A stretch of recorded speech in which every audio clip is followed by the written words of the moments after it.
계승자를 가리는 글로벌 축제 에픽7 월드 아레나 챔피언십. 그 뜨거웠던 작년 여름을 기억하시나요? 2022년도의 왕자는 팬텀에게 돌아갑니다. 여러분이 보내주신 관심과 성원에 힘입어 에픽7 월드 아레나 챔피언십 2023으로 다시 돌아왔습니다.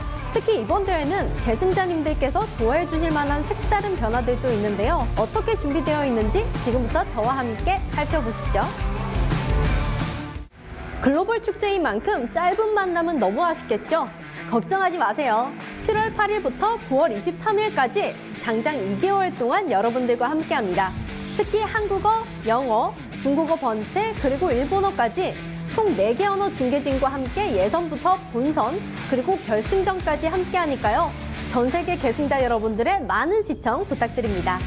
대회의 기본적인 방식은 작년과 동일한데요. 한국, 글로벌, 아시아, 일본, 유럽 5개 서버의 예선을 진행해서 본선에 진출할 8명의 선수를 가리게 되죠. 이후 조 추천직을 거쳐 대망의 챔피언이 탄생할 본선 토너먼트가 시작됩니다. 상금 규모 역시 글로벌 축제답습니다. 총 상금은 무려 10만 달러, 이 중 챔피언에게만 무려 5만 달러의 상금이 수여되며 영광스러운 위너 테두리 역시 특전으로 준비되어 있습니다. 마지막으로 에픽7을 사랑해주시는 계승자분들을 위한 이벤트도 빠질 수가 없죠.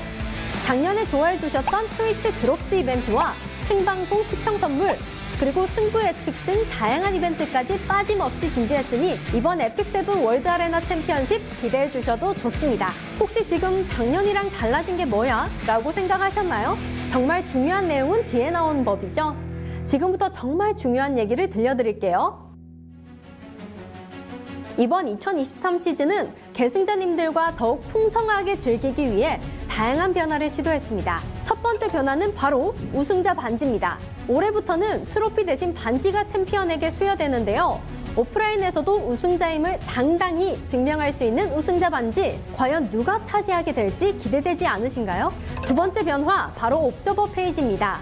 이번 2023 시즌에서는 선수들의 치열한 경기를 더욱 생생하게 시청하실 수 있도록 옵저버 페이지를 새롭게 준비했는데요. 달라진 옵저버 페이지는 저도 가장 기대되는 부분입니다. 이전 페이지는 다양한 데이터를 보여드리기 위해 경기 화면을 축소했었는데요. 이번엔 과감히 경기 화면을 확대해서 몰입감을 높이고 경기 중 제공되는 데이터 및 전투 결과 역시 더욱 명확하게 볼 수 있도록 개편했습니다. 세 번째 변화, 바로 새로운 E7WC 경기장입니다. 이번 대회에서는 몰입감을 위해 전투의 열광 시각 효과를 추가했는데요. 전투의 열광이 쌓일수록 변화하는 경기장. 과연 경기장이 어떻게 변할지 너무 기대되지 않나요? 마지막 네 번째 변화, 바로 오프라인 결승입니다. 가장 전하고 싶었던 소식이기도 한데요. 2022 시즌엔 모든 경기가 온라인으로 진행돼 아쉽다고 느끼셨을 텐데요. 이번 2023 시즌 결승은 대한민국 광명 아이벡스 스튜디오에서 직접 관람하실 수 있습니다. 결승에 진출한 선수들을 만날 수 있는 것은 물론 다양한 이벤트와 상품, 그리고 굿즈샵까지 여러분을 위해 준비된 축제의 현장에서 함께해 주시기 바라겠습니다. 오프라인 결승전 관람에 대한 자세한 안내사항은 8월 17일 스토브 공지사항을 통해 확인해 주세요. 에픽7 월드 아레나 챔피언십 2023, 그 성대한 개막이 이제 얼마 남지 않았습니다. 선수들의 열정, 그리고 여러분의 성원이 함께 모여 어떤 에피소드가 새롭게 쓰여질지 무척 기대되는데요. 그 화려한 시작과 끝에 늘 동행해 주시길 바라며 저는 이만 인사드리겠습니다. 안녕!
the epic showdown with players all over the world. Welcome everyone to another day of Epic 7 World Arena Championship 2023 qualifiers. And now it's time for the Asia server qualifier starting from round of 16. I'm your host, G Clef, of course. And of course, I'm not alone. Here is Jenazad and Car6. Welcome, guys. How did you enjoy yesterday? And what do you expect from the Asia server today? Starting from Jenazad. Well, yesterday was actually a lot more interesting than I initially expected. A lot more interesting picks and variety of playstyles, and I expected a lot slower playstyle, but I think today is going to be a lot faster paced. I hope so. I hope we get to see some speed demons coming out from Asia, as they're known to have some really fast gears all over. And what do you think is going to happen, and what did you think about yesterday, Car? Well, first off, yesterday, yeah, amazing. The Lethe solo, the Zeo solo, some exciting matches. And you know what? I'm down for some Speed Demon gameplay today. So I'm excited to see what Asia has to offer.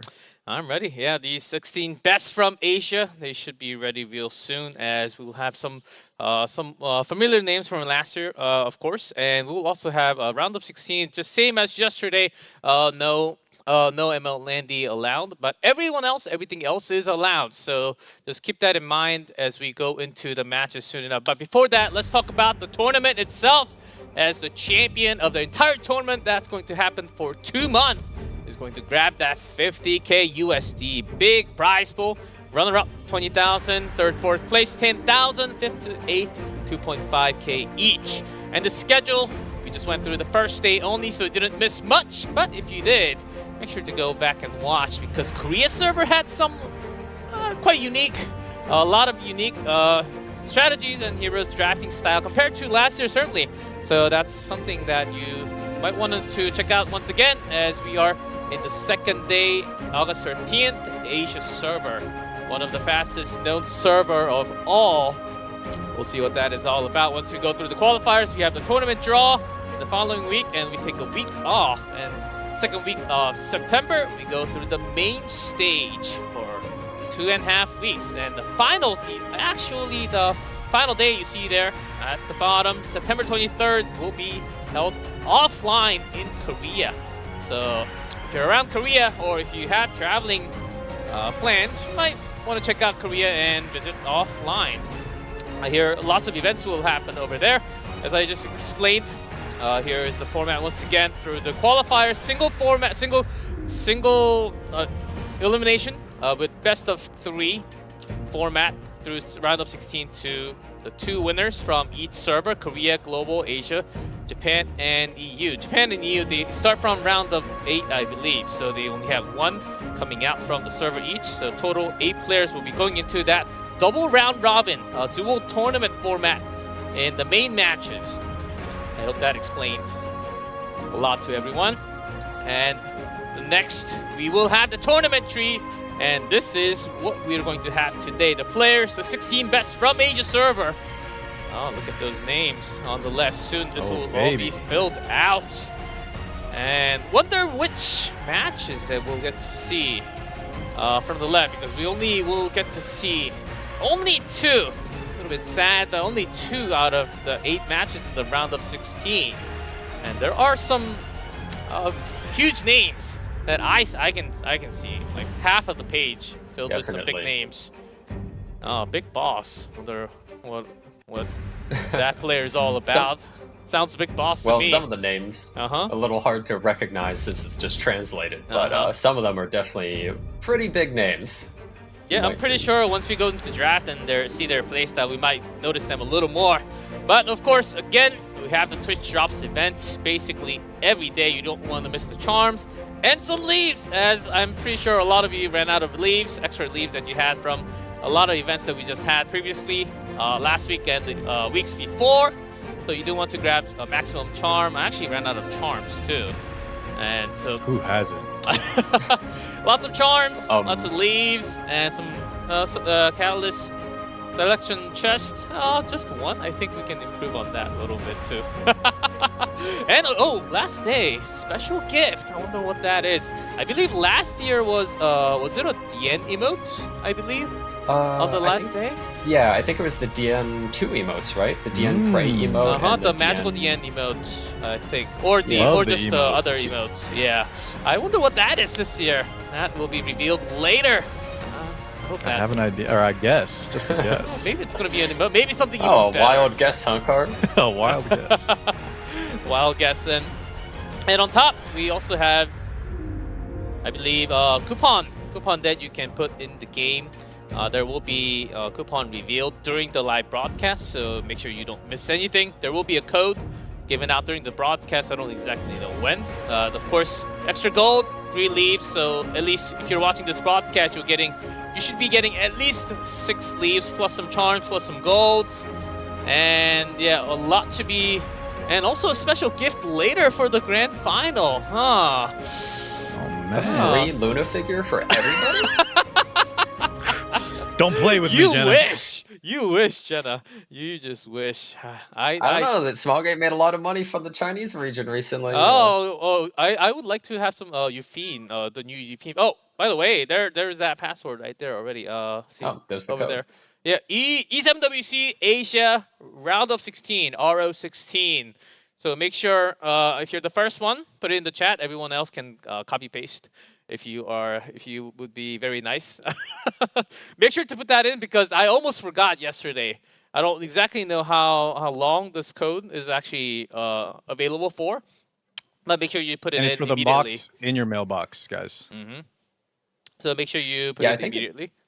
I think it said it lasted like a while, so maybe you have a good amount of time, but just do it as soon as possible. I would do it, yeah. Usually, a week, but don't wait. Just get all your free stuff. Yeah, usually you end up waiting just in case there's an event next week, and then you end up forgetting sometimes. So make sure that never happens. Of course, if you're playing every day, running out of things, well, this won't matter as much. But make sure you do want to grab extra leaves all the time. So don't miss the passwords. Be nice if your friend is doing some other work. Make sure to be nice and send the password so everybody knows that this is happening at the same time. So now let's talk about Asia a little bit. This is a server that we always know to be one of the scariest in terms of speed, and that's, I think, a very common rule. But right now, the meta seems to be somewhat off speed. So what do you guys think is going to happen right now, Jenna? Well, I would maybe disagree with that. I think that some people may have slowed down a little bit just because of Emma Landy's release, but she's not allowed in these matches. So, I think they're going to be cleaving. I think they're going to be playing a lot of aggro. I think every single game is going to be like, Emma Lilius, Peyra, probably Lua banned every game, but that type of thing. A lot of Zeos going around. I think they're going to be really, really aggressive and a lot faster than some of the matches yesterday. Okay, I do remember a lot more Peyra from Asia server indeed. Yes, I think you're right on the money there. Oh, what about you, Car? Any opinions? I agree with the same. With Landy off the table, I think especially, there's a few matches we saw yesterday that I think we'll see a lot more of today, right? With you outlined the Peyra, the Zeo. So, who doesn't like those kind of matches? And I would love to see just much faster pace. I like both styles, but we need variety. Yeah, I think we went to a lot of the matches we've seen. Frenzy 4, 5, 6 even. I think there we had a lot of those going on in the middle, so we'll see. I think the matchup for the first match is actually ready. Let's go right into it. And the first matchup is December versus EdgeDancer. Will be our first matchup in the round of 16. Any of these players look familiar to you guys? Well, especially December sounds pretty... Well... Placed very high last year. And I were talking. Yeah, December's name is definitely pretty familiar. He did really well last World Cup. Really aggressive player. He was definitely one of the favorites to win the tournament, I believe. So, he might be one of the favorites to win this World Cup too. Yeah, at least the favorite to do well in the qualifiers today for sure. And I think once you make it to the main matches, it's a different story.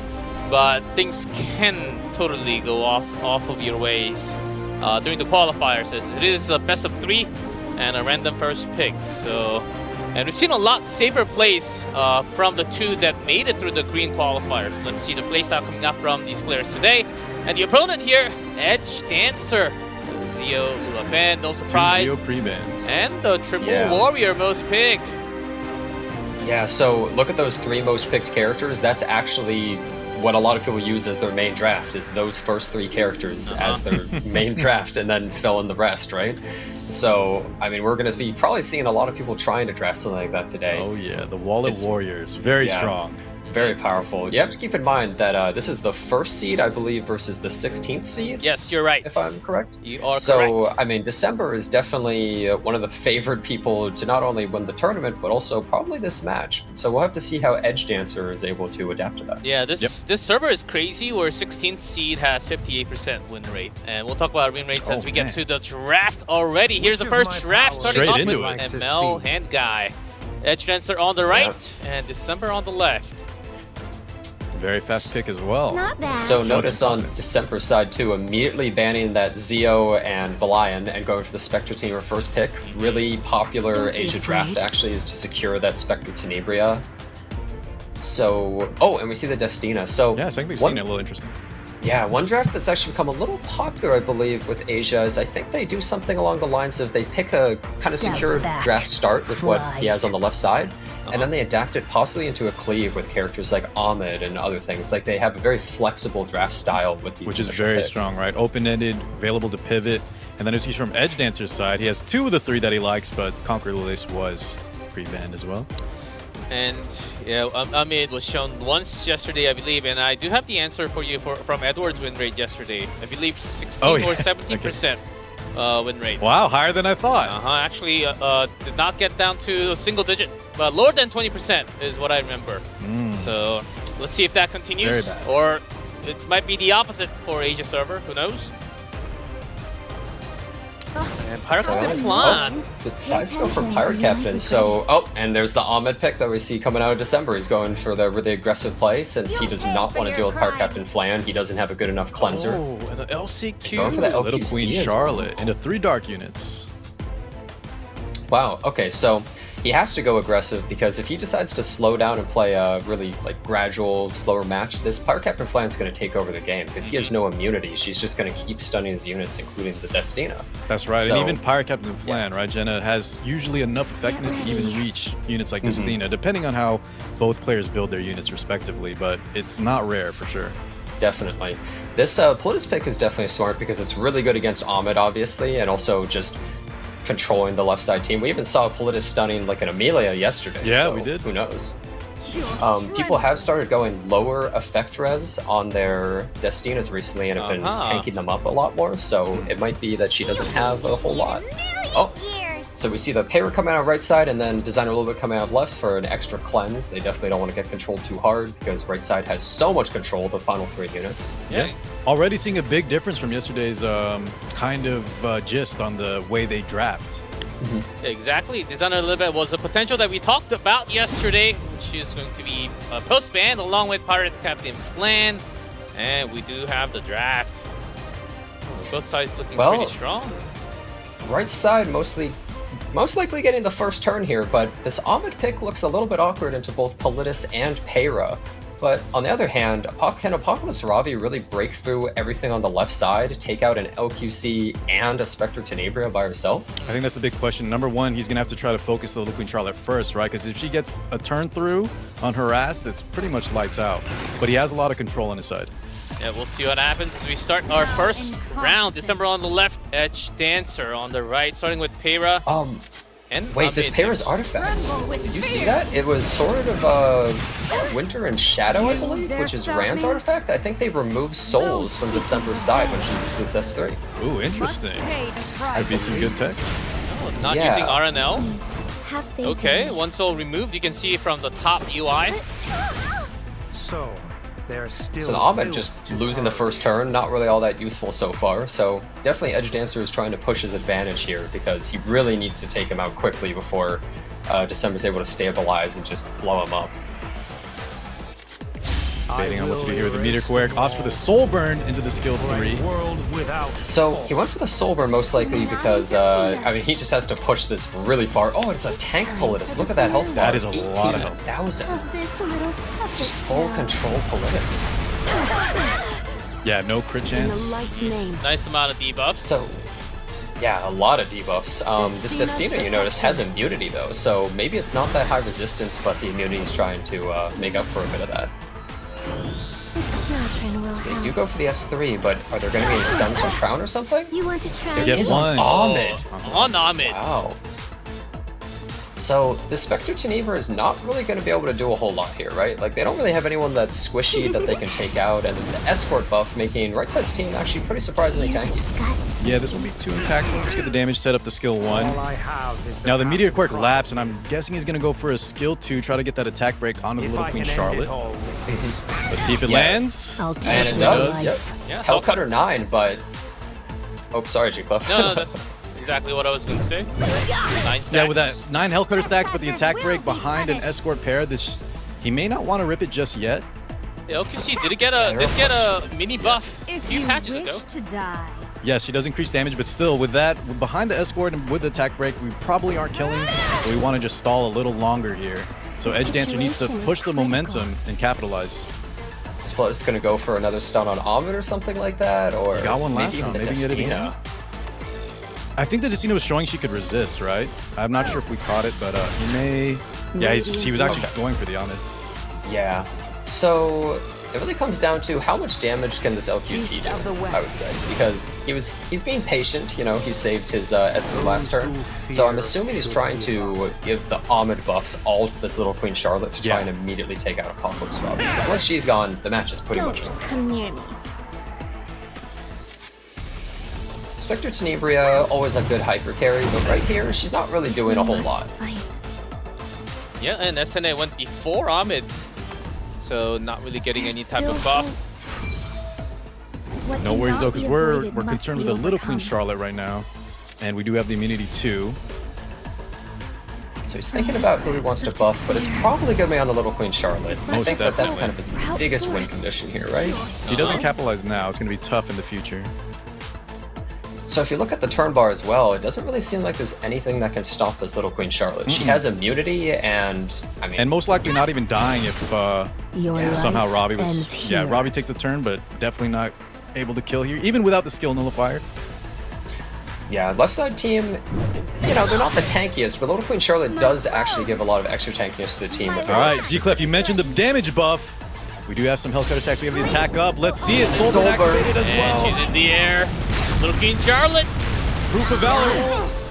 Oh It's my not god! enough. Oh Good my damage, god! though. The Payra taking 15,000 from the escort. Yeah, the escort plus the extra damage on the proc. Wow, and the soul burn just to Holy. clean up. Understand. Well played by December. Yeah, no wonder she's And- in that animation early on before we start. And that first round, she flew. It's and already over. Game's over. And that's 1-0 for December. What a way to start Yeah, I today. mean, as you can see, like, December's team is just like, yeah, you have the first turn advantage, but you're not really going to be able to do too much to me. I'm just going to hang out and wait for my opportunity, and that's all he did. And once the opportunity was there, where he's like, I have immunity, and I can just buffer up, it just instantly takes him out, right? Yeah, with the Pirate Captain Flan being banned, you only have a Apocalypse Robbie and a Control Politis, so your damage there to try to kill off the Little Queen Charlotte in time is just non-existent. Yeah.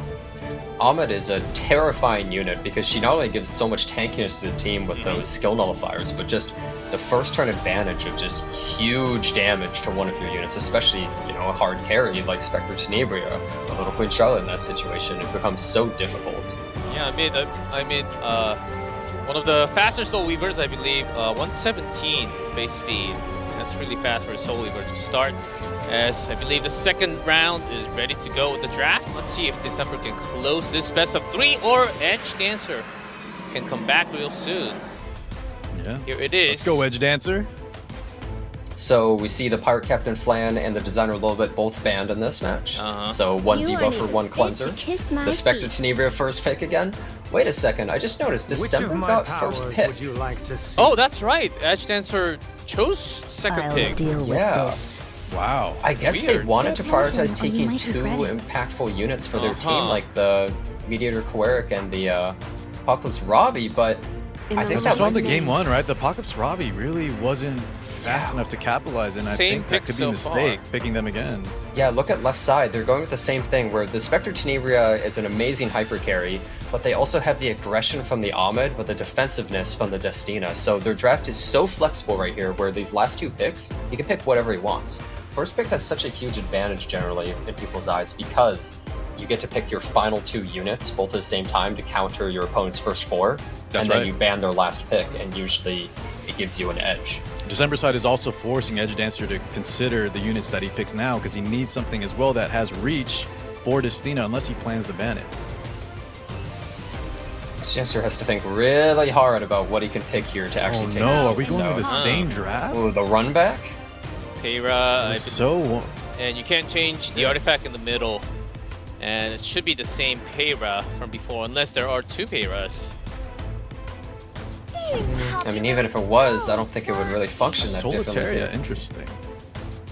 Solitaria to try and control the team, but I mean, the thing is, December has the advantage here, right? He has 2 more picks that he can just take here to counter whatever EdgeDancer has. I mean, there's actually so many options for him, and since he has the defensiveness and the aggression, basically the world of their oyster, they can pick anything. Oh, third Soul Weaver. Yeah, so bizarre.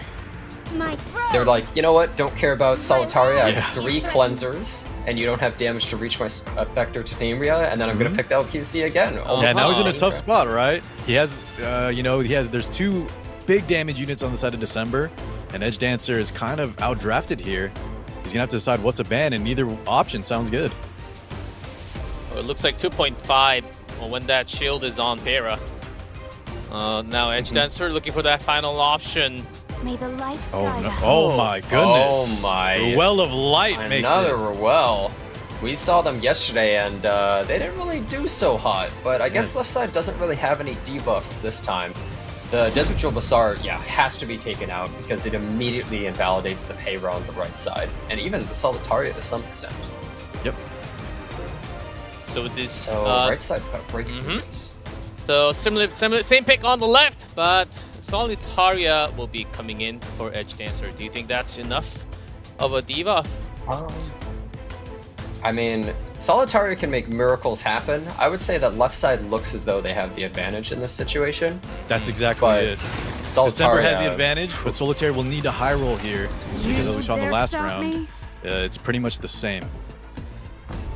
Yeah, this time Peira Notice, on the front. wow, do you see the speed? The Peira's only 1% faster How Then incompetent. on than that yeah, that's Ahmed. That is crazy. insane. That Ahmed is so fast. By our brave. December was close, just off by We 1%. must fight. So is I'll Ahmed gonna protect hold you. just like last game? No, they're actually opting to immediately use Have this. faith in me. So her gonna SP push- does cleanse. Yeah, who do you think they're gonna push up? Okay, might go for it. Revitalize the fallen. Don't be Oh, afraid. S10 is Going to the this second time. Tenebria, yeah. So the thing is, look at the Solitaria. She's just out in the open here. And Spectre Tenebria is looking pretty strong with this attack buff against a just open Solitaria. Does he get enough souls to be able to soul burn this though? He does not, because the Sword of Winter and Shadow actually took some souls away from the Aha. Spectre Tenebria that she started with. You mentioned that in Lucky round so. 1. Kind of, yeah, actually a good tech here. That's a big. Yeah, is it actually enough? Say my name.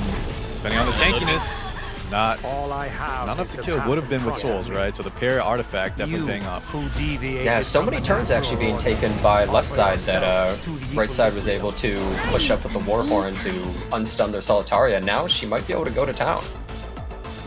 Things are flipping Solitaria now. does. Yeah, Solitaria is scary. If you've never fought one, she can completely solo control your entire team potentially with stuns. Actually pulled a pair there, but got resist on the So, stun. there's And still now we have a filth stun coming to out on the Little purge. Queen Charlotte. Yeah, definitely very valuable. She strips your buffs, she just constantly stuns, lands all sorts of debuffs, and after Destina uses something like her skill 3, she's not really able to constantly cleanse enough on Solitaria. Debuffers usually have a disadvantage I'll against take your Solitaria, life. as funny as right. it is. One of the rare exceptions we saw yesterday being units like Angelic Montmorency.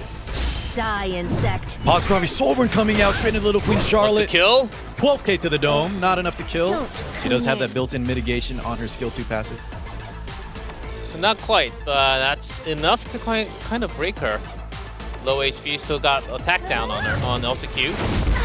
Yeah, so things are already looking much better than last game for EdgeDancer here. Does actually hit the Peira, revealing her, which is kind of nice for them, but I think they most of all just want to take out this Solitaria. That's the main threat here. Honestly, everybody else is nothing compared to that one character. Pay attention. That's or skill you might 1, regret doing a it. pretty decent chunk, 1800 there.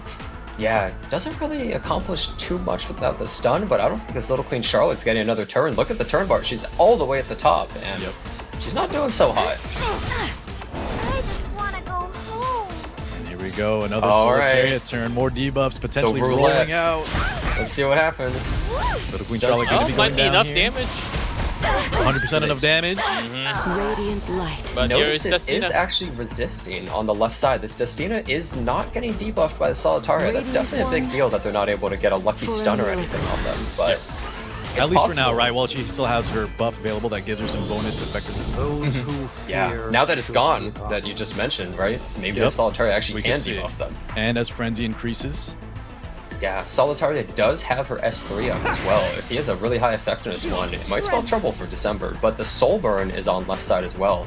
If they can get a lucky Spectre Tenebria splash onto the Solitaria, they might be able to end it.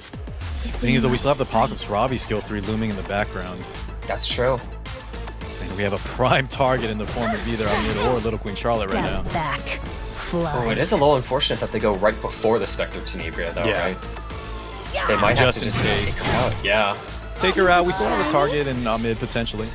Yeah, they do. Well, they have a target with Ahmed, but also notice Ahmed has her skills back. Yeah. So we next might time get she that runs. skill level back up. We'll see how it pans out.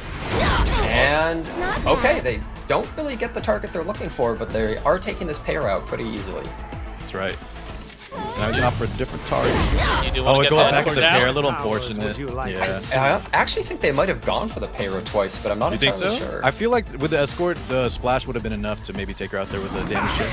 I agree. Stay away from me. All right, Solitaria coming around. Is she going to be able to actually debuff Destina this time? And Let's I mean, what's she going to land? It could be anything. Very we'll fun see. character to fight against. In the It is enough. She actually is able to hit the Destina there. You see a blind activate. Yeah. The thing is, though, this Destina is actually going to be able to cleanse that Ahmed. Skill 2 on Ahmed, then Ahmed has her skills available as well. I would say that it was actually very What cannot unfortunate be not being able to avoided stun must something be like the overcome. Destina there, Uh-huh. and now December might actually have a huge advantage here because this Spectre Tenebria getting attack buff, crit have damage faith buff, in me. like, she's gonna hit insanely hard, and there's no mitigation on right side anymore. It's gonna hurt. Strongly pruned. Shall flourish once again. And Spectre Tenebria has her You are S3 up, but fit this to kiss could my possibly feet. just kill Apocalypse Ravi. There's no crit There's damage. no Let's see the escape. blow. Here we go. We're sending it. Ever. The attack buff. Oh my She god. is so low and has double poison stacks. The poison that enough can't with kill the them poison? because The cleanse. The cleanse is coming out right here, so the poison won't be able to kill them. Yeah. So needs an extra hit. No mercy from me. Good news Your is though, we life do have skill ends no fires here. activated for the side of December. So good news for him. Yeah, so Apocalypse Ravi is kind of just useless right there. She's not able to accomplish anything. This is the power of Ahmed. Her skills come back pretty quickly, so you have to target her down. But she's also just so aggressive and even adds some defense to your team. Very frightening to play Let's see against. the debuffs. Oh, and the stun on the Spectre Tenebria. And That there is no big. cleanses. Oh, Yeah, yes. Ahmed and Destina tanked out of gas. Yeah, December this is the needs to power of wait for the Solitaria, cooldown. right? Mm-hmm. They could have landed anything, and they have no way to actually kill this Apocalypse Ravi right now. And Yeah, there's just even if no they try to chip her, cleanses. right, she's gonna self-heal it up. Should not be able to that's kill here. Maybe a dual attack? I think what Oh December god, Attention. don't will it into existence. we're just looking for the outs. Let's look at that 3%. Oh, you just Oh, going they- to use the So, soul burn. They're still Yeah, they burned it. They just want to push it a little bit. They want anything to try and take this turn, but his Mediator time Quirk's for going to your give a shield here and then straight into the Apocalypse I'll Ravi deal with S3 to this. revive the Payra. It might actually be game over for December, possibly. Enjoy If the Solitaire gets pain. another turn, too, who knows what It'll be the And last finally, here's the jump Going from in a for Ravi. Destina. If you wish to die. The Payra's back. She has no skills up, but they can soul burn the S1 potentially to just stun Ahmed if they don't want her to push any, but she's not that much of a threat without her skills. That's right. I think that's good to not waste the souls there. Not to Oh, impact they are her. going to soul burn on the Solitaria, so she's able to take an extra turn. They're just going to stun and push her back, so she's not able to do anything. Oh, no stun, but notice how much damage she's doing. At this point in Frenzy 6, Yep. everyone's doing damage. Even supports are doing tons of damage. Yeah, Look we at have the this. Fairy Tale for Nightmare as well, so that chip damage, that extra damage just stacking up. Oh my god, another Big. stun. stop me. Hey, look at that. EdgeDancer just completely cleaning up December this match. The Solitaria basically Well just soloing the left side played. team. 1-1 tied. And Solitaria was the key and the answer for EdgeDancer. Oh, we'll see if Not only that, works right? out She was again. the only difference, I believe. Everything else was the same. Yep, that's right. Yeah, the left side team was very similar, but Solitaria was all I needed, it looks like. That's all she needed. Very good rolls, right? We were mentioning if she high rolls the debuffs, she was enough. She did have enough effectiveness to cover the Destina after her self-effectiveness buff wore off. And yeah, she kind of just controlled the field and took over. You know what's crazy is the fact that EdgeDancer gave December first pick, which is always seen as the advantage, and then he just took him out there. He's like, okay, you know what? I lost the first one against your team, pick it again. And then this time he won. Yeah, he had some very good confidence. Of course, though, there was some potential for like Spectre Tenebria with the splash to take out that Solitarian time. We did still have the Apocalypse Ravi, but you know, very well played, I think, by EdgeDancer. Yeah, I think turns now out they were well there too. Yeah, now December needs to change something up for the final game because it's best of 3. The winner is going to move on. The loser will drop out immediately. Single eliminations here for the qualifiers. As the I'm curious to see how they S10 might not draft. come out too many times anymore. The DJB and Let me the guess, first pick, Spectre Tenebria. I think he's going to stay with it. I think they're both going to pick pretty similar. Yeah, there's still Don't Amidov, commit. there's still Okay. Destina. Wow, Here we go. what a shocker. Let's see EdgeDancer. Maybe a Kohane? Is EdgeDancer gonna go for Mediator Quirk, maybe Apocalypse Ravi? I mean, Maybe 2 Warriors? are we gonna see a Solitaria in this match? What's gonna happen? Because Taking of his the- time, which I like, right? Step back. Yeah. Okay, Oh, wait. well. Oh, Little no, reverse. you're wrong. Apex Robbie first. Oh, sorry. Oh, no. Now no, they're just Destina. Wanting to steal the Oh. Destina, okay. Stealing the Destina. But what's interesting about that is they're actually Which kind of of my weak to powers debuffs would on the you right like side. to Look at see? this. The Mediator Quirk's coming out of the left side, and maybe they pick stuff like Solitaria. Oh, they're going for the Ahmed again, Still saying, opting I for want Ahmed, this yep. character no matter what. But the difference is left side now has immunity on their team with Mediator Quirk, and right side is kind of susceptible to debuffs overall. So many ops for it, but The situation is oh, a character Politis like again. I don't know if I like that. Unless it's a risky. different Politis. Bringing your own into stun. Mediator Quirk. Well, he showed us already, right, that it was like an effectiveness, very tanky Politis. Mhm. It was on Crown, correct? I don't think it was on Violin or anything like that. Yeah, I believe it was. Crown, So yeah. into the Mediator Quirk, that's definitely, I wouldn't say the best pick overall, but I'm sure he has something cooking. Third Yeah, pick let's see there, what he hopes Politis. for. Are we going to see another Payra coming out of right side, though? Because this time, I don't think the Payra is going to be really as useful, but there is a Desert Jewel Bazaar ban. It could be a different Enemies Politis. approaching. Like, Oh, what and if a it Senya. is actually DPS one? Oh, Senya coming You out. challenge For me. the This is really reverse? interesting. I think, He's showing that he wants to ban the Quirk, yeah, right? exactly, I almost right? think he has to at this point. Yeah, he's basically telling we his have some opponent, I am speed. banning this character. Green Sid. All right, Wow. yeah. Showing some aggression. Yeah, so Green Sid with someone like Ahmed, generally he's built with a ton of damage, and especially with something like Book on the Spectre Tenebria, his Soul Burn is going to do pretty much infinite damage and kill just about anything in the game. There's no mitigation on the right side, so they have to go full damage control and just go anti-cleave here, but is it enough? We'll have that answer real soon as the bans. Yes. Yep. You guys ready? man, Mediator he was does- banned out. He Yeah. bans the Mediator, but can he survive against a Briar Witch, a Saria, and a Sid? It's a I mean- lot of damage. I think a lot of it will come down to the Senya, if she gets crit or not. The Briar Witch think can be it comes- very scary. I think it comes down to Politis. Does she land a million stuns, yes or no? Let's see. I'm actually If curious let's- if it's still the same one. I'm assuming it is because he did have to ban that Quirk. So Yeah. very tanky and on Crown, I believe. If right side gets lucky, I think that he instantly wins, to be honest, but... That's if how a lot of he these doesn't- matches go. We'll see how many stuns actually land. This is the final round faith in between me. December and EdgeDancer. Amid was incredibly fast last round, starting with her. I'll protect you. Yeah, so you only get half the amount of push as well. Let's see. What do they This do? What cannot be avoided Stunning must be Briar overcome. Witch. Now, what's interesting is if they push the Briar Witch up here, does she even get the turn? Because Politis does have the amount of combat readiness that you get every time you get pushed, so is this even enough? The buds of hope sprout forth. Get ready. Actually, just They opting do for the push Sid. Yeah. Oh my god, but the Politis just... She cut, she took the turn. And he's immediately able to S3. really bad. Wait For a second. December. Oh my. December needs this early turn advantage, and it's all gone. Oh, and we have the blind activated. Oh my... 50-50, here we go. Excuse me. Yeah, 50-50, it's gonna hit hard, but right side even has a revive.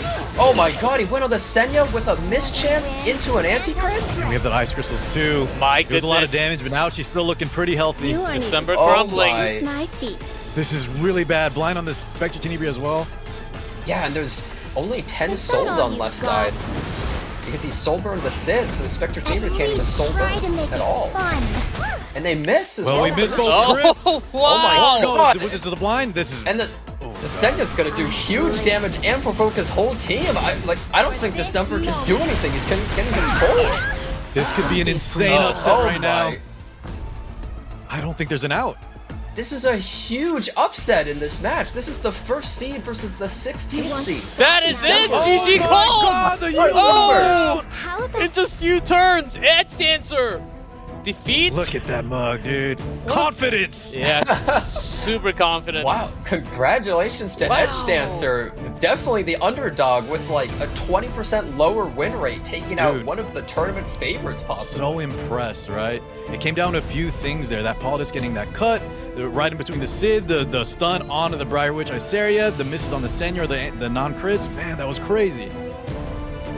Man, even with Sid, Wow. December does not have confidence to go for another target. Or what Yeah, that exactly happened was- there?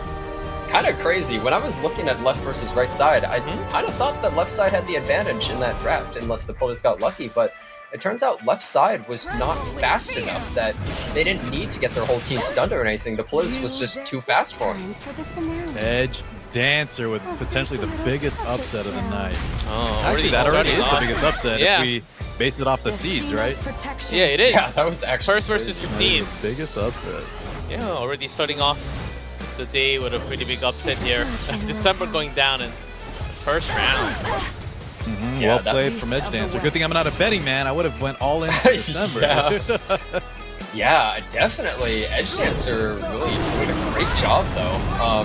He had a little bit unorthodox drafts, I would say, into what I would consider some of the most powerful drafts you see out of Asia, which December was doing here. But somehow EdgeDancer was just like, yeah, I'm ready for this. It's fine. I lost the first match. I'm on the back foot, but I'm just going to win 2 in a row. No big deal. In terms of confidence, I think EdgeDancer had a lot more after He had losing that faith. first game.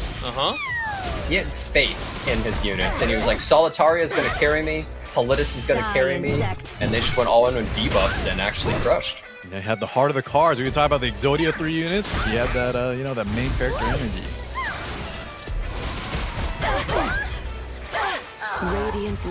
Beautiful play there from Edge Dancer. Man, you gotta imagine, right? Him being like the 16th seed versus first. There had to be nerves, but it didn't show at all.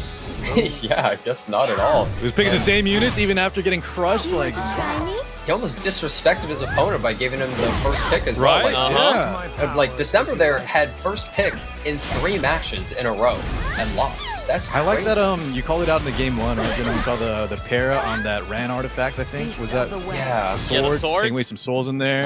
Yeah. There's some interesting tech for sure from him. So he had things planned out, definitely. Yeah, maybe I believe that December plays a lot of this draft on the ladder, so maybe EdgeDancer was prepared for the specific draft then. Or maybe he just got lucky, I don't know. Hey, Could both be. ways are valid, right? All that matters is the win. Yeah, sometimes you just have to True. pray a little more when you're looking for those debuffs. Enjoy the pain. Oh, I pray a lot in It'll be it. the last thing you feel. as we all do, all the time. and this is still the second match. It did go to, I believe, Frenzy 6. Or I don't think it's 7. Yeah, it went pretty far in. Uh-huh. And by Frenzy 6, someone like Solitaria is not only debuffing you, but she's actually doing a surprising amount of damage. She becomes a giga carry past Frenzy 6, 7. That Fairy Tale for Nightmare especially too, just adding up so much. Yeah, a lot of people were looking at that second draft and saying like, well, he's no damage if they ban the Apocalypse Robbie, how's he gonna win? Well, Solitaria can be the control character and the DPS at the same time to hyper carry. Yeah. Yeah, just one hit. Match. Oh man, left side just wasn't able to do anything. They only had a 25% chance for Sid to actually hit there through anti-crit and mischance. And I mean, the odds were stacked against them and they Double died. 50-50s, failed both coin flips. For this Wow. moment, Sometimes when you're running don't be Green afraid. Sid, that does happen. You want to start And that was the like result. one? The coin flips from December not working out this time. EdgeDancer will be the first winner. into round of 8 as we have some results happening from the other side.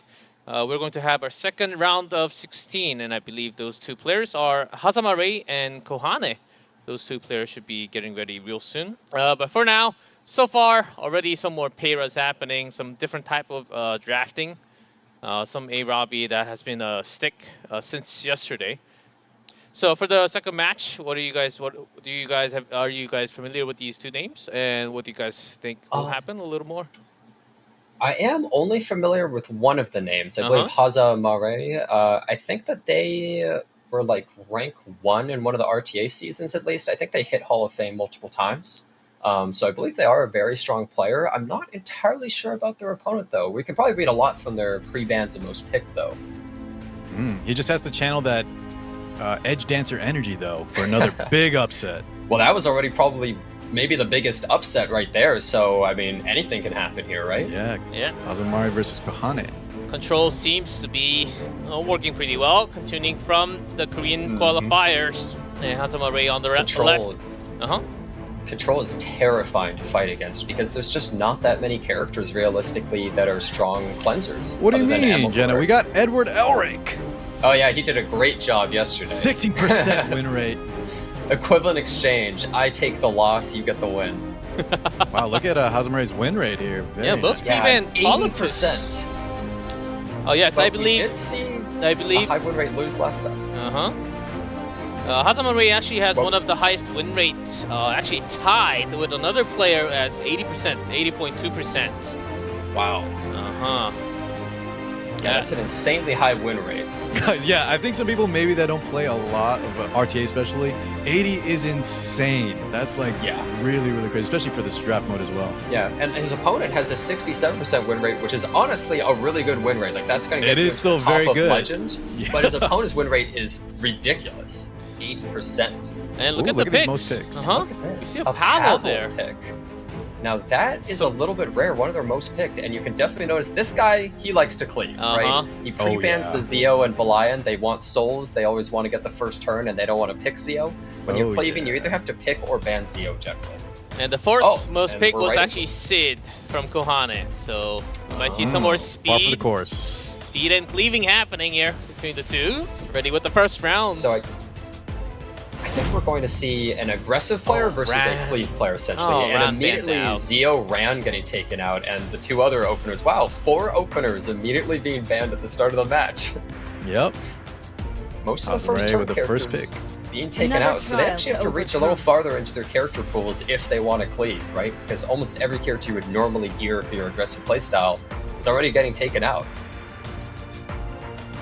And we see Hazamarei instantly just going for a defensive pick. They're like, I think you're going aggressive. I think you're trying to cleave. We banned all these openers. I'm going to tank up. Here we go. Bike Man himself. Last Rider Crowd being taken. Can still be played very, very aggressively. Oh, wow. Just going for a very strong and I would say almost classic draft right here of the Spectre Tenebria. Such strong synergy. Yep. They protect each other. Man. Yeah, tons of damage. The Last Rider Crowd protects Spectre Tenebria from the AoE so well, even against Balayan, who is currently up, but you kind of have to think, like, do I want to pick the Balayan? And then the Spectre Tenebria forces your opponent to pick AoE, which Last Rider Crowd wants, so he can just fuel his skill 3. It's a really nice combo that you usually want to stop your opponent from picking. Yeah, a lot of people like to play very aggressive versus that combo, but so many openers being taken out makes it harder. But look at that, Angel of Light is still up. A lot of people forget about this character because she gets banned so often. Right. She's really good into Last Rider Crow, and along with the Balayan, it can make it so that there's no shields for right side. He can't even use his skill 3. He might be able to just lock down the Spectre Tenebria. Very strong defensive picks here. He's definitely expecting some mega aggression on the side of Kohane. Yeah, definitely. So Kohane is probably going to go for 1 to 2 supports here of some sort. Possibly even something like Aiden, because Balayan, she's forced to AoE every single attack, so you can pick evasion characters and stuff like Aiden. Not Remnant Violet in this case, but going for the Payra. Wow. Straight into a Balayan and an Angel of Light. That's a little ballsy, honestly. Definitely. It's very easy for her buffs to get stripped by Balayan, and Angel of Light, of course, just completely removing them. It does give you the first turn advantage and attack buff for the Spectre Tenebria for that aggression, but... Sometimes even now with the Desert Drill Bazaar. Alright. Wow, Desert Jewel Basar. I do feel as though right side is a little bit vulnerable to this Angel of Light. Angel of Light is such a frustrating unit to fight because she limits your character pool so heavily. Yeah, that's why she's just pre-banned so often.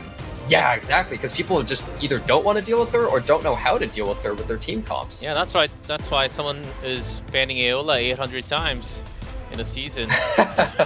Someone that I know personally. I mean, yeah, you know, some people might do that. Yeah, some people. I don't know who. Leave it to me. Oh, yeah, the another DJ appearance Basar. of Susie. Tempest Soren. Tempest Soren pick here. She is actually able to survive against the aggression of right side and is able to deal with the cleanses pretty easily, right? Yep. Or the debuffs, rather. So she is pretty secure there, and most of them run Alexa's Basket. When they get the greater attack, her skill 3 does a massive amount of damage. Could even just one-shot the Spectre Tenebria, potentially. Yeah, definitely like that pick. What? Inside of Hazamarei, and last pick is a designer Lilibet. And some extra So damage Designer potential. Lilibet is, yeah, she adds some damage, but she's also either good versus aggressive players or when you're trying to play aggressive, right? Because she gives that damage push and the cleanse, lets you really push your advantage here. And I think it works because they only care about either having Belian or T Surin as their carry. He's hovering over the Seaside Bellona. Oh, locked I in. really, really like this pick. The Wyvern Farmer, Seaside Bellona. My Oh, she's waifu. extremely strong into Tempest Cern, extremely strong into Bellion. Uh-huh. I love it. I love it. I love it. I'm curious the ban now, though. Do we have to ban the AOL? That is a pretty frustrating unit. I mean, right side has a cleanse, but after the Angel of Light uses her S3, the damage is already done, right? You lose your buffs on characters like Heir and stuff like that. Exactly. Can you survive it? Even if you have a cleanse, it's still really annoying to deal with. Yeah.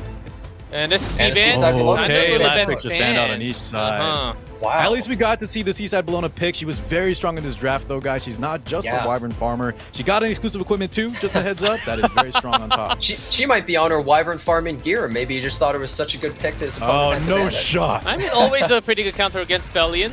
That's a speed. But starting off here, first round with Peira from Kohane.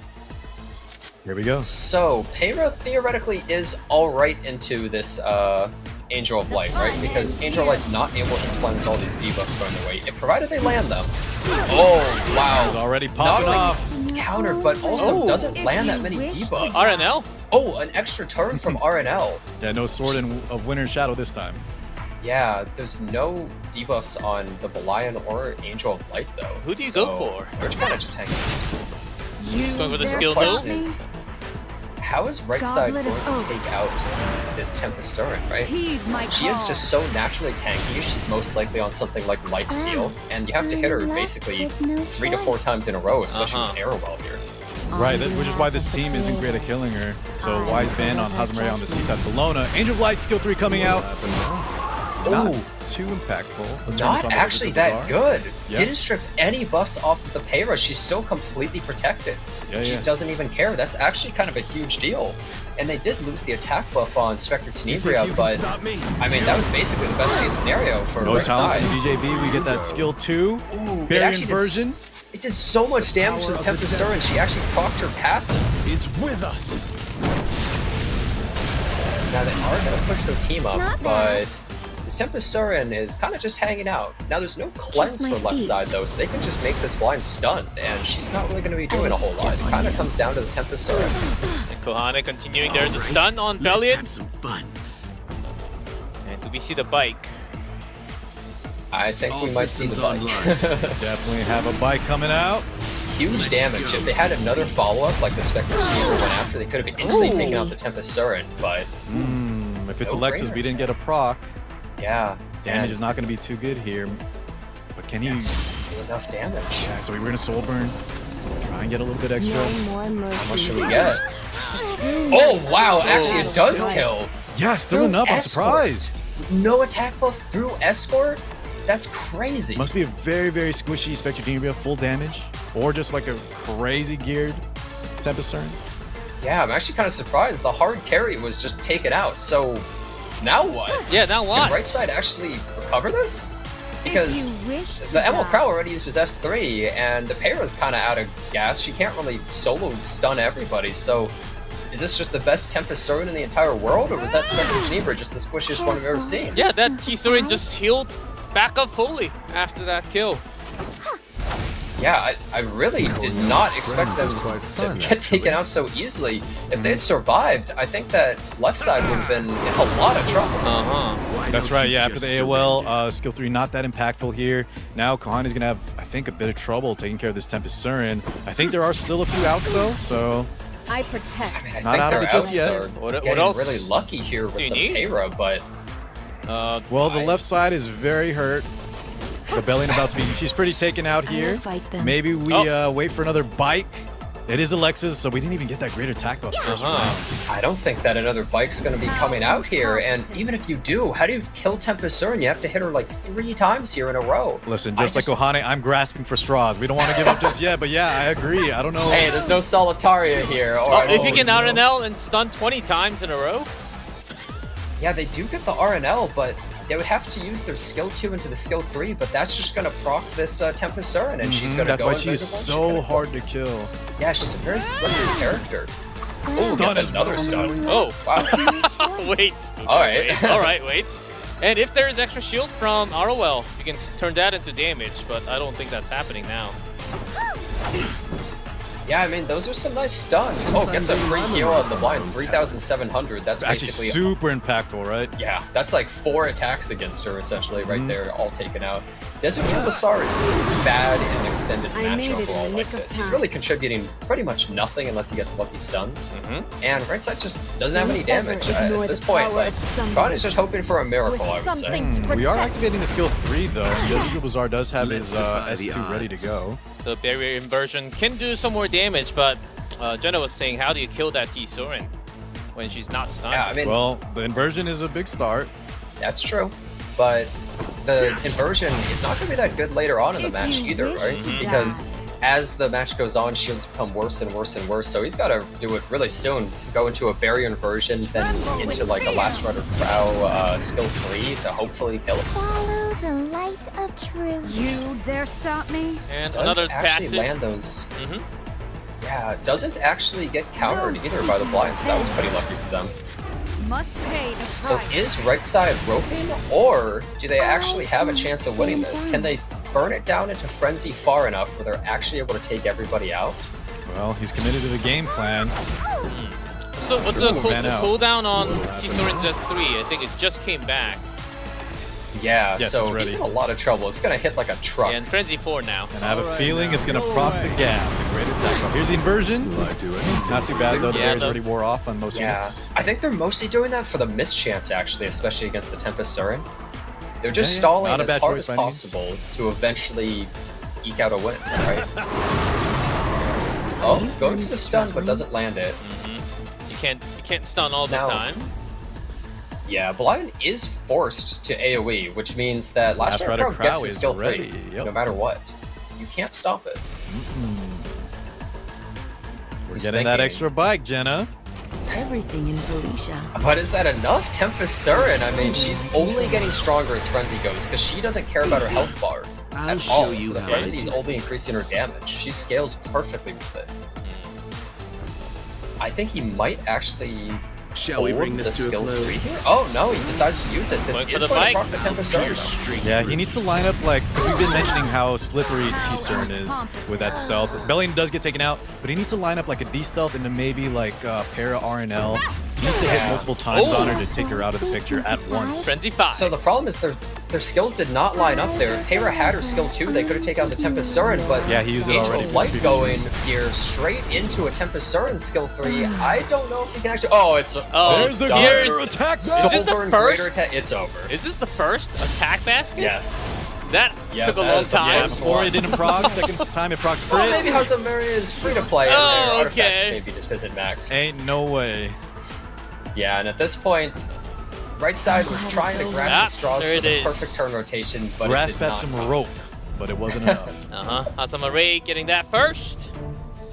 And off you go. That was a rather pretty long game after losing that S10 in the back. Yeah, it turns out that it was actually a very fast win, but just taken over the course of like Friends of 5 Took or a 6. while, right? yeah. But right side definitely did have a chance if the things aligned. Like all their skills were in the right order at the right time. They actually could have taken out the Tempest Sword and pulled out a win. Regardless, though, the Tempest Cern, a really nice pick. I like that. Kohane was only able to respond with just the Spectre Tenebria, or sorry, the Seaside Ballona, and that was banned out very fast. It's kind of interesting to see how Tempest Cern only got really a small buff overall with her new exclusive equipment, but sometimes you just need something like that to push people into remembering the character exists and being like, hey, wait, maybe I can use this character. One other thing too, right? We were mentioning that no attack buff through Escort, the Tempest Cern was able to kill that that Spectre Tenebria. So maybe if she was just a little bit tankier, the game could have been way different. Yeah. Wow. What is this, season 1 or something? The Seaside Ballona being banned because her banned last match. Pretty crazy. You gotta respect it. I'm telling you, she's the real deal. I have to agree on Car there. But after that, Kohane, are you going to go for that Estene once again? Oh, in the pre-ban, Billion is not there. Last Strider Crow. Last Strider Crow is pretty good versus the Spectre Tenebria as well, but there's still Angel of Light up, and I would be a little bit afraid of that. I mean, you really don't want to fight against that unit on either side. Nobody Even though she kind of low-rolled, right? We mentioned that the debuffs didn't hit quite as hard as they should have, but still, she's such a huge threat. She has that cleanse, which was very impactful. Just such an annoying unit to fight. So I feel as though giving up the Angel of Light is actually pretty scary. I would have maybe considered picking it in the first pick almost or something, because it's just so frustrating to fight. I think I agree, but maybe he relies on the Last Rider crowd. Maybe he doesn't like Arwell as much. That Wants may be to get true. the knight of his choice. So what do you need along with the Rider Crow here?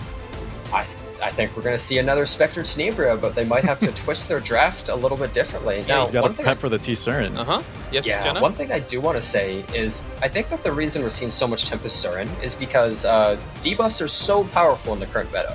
And she's one of the few DPS units in the game that doesn't really care that much about them, right? Because she just automatically cleanses herself and has so much safety that you don't really have to worry as much about, you know, Solitaria and maybe these other people where you just get permanently stunned. That's something that she actually has a huge advantage in. Speaking of debuffs, we have that Politis. Wow. Come out third pick, Amid second. So right side actually going for a very aggressive draft now, saying, I don't want to deal with this Angel of Light in a slow match. I'm going to just go full aggro. I mean, Ahmed, amazing damage damage support for the team. And the Politis also really strong against Angel of Light. Some more speed contest. Heir picked up by Hazamarei on the left. Yeah, look at this though. Heira, I mean, obviously makes Ahmed a lot less effective. Definitely strong against them, but it can be a little bit awkward into the Politis because, I mean, who knows? Maybe the Politis gets some lucky stuns or something, or maybe she does so much damage to your team. Right side really has to push the advantage at this point, but can they actually just deal with all the debuffs they're going to get from Heira? Well, he's got 6 seconds to the side here on his 4th pick. Down to the wire. Gotta lock something in, Hazamarei. I'll take your life. He's going for The the last safe second A-Ravi. Apocalypse Ravi. Okay. Well, she Needed is some damage. decent. Yeah, it's a Last right. Rider Crow. Not a and she bad can pick here. survive. Bingo. Yeah. So the thing is, almost every opener in the game is taken out here, right? Like we see Ahmed and Heira here, but look at the pre-bans. Like almost all of them are gone. So what do you go for now? We see a Spectre Tenebria who's obviously amazing against left side team because much nicer doesn't look really, here. Yeah, it doesn't care about the debuffs that much. And also, I mean, Apocalypse Ravi has no way to actually reach them, right? So they're thinking, like, what else do I pick that just hard counters Apocalypse Ravi? I would say maybe Aiden. Honestly, she doesn't care that much about Heira. She doesn't really care about the debuffs from Angel of Light. She doesn't get stunned easily by anything, and she's also able to take out the Apocalypse Ravi. Not a bad pick, definitely, but he's hovering over the Pirate Captain Flan. It is a character that can really hard control. Yeah, we saw some bombs landing on the right target yesterday You're in trouble and locked in. Okay, for so we Kohane. do have to worry about the AOL, the Angel of Light Angelica, but still a strong pick there. Hazamarei now needs another damage dealer here. The thing about Pirate Captain Flan is it's like she will pretty much permanently control at least one of your units. Like every turn she will stun your, let's say, Apocalypse Ravi forever until you get rid of her. So she can be pretty terrifying. I will say though, she's a little bit easier to deal with in a way where she can get stunned by a couple of these units. So that can be a bit of an issue. And the Edward coming out. Edward is here. Edward's favorite. 16% win rate, man, himself. Are we going to see something different Was from that his Asia win server? rate? Yes. Less than 20%. Less than 20, less than 20. Hey, let's say 16. God, that's not equivalent exchange at all. Well, we're about to increase it right now. Not even close to 50 at all. He might be getting banned though. We might not see him at all. Left side might not take out the DPS though, and might take out something like the only cleanser on right side, which is Ahmed, and maybe just push his advantage. Oh, that's right. They do ban the Spectre Tenebria and the Edward getting taken out, so I mean, both sides have crazy amounts of debuffs, honestly. They're both trying to control each other. Yeah. But I believe the Pirate Captain Flan can kind of just avoid skill 3 as we were talking about, and maybe just skill 1 lock down the Apocalypse Ravi for almost ever. Yeah, so while that is true though, it's possible that they could get stunned by the Peyra. They might get stunned by the Arrowwell as well. Like maybe they get controlled hard enough that left side's able to just take them out. Definitely some plays by both players. Well, no Edward, but here's round 2. Let's see if Hazamarei can close this 2-0. Alright, goes to the S2, and it actually lands nothing on 2 of the characters. I mean, they obviously landed on what I would consider maybe the most important ones, but that really sucks not landing it on the others. They're considering soul burning, and they do go for it. Okay. So the stun does land on Flan. So what's strong about that is Ahmed, I believe, only cleanses 2 debuffs. So it might be like, okay, well, the Peyra is vulnerable, that's really bad, but they can't actually completely cleanse this Pirate Captain Flan. The stun is going to be on there no matter what, because she has the 2 other debuffs that will get cleansed. So Ahmed is going to just use her skills anyways, because I feel like they can't really do anything else, but yeah, look Pushes at that hair back, Yeah, but she was to still no avail, stunned. we still eat that stun. Yeah, and the Angel of Light taking Look at this the turn health, now. 21,000 health on the Angel of Light Angelica. Yeah, that might be some of the highest health I've ever seen on this character, honestly. That is a lot.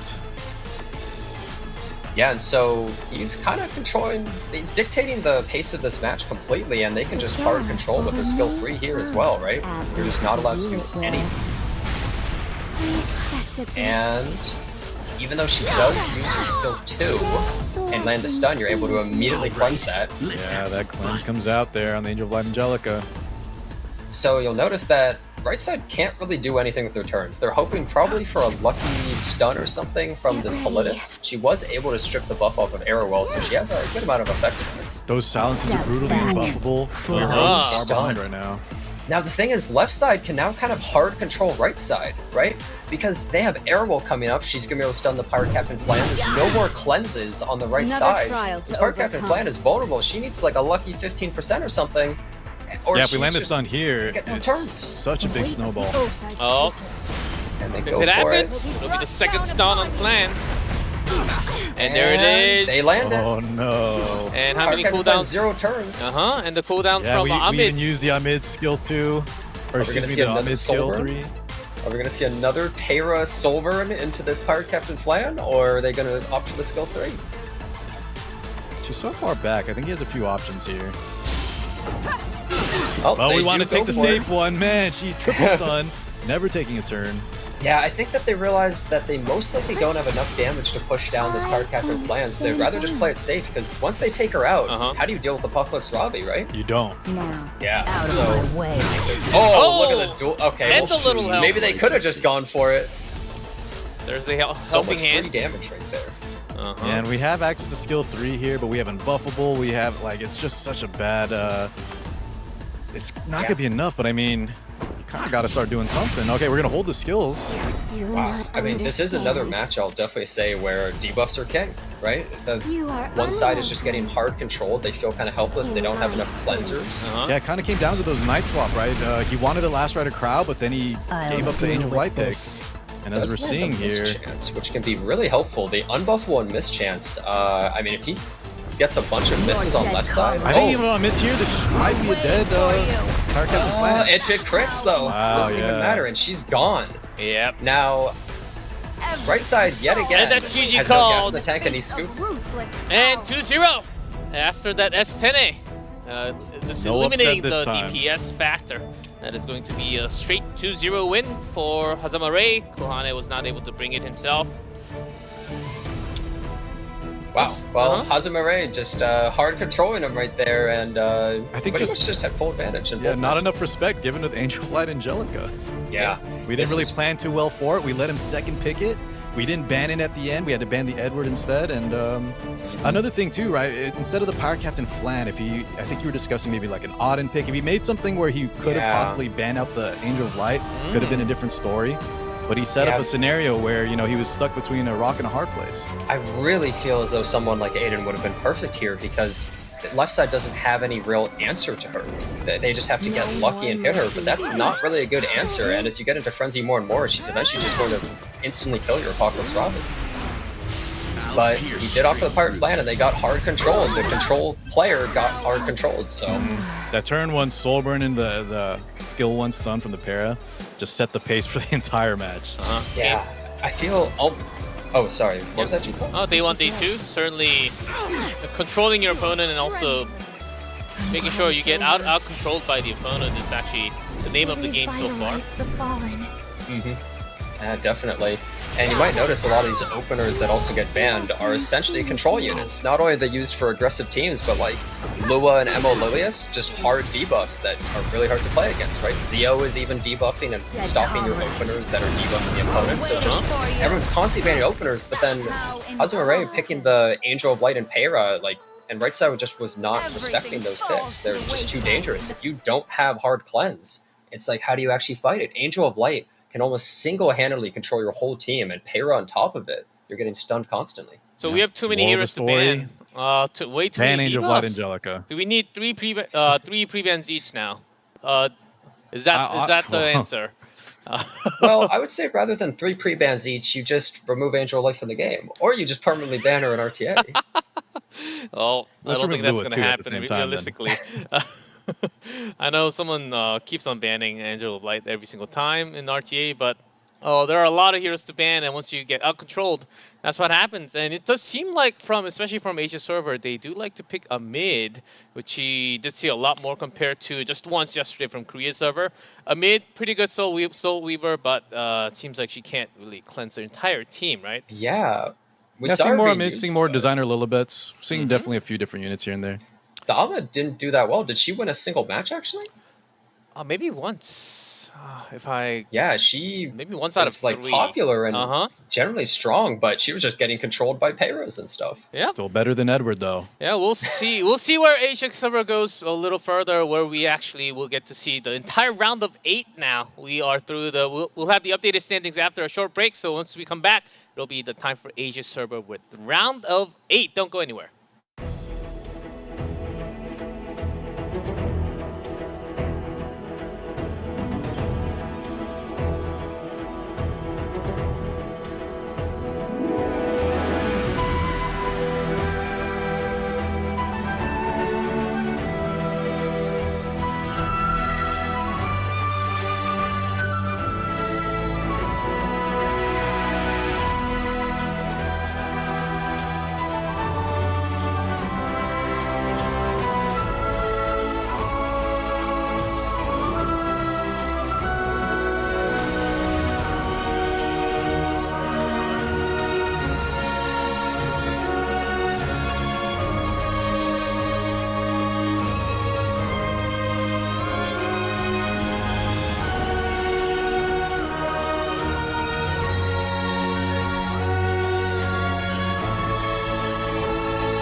The murkiness of the oceans, stirring depths of the purest soul, to rancor like the dreams drawn into the stars, along with the words we have made over our hands. I have been looking forward to this whole new world. We are the dreamers, casting down the shore. We are the conquerors, facing the no more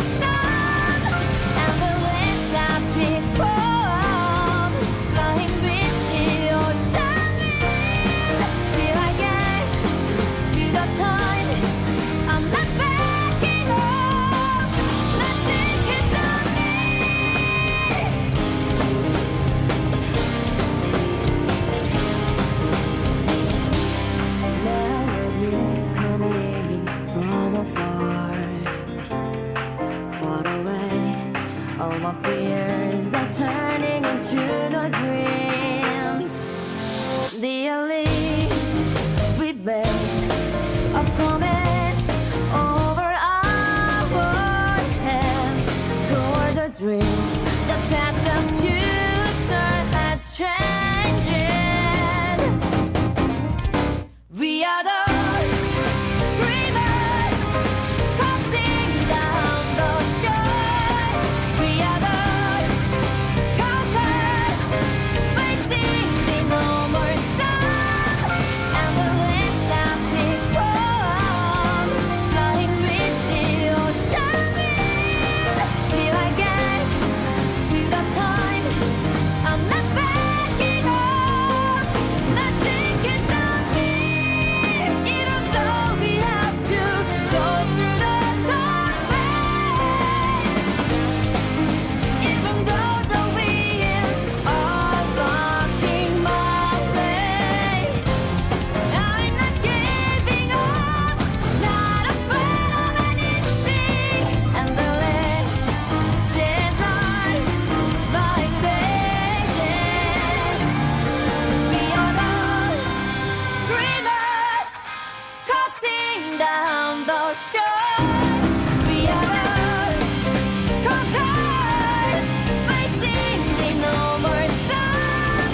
And the list that people living into the wind. Till I get to the place, I'm not backing up, no stopping by me.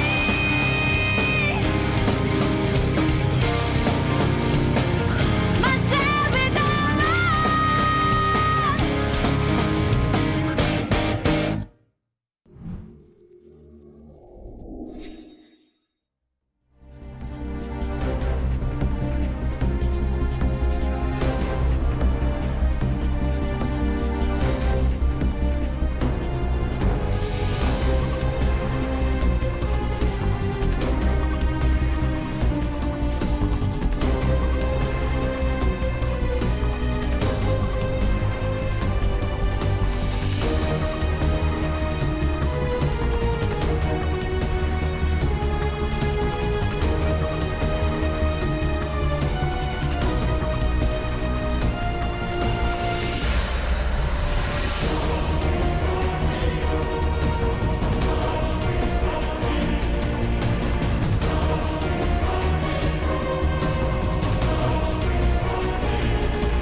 And welcome back everyone to the Asia server qualifiers. We are heading into the round of 8 now, the 4 matches that we're going to have.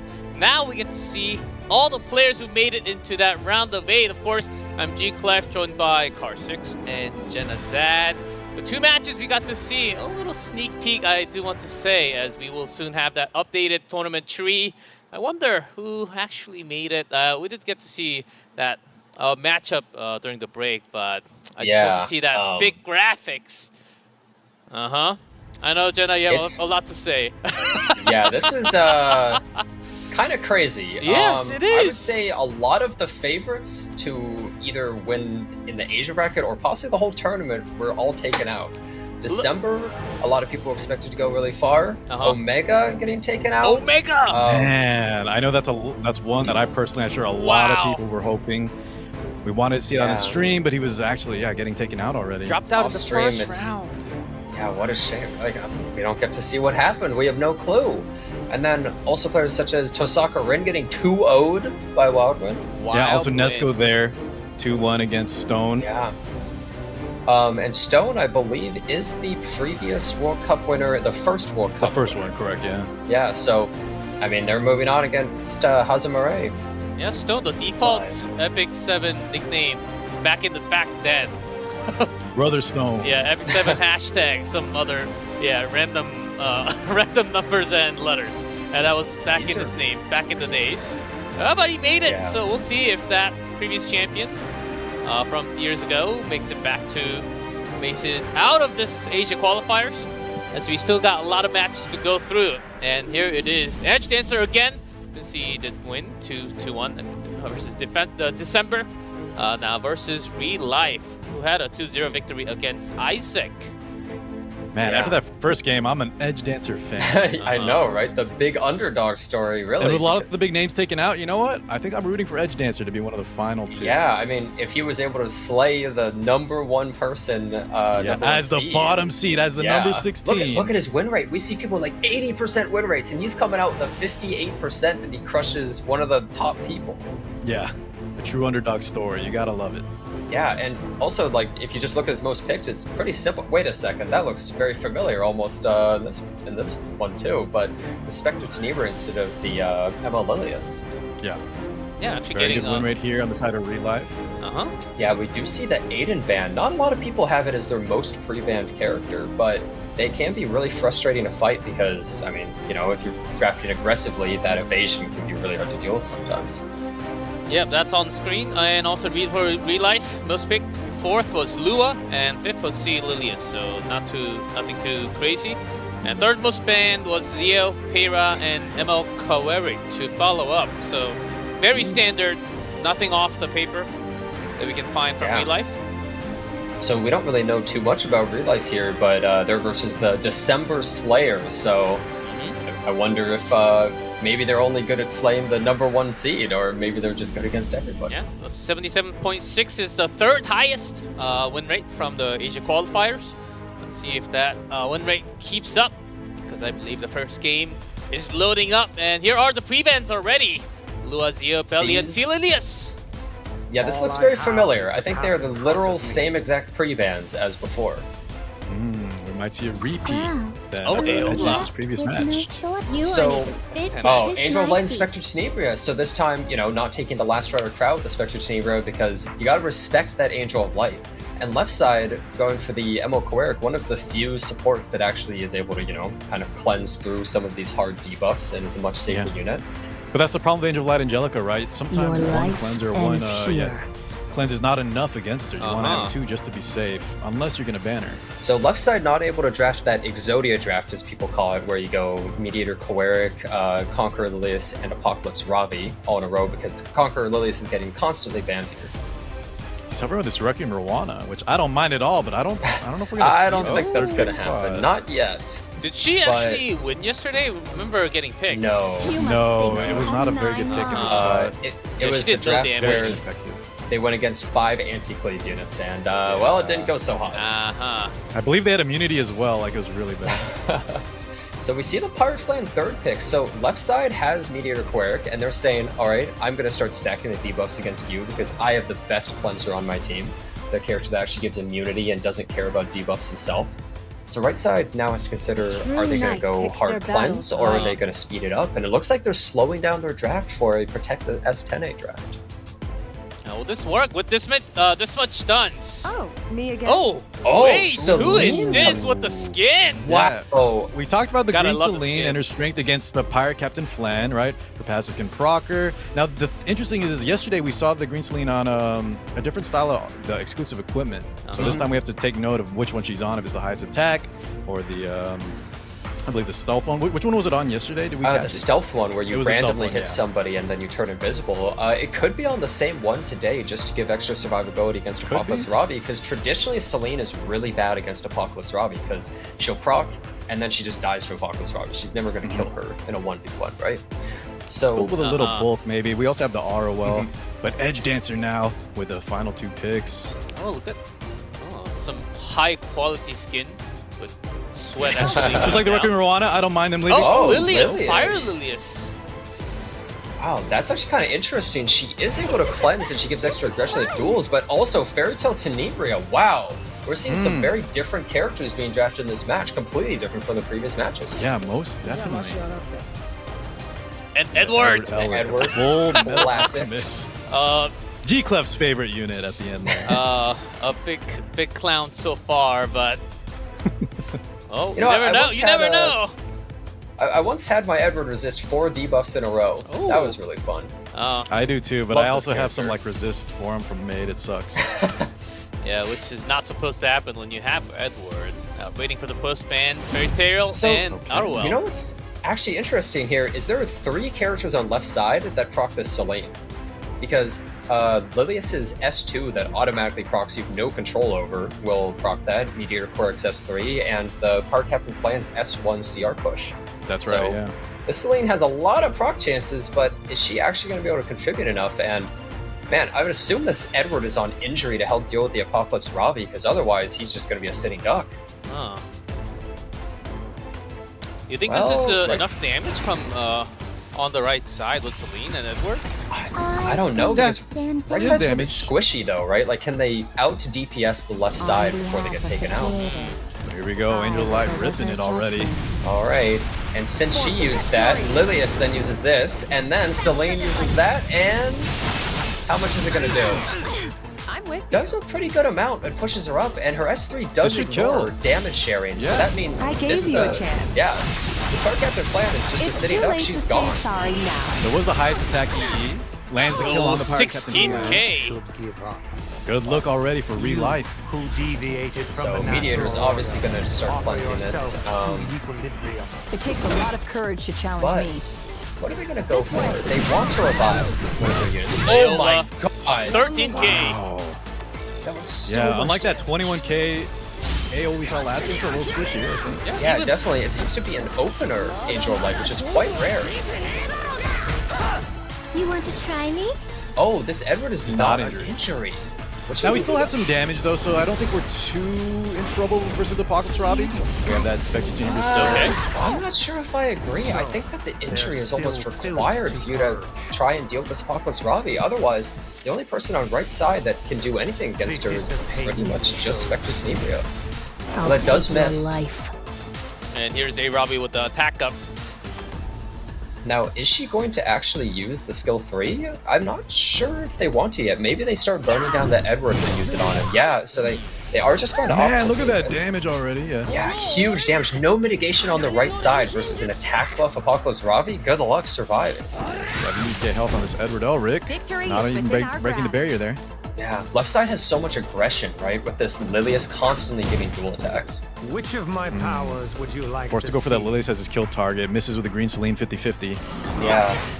Now, I would say Alright, this Lilius is probably going to try me. skill 3, which just cleans up the You Angel of made Light, this does a bunch of area damage, pushes them back, and this Apocalypse Ravi is probably just going to immediately skill 3, clean it all up. Yeah, that's some good damage from Lilius too. Yeah, not bad at all. Take a hint. Now See, full this is the burn. thing, Spectre Tenebria in theory is amazing Kiss versus my Apocalypse feet. Ravi, right? Because she can't have a reacher, but if your team is this squishy and left side can just survive through all your damage, then they're in no trouble at all. Most definitely. But you know, Jenna, with these barriers also, even if Edward was on injury, even that, I'm not sure how good he would I think be in you're this right. matchup. Yeah, it may not have really helped him all that much here. Is it Oh my APOC god, Robbie? still APOC is chunking! Yeah, so she's saving that skill 3, I think, because even if she does kill there, Pirate Captain Flan is probably just going to proc Celine's Is it my skill 2 turn? again, which is not really all that Ah. helpful for her. She'll use her skill 2 again, and then Celine's going to hit really hard. So they're just kind of playing it a little safer. They're like, I can take my time, you have no way of killing me. So wait for the perfect time. A Robbie seems to be. Yep. The Yeah. evasion's gone now. Now it's the He could perfect skill time. 3 though if he wanted to there. It would have killed off Edward. Is But this the anyways, here's the skill second 3. Yes. Okay, some more damage. 10k. Okay. Should give up. Does heal a fair bit, but look, Mediator Celine also Core has her can skill push. 3 ready, but she may not get a turn. Yeah, she's too far back is the problem. This is where Celine has an explosive start to the match that we saw, but then after doesn't really contribute all that much, do they? I think the Celine is fine. The problem is actually Edward.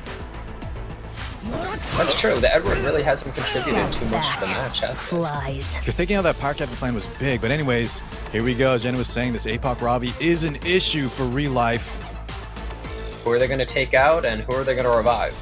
It's all a mystery. I will open And she jumps. Assuming we go for Target. the doors. Edward. Edward. Go for the Do Edward. we pull the plan? We do. Pirate Oh Captain my plan God. is back. Oh, some They good do go chances. for Flan. So You wanna they pass definitely want a through skill here. 3 here, which is going to be very strong. The Spectre Tenebra is probably going to die from the debuff. Oh, good Come bombs. near me.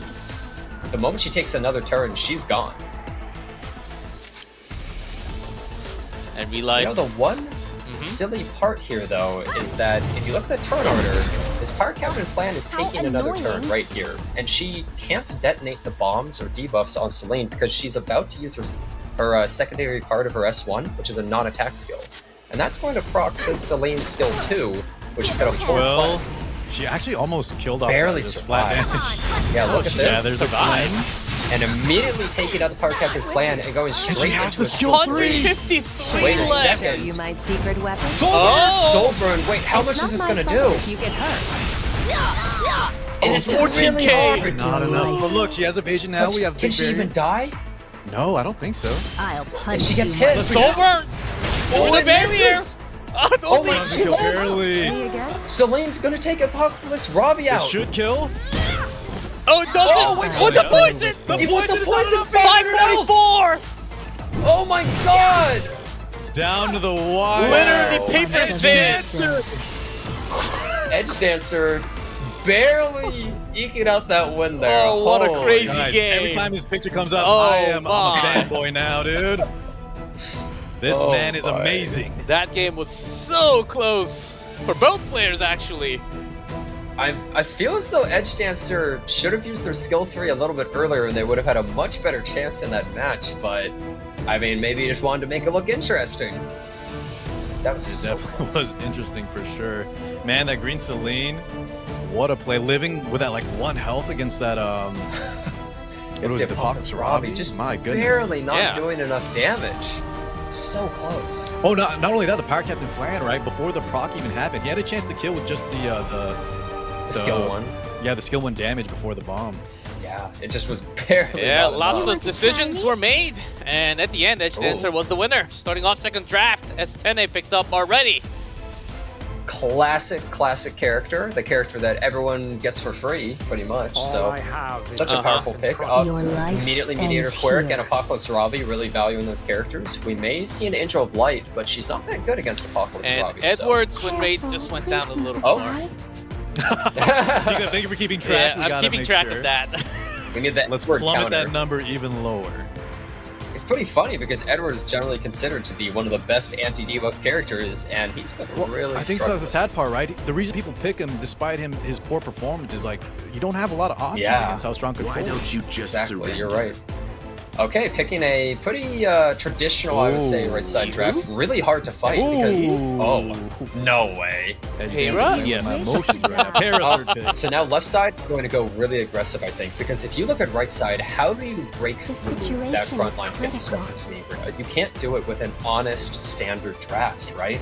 They have strips for your buffs, they have a ton of damage, and they have a lot of protection for their team. So you have to go for a more, I guess you my could say, turn? dishonest Ooh, draft green and start going really aggressive with payroll. Edward again. Another Edward Oh. Elric Wow. pick. Maybe Sid this time. getting picked. What the? I think the Sid pick. I think he must be really fast. Yeah, how and this Angel of fast? Light we saw last game was also a speed Angel of Light. So are they trying to speed contest I think against? so. a We did see her Hera? very early, right? We mentioned she was a little squishy. She was the opener. Yeah, but that's Little still control. that's really ballsy to go for something like that. But that was a because really Hera, fast one quick. of the fastest characters. Really quickly Yeah. picked up by ReLife. Seems pretty Come on, I'll confident take you after all seeing down. that speed. And we do see the Lionheart Serbia because Edward is going to proc them. So that kind of tells us that's definitely not going to be the ban, as that's the only unit really that will proc our LHC. So are we expecting a Sid ban on the right? I don't know. Do they respect it? How confident are they in their speed? Uh-huh. I think that's what it really comes down to because Payra, I think she has more than 10 base speed over Angel of Light. So Big question technically mark they should be there. faster anyways. Unless we ban the Para. both speeders They do getting ban banned. the Sid. Wow. Okay. So the thing here though is, can this Lionheart Serbia one-shot this Spectre Tenebra? Are they actually able to deal with this Lionheart? Well, we've seen in this tournament alone, right? A lot of the Spectre teams are a little squishier. Tempest Turn with no greater attack buff, no attack buff period, able to take out Spectre Tenebra through an escort. So maybe people are building higher damage Lionheart Sermons nowadays, and you might notice the health bars of these Spectre teams today, like you were saying, Kara, are much smaller than they were yesterday. That's right. Yeah. I A region specialty. Angel of Light taking the opening turn. Let's see what happens. See, a whole lot of Depending souls what she available. presses with. Yeah, we're gonna see a lot of watch the animation.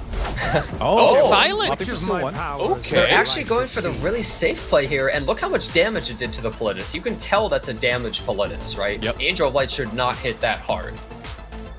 So the reason they went for that is because if they skill 3, it would have immediately made Politis go, which could have procced the debuff on Edward. Wait, they just go for it to proc it. Yeah, that's. Overall, I would say a very smart play because they want to forcibly proc this Lionheart Sermia because one skill 3 might instantly take out Spectre Tenebra and basically end the match.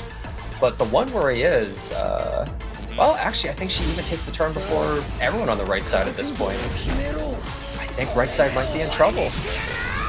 And first Edward, that's I'll 3. deal with this. And Yeah, Politis already gone. So Paco's Ravi blinded. She's probably just gonna do a cheeky little hit on Stop anybody. Doesn't matter too much. bothering me. Actually, Wow, Soul Bird. misses though. Man, EdgeDancer. Really? Kohane is on this guy. Huh. I think they just wanted to add extra damage onto this Angel of Light just so that she wouldn't be able to use her S2 cleanse. They want them to die in one hit so that this Lionheart isn't proccing that my S2. turn now. Lionheart's up to bat, 17,000 health. Does this Maybe he have doesn't enough have the damage. Yeah. You're not It is half second. bad. Lots of crits. Oh my! It's enough. It's enough, Are yeah. you sure Okay, you Oh, so wow. immediately taken out that Spectre Tenebra, and now right side only has Edward to fight against this team. go? Don't tell me what to do. And they get the duel. Oh Man, I'm even left hits. with no choice. and gotta feel bad for ReLife there. EdgeDancer, I mean, 16th seed guy, he's doing pretty well here. We're He about took to out, call him the Titan Slayer, the 80% Slayer. yeah.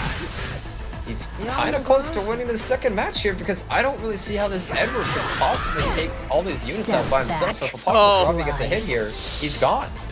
There's one chance he needs this because we did Soul Burn with the Apocalypse Rival. We need to get the miss here. He gets hit again, and I mean, really, it's just death by 1,000 cuts, even if the misses keep coming out. Because how is Edward ever going to take out Apocalypse Robbie 1v1 here? No injury, nothing. There's still right. filth to purge. Is it 500% over? EdgeDancer I mean, after already this with the Edward one. goes down, yeah, there's literally no way to kill APOC. I'll give you a Yeah. taste of defeat.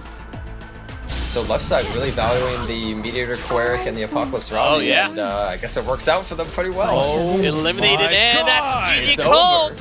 2-0 win for EdgeDancer. My dreams might come true. He's gonna be in the top 2. He is having a great showing so far. I'm putting his picture on my fridge. Look at this man. Yeah. Make him your profile card. Get my someone to make hero. get someone to make him your profile card custom. Yep, putting his profile on the on the fridge. We'll scare you when you open up the fridge at night sometimes with the stare. And of course with the 2-0 victory, yeah, lots of variety in his drafting style. And this time ReLife was not able to bring much to the table as that Sid was fanned out. Edward again with the loss. We'll continue on that story. Edward So is far, just not cutting it. yeah, so far today, Yeah, 0-2. I mean, especially this Edward, he was actually used to kill his own team, essentially, right? Like, he procced his skill 2, which procced the Lionheart, so essentially EdgeDancer just trapped ReLife in the draft completely, where it was What a just, like, play. nothing you can do. There was like some unfortunate dual attacks. Man, yeah, EdgeDancer just played that so well. It just, he had complete advantage and I'll complete deal with confidence in his this. draft and was just like, it doesn't matter what you ban, you have trapped yourself, Is this it my Edward turn? pick.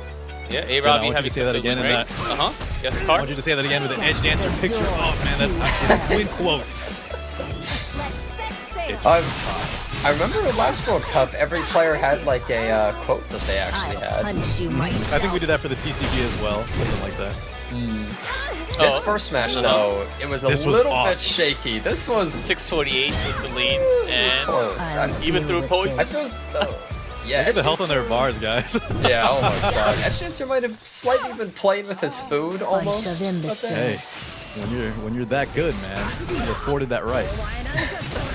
Yeah, look at this. Edward saying, I want my whole team to die, so he does equal exchange, or equivalent We're exchange. saying not only is he 16%, which is I'll plummeting as we deal with speak, but he's this. also hurting his team at the same time. He's literally a double agent here. Yeah, Lionheart Yeah, Charlie is Lionheart such a good doing- hero. Yeah, she did 12,000 damage through all that, and there was just nothing that ReLife could really do there. He just got completely dismantled from the very start. He felt helpless. Yeah. We kind of touched a little bit on the Spectre Tenebria health, the Lionheart building more damage, but as we see now, right, two different players, the Spectre Tenebria was squishy enough behind mitigation to be taken out from just one AoE, which I think we might need to adjust if this is going to be happening like that. Well, it was only 12,000 damage dealt to her, and we saw people yesterday with like, what, 13,000 health Spectre Tenebrias, so normally people like going higher damage, but it turns out in this situation, maybe having the lower damage one would have been more useful. Yeah, as long as you have some solution against to go through and let that damage into S10A. Some players are coming up with some unique solutions. We saw Red Charlotte yesterday actually being one of the tools. There are a lot of tools, right? There are a lot of tools to actually to put the damage, as long as there are no like escorts, no extra shield on her. As long as she dies, if she's the only source of damage, it seems like it's working so far.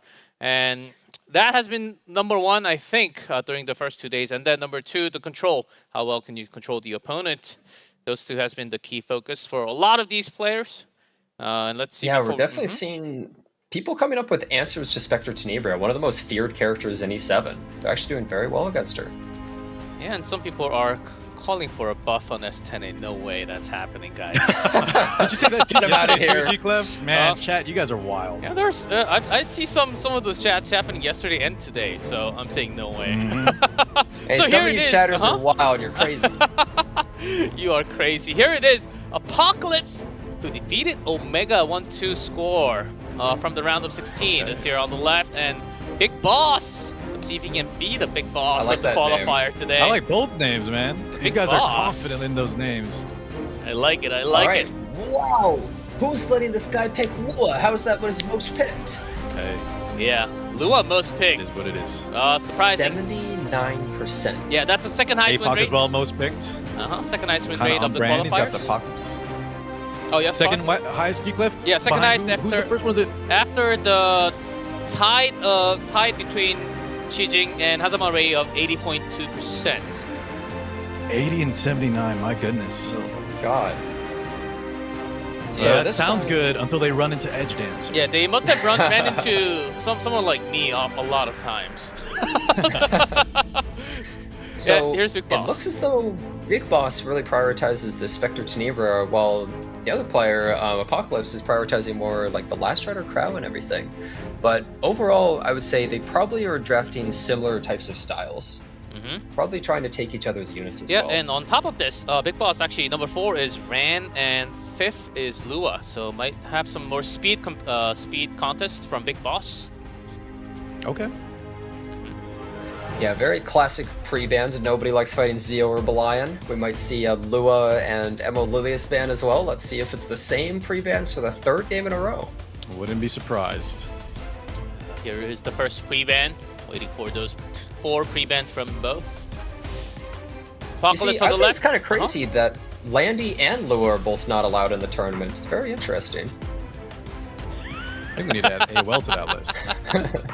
Oh, Lua just has not appeared in the pick place. Oh, we're thinking hard for the pre-bans. Oh, Angel of Light actually getting taken out, and Emma Lilius is finally free from You are prison. She is fit to out in the kiss open my here and feet. not being picked first. Oh, S10 Spectre really Tenebria. high tier, considered to be highest Yeah, tier. multiple players have. Uh-huh. Really I'll never prioritizing the taste Spectre despair. Tenebria, and there's the Emma Lilius. To, I would say, nobody's surprise. Walk And girl. I'll show you how I do. Oh, and actually prioritizing the Last Rider Crow. So they're not going for the classic or not Apocalypse Robbie, but the Apocalypse Mediator Robbie Quirk. and Mediator Quirk draft. So Probably they're doesn't want Big Boss to have the Spectre Tenebria Last Rider Crow combo. That's true. But he's going to give up that Meteor Quirk like you were saying. Yeah, left side's team is so flexible, right? They have so much aggression, but they could also could speed it up or they could even slow it down. The one issue though is if they slow it down, they're not going to have something like this Mediator Quirk, so they're a lot more open to debuffs. but getting the first turn advantage with Emolius is such a huge deal. You have so many more options when you have the first turn, especially with such a powerhouse like Emolius. We haven't seen it today, right? She's been pre-banned, I think, almost every match. You dare Yeah, stop me? I don't think we've seen her a single time. And we see the Peira coming out. Peira, I mean, she's really good against Emolius. You don't get any buffs. And since they have the Cleanser, Mediator, Coeric, they're pretty secure. They're feeling pretty good against Emolius right here. Yeah, the Peira love from Asia server. You can totally feel it. He's hovering over a lot of units right now. If there's one thing that the Asia Rand. region has confidence in, it's their Peiras. They love that unit. She's so powerful, so fast, and we see a Rand coming out the left side, but take your you know, life. Rand and Peira have basically the same exact speeds. So whoever goes first, it could be a toss-up. We'll see who win that first turn duel. Yeah, we do see the Apocalypse Ravi coming out. So left side is going for kind of a mixture of a lot of things. They have a lot of aggression, but then they're also kind of bulky, and they don't have any reach for the Spectre Tenebria other than the Rand, but they might maybe just saying like, we don't Ran even in care. LRK, maybe eventually. Not too Yeah, early. they might just be saying eventually we're gonna reach you, and so they're in no rush maybe. Maybe this Rand hits so hard though that the Spectre Tenebria can't survive. We saw a lot of Ocean Breeze Luluka yesterday, not too much today, but we're hovering that's over it true. right now from the side of Big Boss. Left side doesn't really have any way to deal with the debuffs from this Luluka as well, so Definitely. they only have 7 seconds for 2 characters. Wow, Oh, Crimson wow, Armin picked there in the Crimson fourth Armin. spot. Still have hope. Crimson Armin and Aiden coming out. Wow, okay, so they are doing this just to try and add not only a big front line for something like the Spectre Tenebria, but just guaranteed big mitigation from this Crimson Armin. The one problem I would maybe say is it's possible that they could get controlled if the Mediator Coeric This gets taken out sword or knows something. no Yeah, mercy. like Oh, Karen. last piece Not only Karen coming that, out. now if we threaten the Spectre Tenebria ban, right, can Auden solo fight this left side team? Well, I would say a big thing also comes down to who goes first. Peira Yep. and Ran are both just staring at each other. Who's more Yeah. confident in the speed? Yeah, whoever goes first is going to hard disable the other one's opener too. Yeah, they're both pretty fast. And the bands. Last piece card. Bans and- the mitt. Wow. So the big thing here is if left side gets the first turn, they would attack Aiden if they use their skill 3, which would actually be kind of nice for right side, but let's take a look. Who gets the first turn? And Rand starts the Ooh, game. Rand. 1% off. By a real 1%. 1%, just barely. It makes sense he's 1 speed faster, right? That's fair. How should we do this?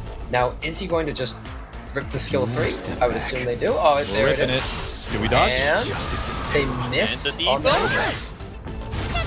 So much Counterattack. damage being dealt, so much. Yeah, look at that Spectre Tenebria live, man, from a Rand. But notice that Almost all died. the immunities were actually just taken out single-handedly by the Aiden counterattack, so that means the pair is actually able to land debuffs, which is kind of a big deal. Now they're thinking real hard. They're probably not thinking about this turn, they're probably thinking about the next turns of really like, how am I going to approach this? You dare Sure, use stop that me? clock. Ooh, Really man, all the unfortunate, turns. actually. They didn't land the Restrict on Apocalypse Ravi, which would be helpful, and they didn't land the Unbuffable. Oh, Don't they get do go us for the Solar.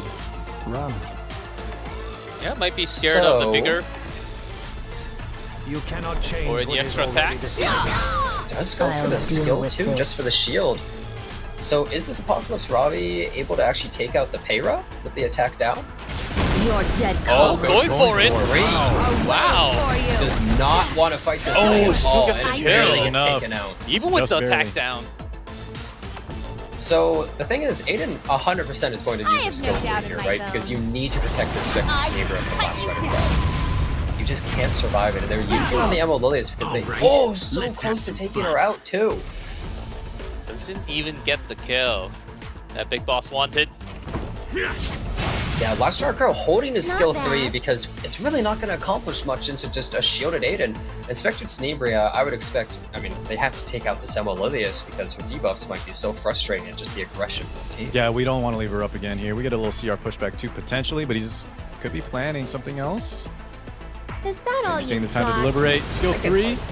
Yeah, and notice that there's not least enough try to souls to make it actually fun. burn right there, and they do. Man. They take it out and they get the extra turn, so are they going to try to just skill 1, take out the Emolivius, or maybe they're just going to skill 3 to protect their team? Oh, he does doesn't it kill! kill? 286. 200!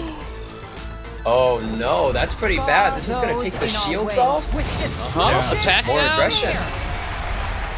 Obey. Wait a second. Oh To man, live. that was supposed to be a kill 100% for Big Boss. I won't. Yeah, it definitely was. Now pulled They do back, push back provoked. this To kiss my feet. Now the thing is, Spectre Tenebria really wants to take out this last Rare Crow, and they have the Soul Burn. You want to try They me? are Damage. Take This it should be out. enough. Yeah, this definitely should be. This is the second hit coming out. It kills Okay. everybody but Apocalypse Ends Robbie. here. Yeah, and we already used our skill 3 early to take out that para. Apocalypse in big trouble. Oh, they go for just the skill 1 on Aiden because she doesn't have her passive up yet. Not only that, right? We gotta take her out here. We gotta go for the gotta go for our outs. Hand guy skill 3 now. Mediator Queric. But I mean, this is really just a situation of just hit, right? I think this whole match really comes down to does Ankle Apocalypse Robbie hit Aiden, yes or no? Oh my god, do you see how much damage that does? She's Yeah. on Bunch So of much. Yeah, with the Sword of attack 16 buff. seasons, and he just scoops the match, And Big Big Boss Boss takes the first win. Big Boss grabs that first 1-0. Oh, solid victory after keeping that S10A was successful this time from Big Boss. Certainly looking like 1-2 Yeah, on staying the. true to his name. Lost the speed battle, but won the match. Yeah, the Aiden was actually on a anti-Apocalypse Robbie artifact. Sword of Cycling Seasons giving you a ton of damage against dark units, so I guess they specifically have it built to try and fight against those kinds of units. Look at how much damage Rand did. He was just a one and done, tons of damage, start the match off, give me immunity, but then it just wasn't enough. It was so much. It left the opponent like with crippling amounts of health, but Big Boss was able to kind of rally there, control the Last Rider Crow, had the odd and skill 3 for the invincibility, protecting that Spectre Tenebria, and it was enough. Yeah, definitely. And Apocalypse was actually, they were the one who took out Omega, and they were already lost the first match to Big Good Boss call, here. yeah. Yeah, we will see. Big Boss, all caps. Can he close the best of 3 in the second round? We'll see. And the pre-bans. All right, so They're the post-ban of the last first game. piece Karin, and no Crimson Armament. So see Lily. Give me that first pick, General Purgus. All right. I know he keeps hovering it. It's on his favorited units, maybe. I'd love It's to right. see. It's right next to the. It's the light warrior section, right? Yeah. Oh, true. Well, we see the immediate Spectre Tenebria and Last Rider Crowd. No hesitation out of Big Boss. And left side we see. back, Okay, this is the flies. classic, really popular draft on the ladder. There it is. It gives you so much flexibility and is able to, turn into so many different styles that a lot of people feel very comfortable with it. So, does Big Boss have an answer to this, or what's he going to go for? You have to be very careful about what you pick next, because if you make one pick that's a little bit vulnerable to them, they're going to be able to pick 2 units that counter your whole draft, and then you're going to be. I think the nice thing about him winning the last match, though, is right. He can pick something a little more risky here and still feel comfortable. And when you're in this situation too, you could even be like, maybe you're in a really bad scenario and you could ban a specific character and then take first pick the next round and know that you get to secure. Yeah, a kind certain of almost unit. sack the match and just make Yeah. sure the third match is even better. True. Like they could potentially ban, let's say, Mediator Queric, In and the then next match take first pick and take the Emo Lilius, and then their I opponent do might really like the feel- Shroon here, though, from Big Boss. We've kind of been talking about her strengths. Very nice into both Mediator Oh, Queric and and this- Apocalypse Robbie. Apocalypse is going to go for the Emo Leica next, right? Looking at the light section. Combat. Yep. Of course, look at that Classic. draft, man. Classic textbook draft right here. Ay, If your ay, opponent ay. plays too slow, when you have the first turn advantage with someone like Emo Lilius, Lua, any of these characters, you can just immediately take the Strays Emo Leica. They both do the same thing, instantly kill 4 of your team, and it's really hard to Remind recover. me. Who are you? And the Emo buff. Leica, even more egregious Ooh, than our the Spirit Strays. Isoline, last pick from Big Boss. The Spirit Isoline, I don't see her really making it through, but she theoretically would be good at reviving the team and keeping you safe. But There's yep, no she's gonna shot. take Yeah, it he out. has to ban that out there. Oh my god, look at this! How are they going to survive against Emo Leica and Strays here? Emo Leica alone can take out half your team, generally killing Spectre Tenebria and the targeted unit. Everything Yeah, is unfortunately, right we were talking how good Shroon is, but not against this kind of comp. Yeah, we All will right, see. take a look at this. There is a Prepare 5% for chance hostilities. that this Shroon pushes up. Is your It didn't happen. existence necessary? Simulation. Installation complete. Actually, it was 10% at that point, but look at the damage here. Look at this. 7,000 health Leica, Oh, wait. torrent set. Oh! And the team's gone. And Easy. it's It's Mini gone. was activated as well. Oh my. And right that's into strays. GG. And it's over. One turn game. That fast. Congratulations, Hey, it's okay. We had one Apocalypse. game to 1-1 give, tied. guys. But I think you are right on the money there, Jenna. Big Boss banning C. Lilius. So that's going to continue Yeah. into third game. I would almost say it may have been a mistake that Big Boss banned Lilius Yeah, because because that he's match first was pick. over and now he can't pick that character, so maybe they don't value the pick too much. But look at Architect Leica there. Wow, she did a good amount in that match. And lots of that's a big zeros. bar. Uh-huh. Actually, Destina did really well, taking 95,000 damage apparently. She But got killed, what, 5 times over? yeah, as you can see, that's the power of not only that draft, that 3-person draft that they have that's so flexible, but that's the power of getting these first-turn advantage characters. That's why you see so many Conqueror Lilius bans, so many Lua bans, because when you're fighting against these units, you're immediately on the back foot, where your opponent has every advantage. They can draft fast, they can draft slow, they can go for these instant kill teams like that. They just have so many options. Yeah, he just waited. He saw that Sharoon, even how strong she is, it doesn't matter, right? When you last picked that Architect Leica Not into bad. the Strays. I have been cleaved by that same exact team many times with the Strays Emma Leica end, and you cannot draft slow against that. And we see the Spectre Tenebra again, but there's no Emma Lilius this time, so maybe they're feeling a little more confident. So looking for that Dark Fergus, Warrior. Fergus. Uh-huh. Not this time, Sally. Fergus. This ain't season 3, Car. I'll show you how I do things. All Okay. right, Last Rider crowd. Stealing the Last Rider I cow from your protect. opponent, and you get That's what I rewarded. do. Now Big Boss coming up with has to come up with some other solution for game 3. Radiant light. Still Destina. Oh, okay, going for a very slow draft. So, right side is going very slow again. Generally from Asia region, you see a lot more aggressions, but right side is going just... Oh, there's the Solitary. That's huge pick. Huge pick, because right side, Destina can't cleanse enough to deal with We Solitary. saw that happen today, actually, right? Uh-huh. The Solitary kind of took over versus units like Destina. And also, picking the Vivian. Vivian's a very strong character versus Spectre Tenebria because she's just able to survive against this huge damage.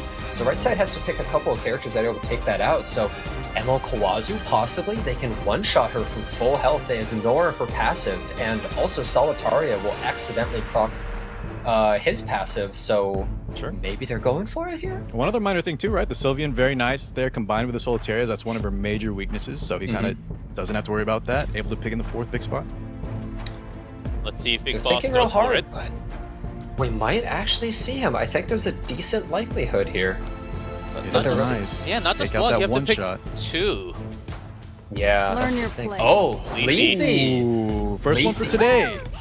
And Millum being picked. Okay, the Millum does reveal the Solitaria constantly with her passive, so that could be really useful. And the Leafy is able to execute that Vivian and another Fairy Tail Tenebria pick. Threading a lot of control here, as we only have Destina on the right side. Speaking of Fairy Tail Tenebria, do you guys see that there's like a Smallgate doll for her you can apparently get in Korea? For Fairy Tail? Yeah, I saw it on a recent video, but G-Clef, can you mail us one, please? yeah, send one to everybody in chat too. Oh, yeah. Everyone, But us first. everyone, make sure to PayPal me before, okay? Okay, those are going to All be right. banned. Oh, Destina The banned. one okay. cleanser being Yeah. banned, but oh man. We still have that Solitaria, though, and she could completely control the field from this position. So really, a lot could actually happen here because We need to see the Solitaria Millum. is going to be revealed by the Millum's passive. It is Tariel's Wait, too. 40 Wait a souls. second. How is she going first? Wait. She's so fast. This She's Millum. outspeeding the Solitaria. Either this Millum is insanely fast or the Solitaria is insanely slow. So we have There's one an more extra hit. I'm looking punch. at the damage here. And her estimate ignores the damage sharing It should from kill, this yeah. crowd. It's probably going to take them out. Oh, here we go. Wait a Millum. second. The Sully. It's not enough. Oh, it survived. She's still there. That's huge! Oh my god, That's That's probably the like sacrifice we made for making her 200 so HP. fast. We didn't have the damage. We had What 40 is souls, that? but it wasn't enough. so much speed, but so little damage. And now 297. Solitaria, And now from here, she's going to control the field. yeah, this is where she starts to just pop off. Oh, Big Boss is in trouble.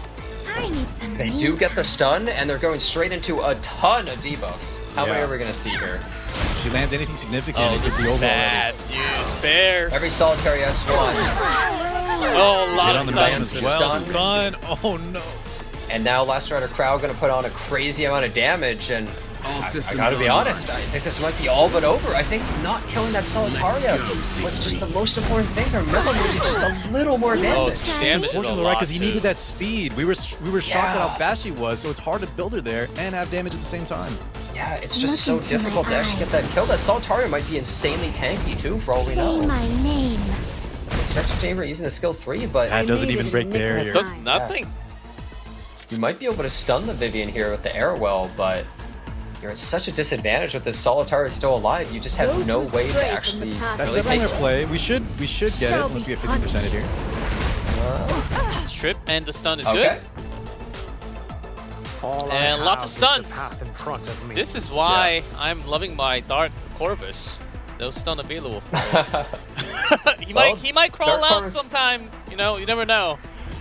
Now that you mention it, he actually would have worked in this I match, I will suppose. erase them all. For a world All right, without meteor skill for, three. for that. Yeah, and 27K. Milim is going to reveal the Solitaria, but they can't do anything, and so Now, she if just gets Soli another turn. low rolls here, there's a potential for a comeback. It's very slim, Okay, but okay. if we get some resists, not so many no key debuffs, Let's see what happens. Going for the Leafy, the blind actually being pretty useful. it's not that impactful for her though. I don't think we're that worried. Oh, The stun though, Another stun speed on down VP. also. Well, the reason I thought that the blind was important is because her skill 3 actually could have taken off the Solitaria's invisibility, but now she's just completely disabled, and they kind of need to. Oh my god! the extra growth. health. Holy Sacrifice, Oh, though, Let's but have some fun. not too impactful. Yeah, she's still alive, but what does she really contribute at this point? Yeah, already skill 3, doesn't even have escort on right now. So the Spectre You Tenebria aren't even really fit to needs kiss to my get lucky feet. and kill this Solitaria. Like they I don't have even to think take it would kill through the barrier, even if she gets the splash, but we'll see. And they don't Another hit it. trial to overcome. They don't really do that much. You see, this is the thing. We've seen a lot of Spectre Tenebrias today, but a lot of the time, even though she's such a scary character, they're just not putting out enough damage, right? Without the buffs. Like, yeah, look at that. I'm Only Good strip, but not on the attack up or Sylvan speed. Sage Vivian about to do a ton of damage. Yeah, we're in gonna see a area soul here. burn here. Is it on symbol too, or did she have might be on symbol.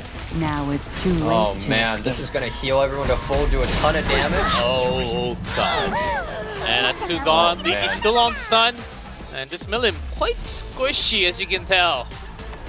Yeah, so one big problem also is she wasn't able to get any focus because of Solitaria completely removing it. So popular. there's no danger of her getting I'm her not skill used 2 to at all. it. And it's I'm over. There's the yield. There it is. Alright. Apocalypse. Taking the big win. Apocalypse taking the win. That Milim.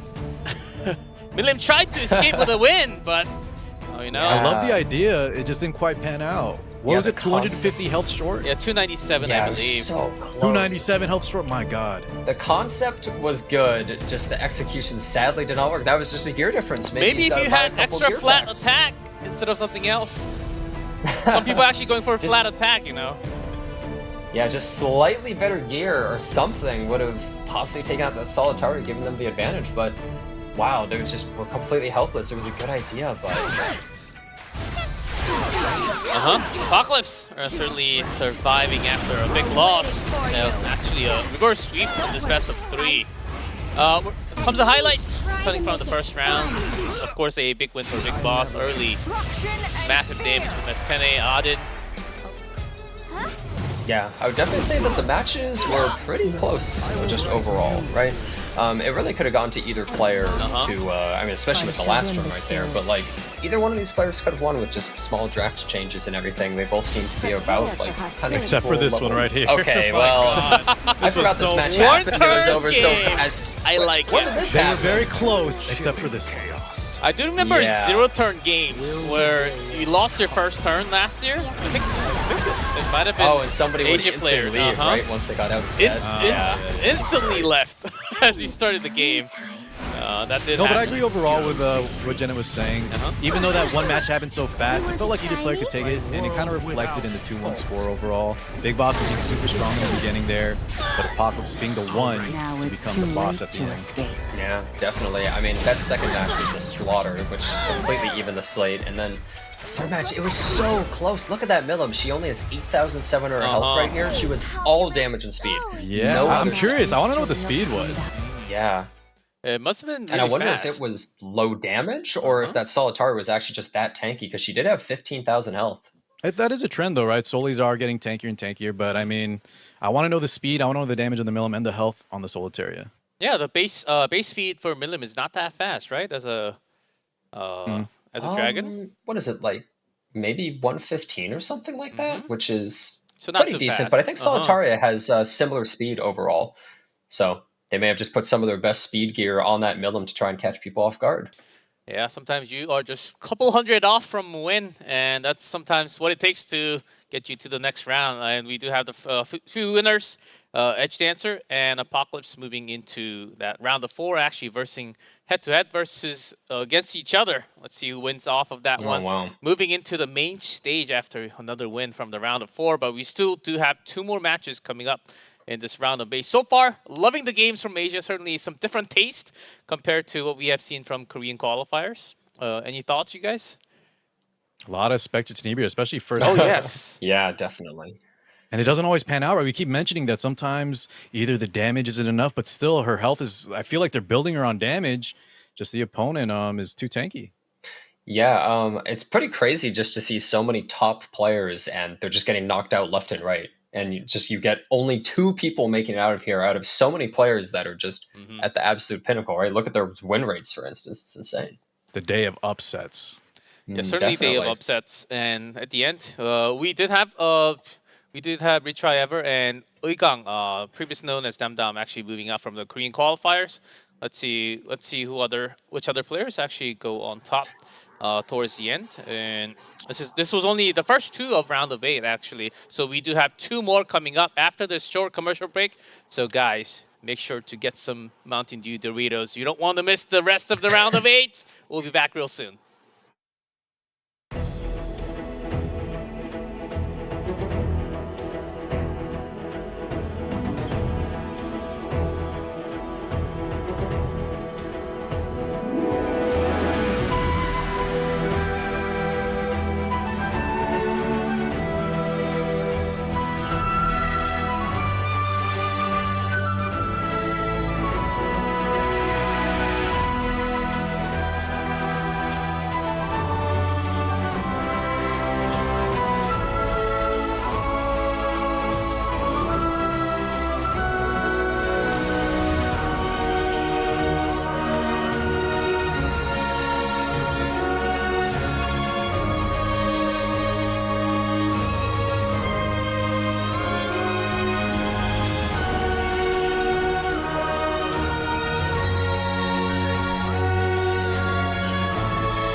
Welcome back, everyone, to the second half of round of 8 here. We'll have 2 more matches to go through. Of course, I'm G Clef with Denizad and Car 6. So far, we had some crazy numbers going down to like a couple hundred left, 1 hit away, just surviving with a small tick of HP, and One those are flat enough health to roll of health. roll flat health. I don't know. It seems Yeah, like maybe it's a good percentage stat health after is all. pretty good. I We saw it in mean, a few matches, right? Not just the Milim one, but in the Apocalypse Ravi, the Green Celine, both being at like less than 200 health. You gotta imagine they were like, if I just had a little bit more gear score there, Yeah, it would have just been a all the little difference. more. I think I don't think if you can have more of a gear score.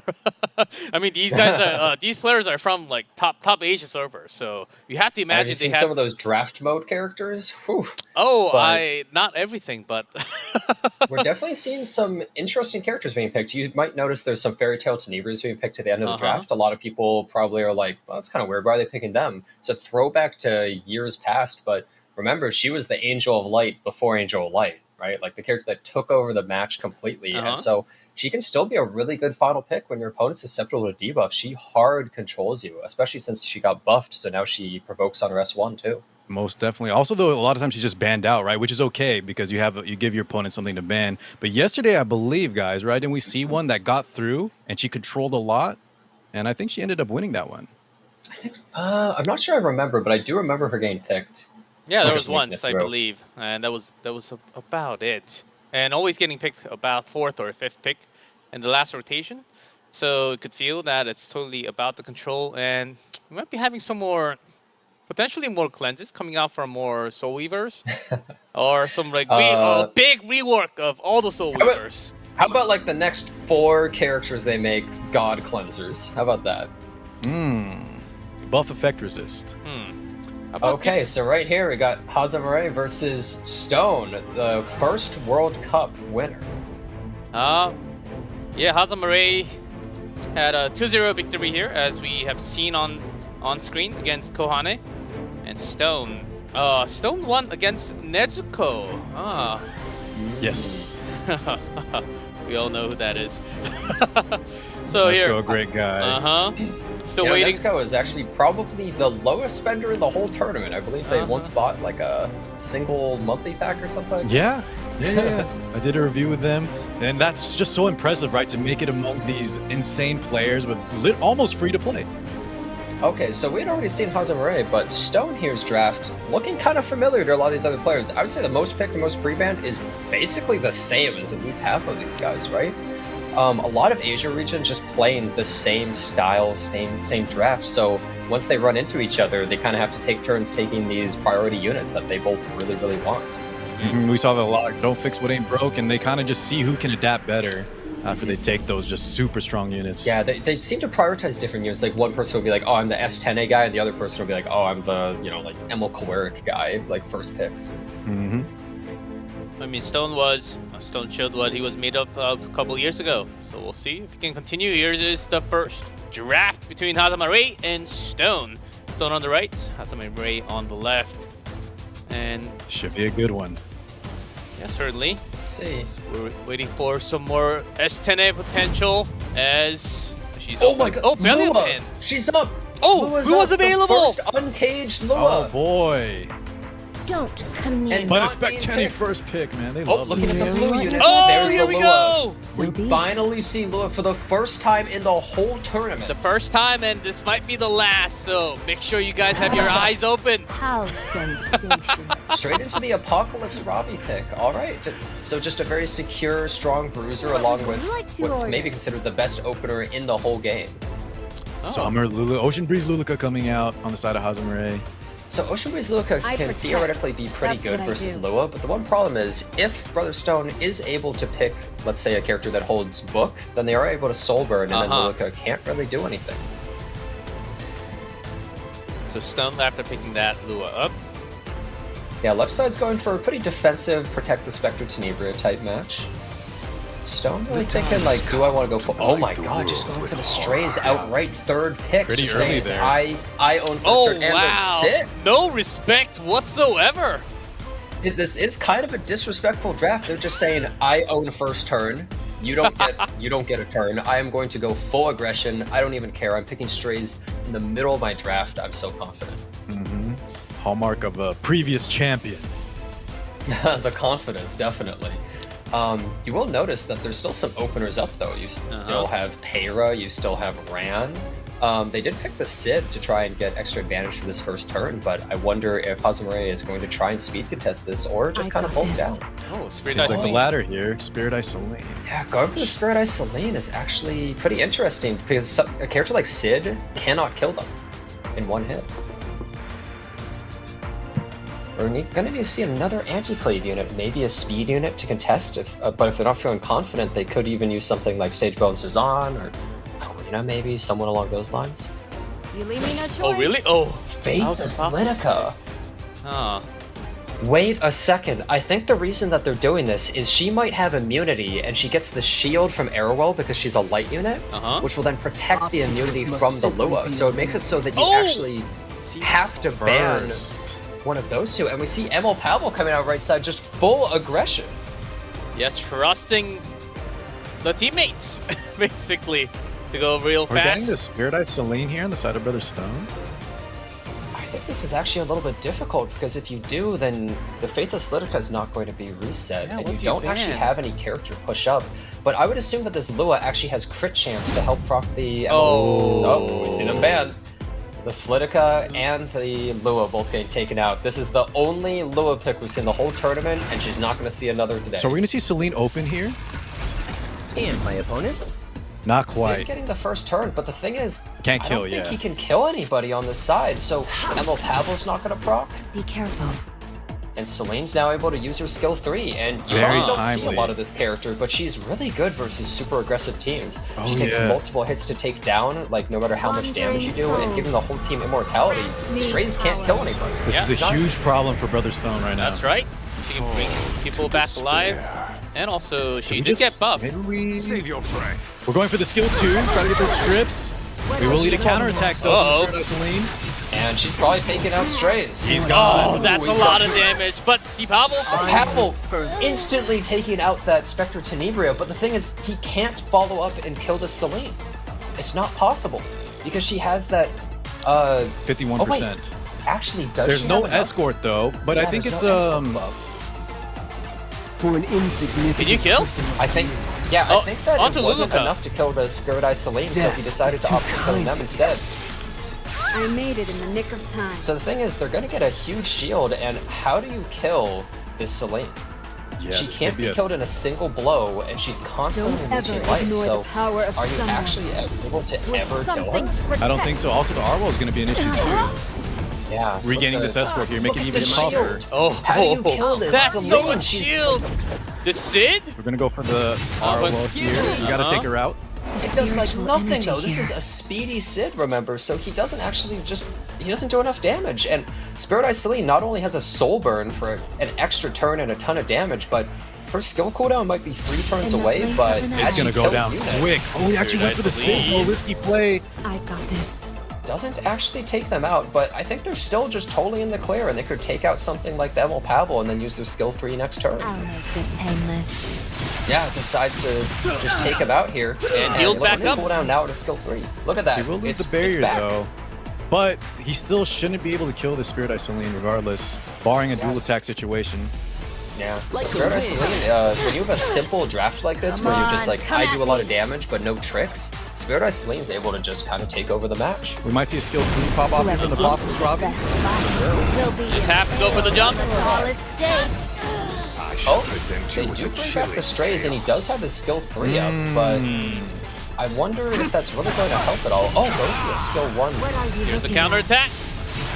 Okay, we do have skill 3 though on Spirit Eye Who Celine. are you people? Oh, the Yeah, healing tries is to back, revive man. the entire team. Bring it all back. Open the God. gates. here? Look at that. The whole gang is With back. immortality to I'll boot. be right And Luluka has all her skills still. Yeah, she might actually just go for... no need Oh, to decides to thank opt for me. the skill 3. You want The to Ice try Cream me? buff is really good on a character like Celine. And Soul Burn on Spectre Tenebria with 1 health. This might be it. Not This is most bad. definitely it, because we're going to be left with an Apocalypse Robbie. Yeah, quick And hit. just Spirit Eye Celine alone is enough. Ah, and that's GG. Spirit Eye Celine Hazamarei. having some type of a showcase finally in the tournament. That's what I was wondering. Do we have to ban the Spirit Eye Celine because their draft was a little bit weak to it? But the Faithless Litica was also an issue. It's just, as you saw there, how it panned out, it was almost no outs. Yeah, exactly. I think that Stone may have kind of shown too much too early. He committed so hard to his aggressive team, and Hazamarei picked two characters that he just couldn't deal with. And even though he had Lua, it turns out when you banned the Lua, like suddenly his draft kind of fell apart. The left side was just too tricky to deal with. Well played from Hazamarei. Yeah, Strong start against the first WC champion. Yeah, getting one up. Stone. Let's see what other cards. I'm sure Stone can actually just go rotate back into the standard, not having Lua from now on. And there were other heroes available for sure. So he felt in the bones. The speed is not working against this guy. Has to change up the gear. And here is game 2.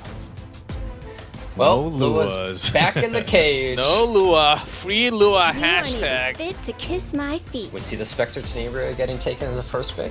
Always a classic. Maybe They we'll love see it. something They love it. like Apocalypse Ravi or Mediator Quirk coming out of here. night Oh, there's the Airwell pick again. Hazamarei seems to really value it. And We it saw did how actually tanky it was, work. right? It was really, really strong. Yeah. Adds so much to his team, just so much mitigation that they seem to really, really value it for their playstyle. I never fight a losing battle. Alright. 10 guy. Tried and true. No surprises yet.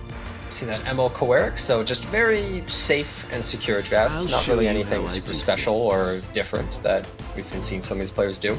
And we see the very classic That combo, ML wombo Crow. combo. Yeah, exactly. It seems to be the combo, right? ML Crow with Spectre Tenebria shoring up each other's weaknesses. You can go aggressive, you can go slow, all sorts of stuff. Ooh, I would love to see a Sharoon The here. snake. Last time it got picked, unfortunately, the opponent was cleaving it. Ooh, okay. Locked. But what do you notice about this though, Car? They Right can't. side is It's missing a lot something. harder. Right side's missing these Yeah, things. they are missing a important. few things. Cleanses, possibly? I mean, I do think Sharoon's really great versus left side initially, right? But you still got stuff like Solitaria up. You still Yeah, have, Hazamarei has I don't know. 3 spots open to pick, right? Yeah, there's a lot of debuffers that can take over the match, and I don't know if right side has enough. You could pick maybe even Solitaria Death Dealer Ray or something. If he takes 2, he traps Stone in Oh, the you said it. predicament. There it is. Venom versus Venom. Might Time see it. Oh, Oh, we we see see Vivian. my magic. Yeah, they like that combo apparently. like that the pick too, Solitaire though. plus Vivian. Very strong into the Spectre Tenebria. Okay, the mage. And combo. I mean, I've said it before, and I think all of us kind of agree, is against Solitaria, the moment they pick it, you're on damage control, right? Like your whole team, you're like, okay, I have to be able to just not get debuffed. Like, what units do I pick that survive these debuffs and give me the advantage? Wants Chrono debuffs. Kawazu. Yeah, a lot of people Wait are building a this guy second. because That of the ML Landy. Go ahead, G-Cliff. No. You can go ahead. The Vigor buff, right? Very Uh-huh. strong. Going to be able to one-tap that potentially Sage Vivian and get proc from the Solitaria. Last pick covering over Architect Leica, potentially? That's pretty confident, because that means they're like, I'm going to outspeed your Solitaria. Yeah, right? that's a risky move, but it wouldn't be. I confident. wouldn't put it past Brother Stone. Yeah, they definitely have a lot of confidence. And... Uncertainty. And Oh, I lost. was just like holding my breath. They went nice. for it. All Lock right. it in. Maybe they just couldn't think of another character that really could have given them the edge here. She is able to Potentially- obliterate a team, so Yeah, maybe also just planning to ban the Solitaria. it's possible that honestly they should have insta-locked it, because now he looked a little hesitant. So maybe Hazamarei is now like, okay, maybe it's not that fast. A little Maybe mind game action. What if it's Yeah. reverse? Well, you know, when somebody instantly picks Assassin Sid, Your they look life confident. ends You're scared, right? Yeah, but when they that's wait true. a while, you're like, this guy, they have no faith. We have a last pick of Pox Robbie, which is a little interesting. Not that strong into both Spectre Tenebria and the Sharoon. That is true, but I suppose they're really tanky and can possibly survive this Architect Leica and also Oh, survive he the has to ban Wazoo. it though. Both getting banned. So left side is saying, I'm faster, essentially. This might just come down to purely whoever gets the first turn wins. That's right. If Architect Leica doesn't go first for Stone, this is going to look bad. And we'll see Remember, round people 2. initially built her full speed. And we start with Leica. She gets the first turn. Wow! Oh, Look at that. 4% Wait, the off. Solitaria. This Wait, I is- think the Solitaria might be a DPS or possibly even injury Solitaria. What is Combat that? systems Yeah, on. slower than the hand guy. If a plan is Uh-huh. made without error, And here's Here we Architect. go. The laser beam creeping through.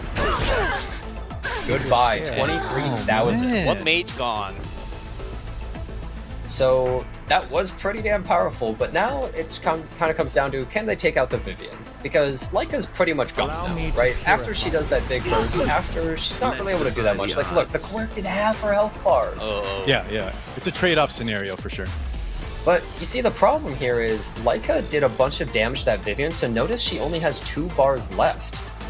So if Last Rider Crow uses his skill 3, We'll be and down then one. Spectre Shall we Tenebria bring this Soul to a Burns, close? she's We'll be down actually going to be able to use her skill 3 on a 0 defensive bar Vivian. And can they actually survive that? don't come near me.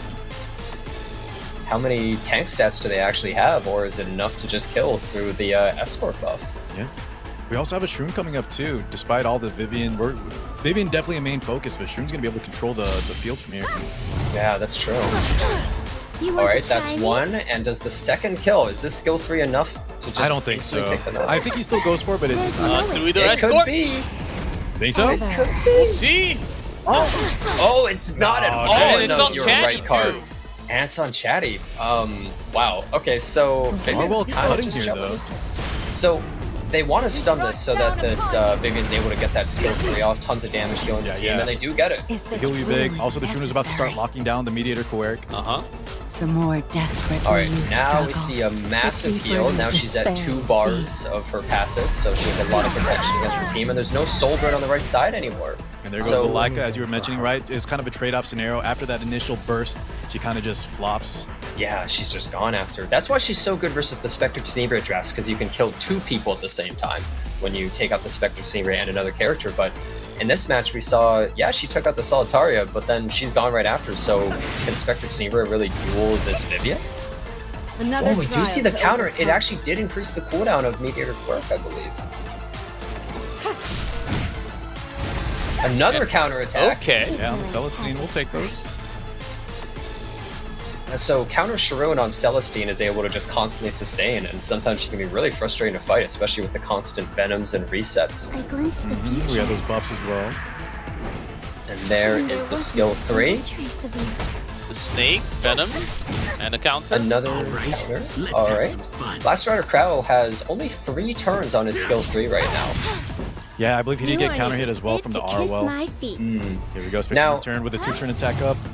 Yeah, it's gonna hit, like, you know, relatively hard, all things considered, on a Vivian, but she has a really hard time actually taking that character out, and Meteor Quirk's just gonna remove all those debuffs, and the Shroom has no strip anymore. She's not able to reset the team, We have a nothing. Soul And in here. How much damage on the Spectre Tenebria? Not too much, especially with the Last Rider Crowd barrier. it does do a fair bit, but the shield that they're getting from Sharoon every turn and the constant buffs are actually kind of helping them out survive this Vivian, but I'm not sure they're able to survive the next Soul Bird. Oh, is this another loss for Estene? Spectre Tenebria having a lot of That's what I losses, do. more than a win today. And Hazamarei seems to be I'll show on a you pretty how good I trend. That All speed it up, takes is kinda one relevant, dual little attack. damage, So- but here comes the bike. Oh man, and look at this. Wait, how many souls is Stone gonna have after this? They totally See, have yeah, 10, maybe but enough. Oh, one more. do they have enough? And attack buff crit damage, there is no way that this Vivian's gonna be able to survive Yeah, this also, time, we already right? caught Chatty, I believe, so she shouldn't be able to get it again this turn. Yeah, but look at that. She's No never stack. gonna proc it because she's dead. Oh! Hey. And that's it. Finally through the stacks. I am to someday return. And this Evening time, up the match. Cannot this stop time Stone Wow. brings the Look at win. that. He's got the frame too to prove it.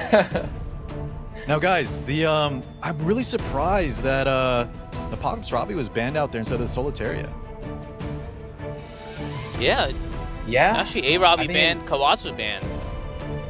it's But pretty it works crazy. out, right? that, we had that Leica, really, even though despite the trade-off, just a good showcase from Stone. The confidence on that. Although, Jenna, we were saying like the last pick Leica seemed unconfident. but maybe he knew the Solitaire was a little slow. Even Yeah, slower than the maybe meteor had a little there. bit of information. I don't remember Hazamarei drafting the Solitaire earlier. Was that the one that got hit by the middle a bunch, or was that another? But anyways, Stone seemed to kind of know what he was up against, and it worked out pretty well in the end. It's pretty rare seeing a Spectre Tenebria beat a Vivian in like basically a 1v1 like that.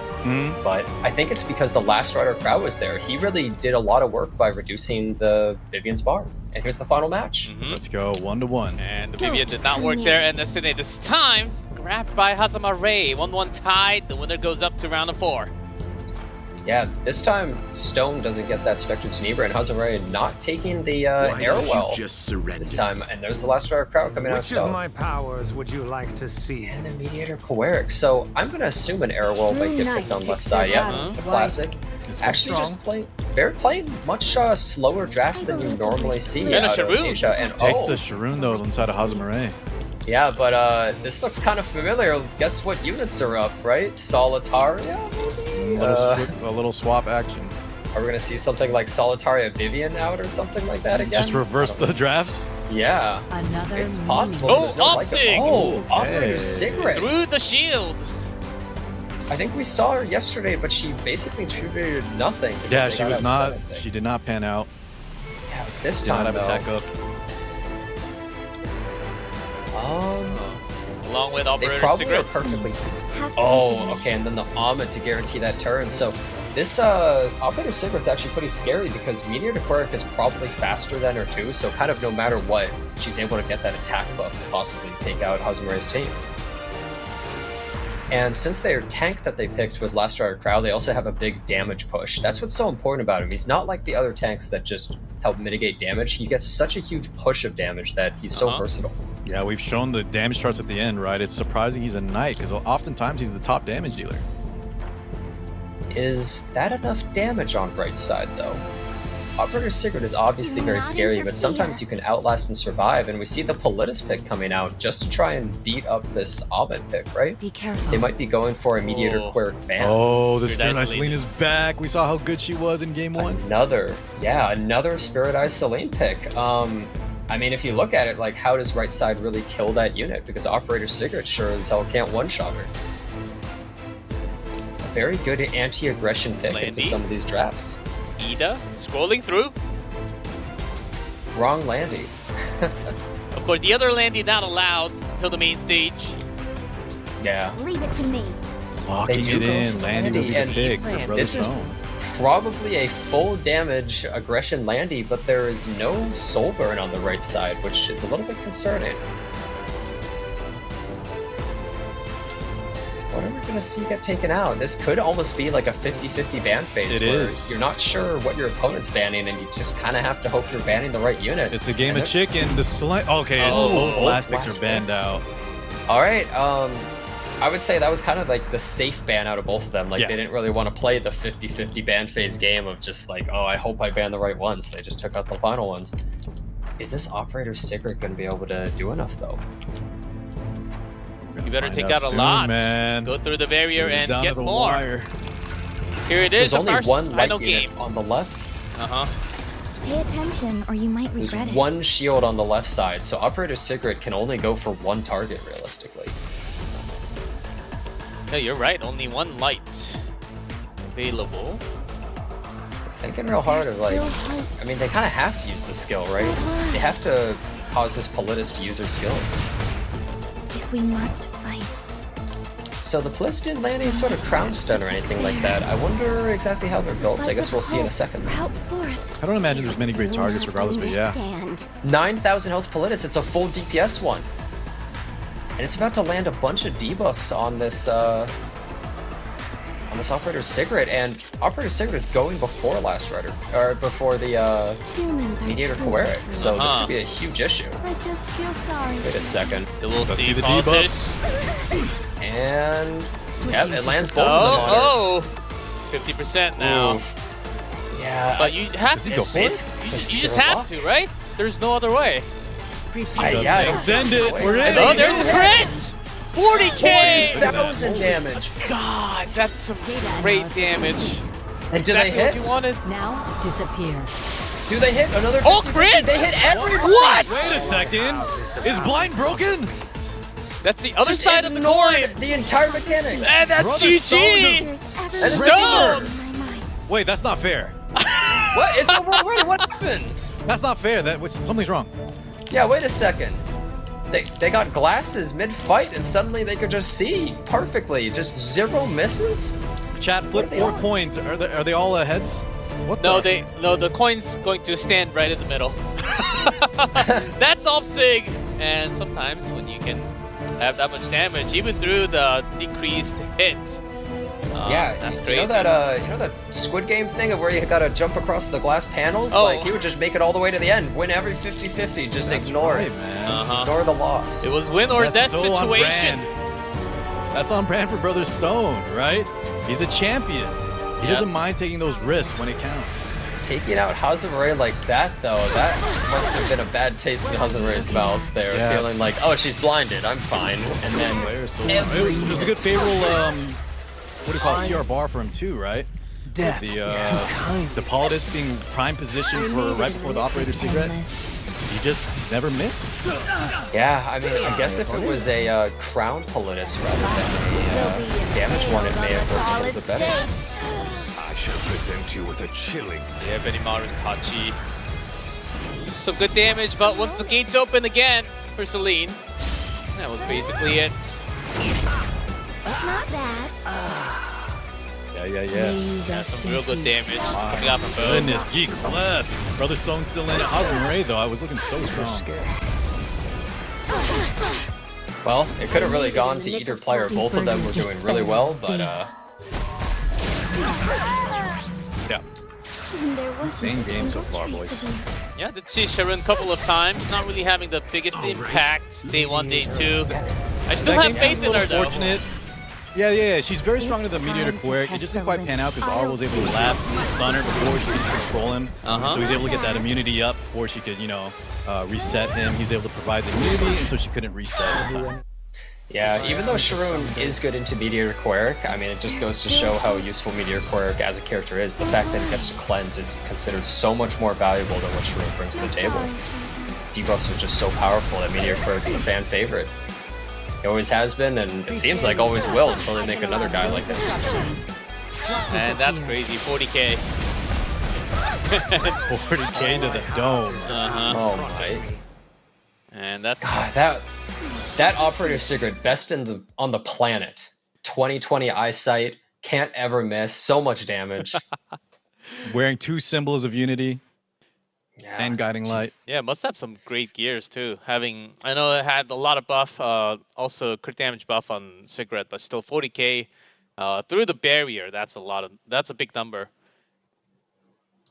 Yeah, you see a whole lot less of Operator Secret than you used to. Just not really all that popular nowadays. But I mean, hey, if you draft her in the right position, she works great. And I don't even know if that was exactly the right position, but that was a little bit lucky, I would say, getting Just all a little those bit, hits right? off. Yeah, But a little I mean, lucky. it was a good idea, I suppose. Yeah, that damn is certainly a good output. I pulled Opsic from the free ML just half a year ago, and I cannot even get close to 30-something K. So that's got to be some great gears coming out from Stone. But of course, we're not done with round of 8. We do have the final match here, WildWind versus I like that pose. Ivyuedui. Yeah, very confident. Wait, how do I say the right side's name? Ivy? Let's say So, Ivy. yeah, Unless so- G-Clef has a pronunciation. So it is marked as LV. So Oh, LV? LV? yeah, LV, Okay. not IV. So it is an L, I see. lowercase L. So LV. Let's see, Okay, WildWind alright, here. So we actually see a Politis ban, and that usually screams something like Ahmed, Ahmed, right? yep. Like you really like that character, but it isn't one of their most picked. They're going for kind of the usual, we've seen a lot of players have this, the Mediator Quirk, the The Apocalypse Exodia. Conquer Lily's probably 4th pick there somewhere. Yeah, probably, but she gets banned so often we might not see it. We saw Lua get picked once, and then she was immediately back in jail, but Yeah, wonder if whenever we'll see them she again. has the get out of the jail free card, she can get out, but that doesn't happen often. And Peirar Lua was 4th, 5th pick from WildWind. Okay. And similar from, we do have LV Ron and ML Kawerik has 4th, 5th most pick from LV. Classic. Yeah, nothing too surprising. Yeah, and I mean, the Auden pre-ban usually tells you that they're trying to maybe cleave or just go really, really aggressive teams with area damage, because otherwise, normally are not as scared of it. And I'm shocked that they get Lua so much too. You see some of these players that they seem to get Lua in a surprising amount of matches, but in this tournament, she's gone in basically every match. She might be gone right here. Yeah, WildWind had a 2-0 victory, and LV had a 2-1 victory in the round of 16. As here we go, WildWind on the left, LV on the right, and Lua still in that prison. They both kind of wasted a ban in a way, right? Where Angel Light Angelica is up though. Yeah, exactly. They both took out. There's no Aiden ban. There's no like Zeo ban or anything like that. I'll take your I expect to see an APOC and maybe an AOL come up as well here. Another Last Rider Crowd or ROL. Is there going to be something like an Angel of Light, or are they not going to really value the pick here? Wow, Ocean Breeze Lulika. Quick. Okay. Well, right side could go Solitaria immediately because she's very strong against Lulika, where her passive is not able to get any stacks. That's right. Also really strong in both ROL and the Spectre Tenebria too. And we might see it. There it is. There she is. Everybody's favorite, Solitaria. We love Soli. No Angel of Light picked by either side yet, which is a little bit surprising. Yep, Aola is open. Hovering over the Lionheart Sermi here. Wanting to get that proc from the Lulika, but he has the Solitaria pick, so it may not proc. Just a Soli, no other pair. Are they going to pick the Payra? Double down on the control setup. All right, yeah, they're going hard control, first turn advantage, lots of control. The thing is, if the Solitaria actually does end up getting banned, then the Lulika is really strong against Payra, because as soon as a skill 3 is used or whatever, Lulika is going to strip those buffs and cleanse evereverything. So yeah, strong matchup into the Mediator Quirk as well, depending on the turn orders. WildWind needs to pick in a way. Oh, okay, goes with the Lionheart Sermi. They need to pick in a way where they can afford to ban something like the Solitaria, I feel. They need to pick a very safe draft that covers a lot of their bases. They already have the Spectre Tenebria, but they just need enough threats that LV is not going to be able to take out that Lulika or anything. Last piece, Corinne, sitting on the screen, fellas. She is kind of like the new and improved Zahawk in a way nowadays. Zahawk's so good, but oh, there's the Aiden. And LV, as we saw, likes to pre-ban that. Yeah, and there's the classic ML Leica. So I would say that it's almost telegraphing something like a Lulika ban. Like this could go either way. Like if they don't ban Lulika, we have that weird interaction, right, between the Solitaria and the Lulika. What are you betting on? I don't know because. Give me a call, Jenna. Oh, I'm too late. Okay, like a last ban there. And Architect. They did not want to risk that. Because it's possible that her skill 3 would have instantly killed the Spectre Tenebria without even needing to use that target debuff. That's right. You mentioned earlier, right? Even though the trade-off, she might have a 2-for-1 special. Yeah. So Aiden is actually really annoying for LV here, just because it makes it so Payra's S2 is pretty weak, and also Papa's Ravi's not that great in there. I think that's why he pre-bans it so often. Yeah, we'll see. It's so frustrating to fight in this situation. A lot relying on a Ravi for LV. Yeah, definitely. We've seen a lot of A-Ravi today, actually. I feel like you don't see her as much as you used to, but people are really prioritizing her just because she's safe. Yeah. Skill 3, just opt for the skill 1 here in the Solitaria. Oh, wait, that's huge! That's huge! The Unbuffable is big she time can't there. stealth anymore. Oh my. Yeah, we can see her get targeted here from... And her skill 1 does nothing because she didn't have her buff because unbuffable. That might be an instant game losing debuff, to be perfectly honest. That was so huge. For your extinction. You want to try me? Because look, Solitaria, she's just out in the open against a Soulburn Spectre Tenebria. And left side is so bulky. Yeah, certainly WildWind. The odd and follow up too, just in case. We'll go for that chance. Soulburn. Don't come near me. 1, and going for the second Look one. into It my might not eyes. kill, but we have they've 2 got units some following up. Say my name. Oh my god, that was insane. I Getting made it that in the kill nick of attack into time. the unbuffable, no less. So Don't unlucky. ever ignore the power of And they someone. On the Pac. With something Yeah, so to protect. basically, they're just getting controlled now. We Right side's still just getting have hope. controlled somehow by an Aiden and an Arrowell. It's full team control right now. Yeah, It's quick just cut. a lucky duel, though. Wish to die. Yeah.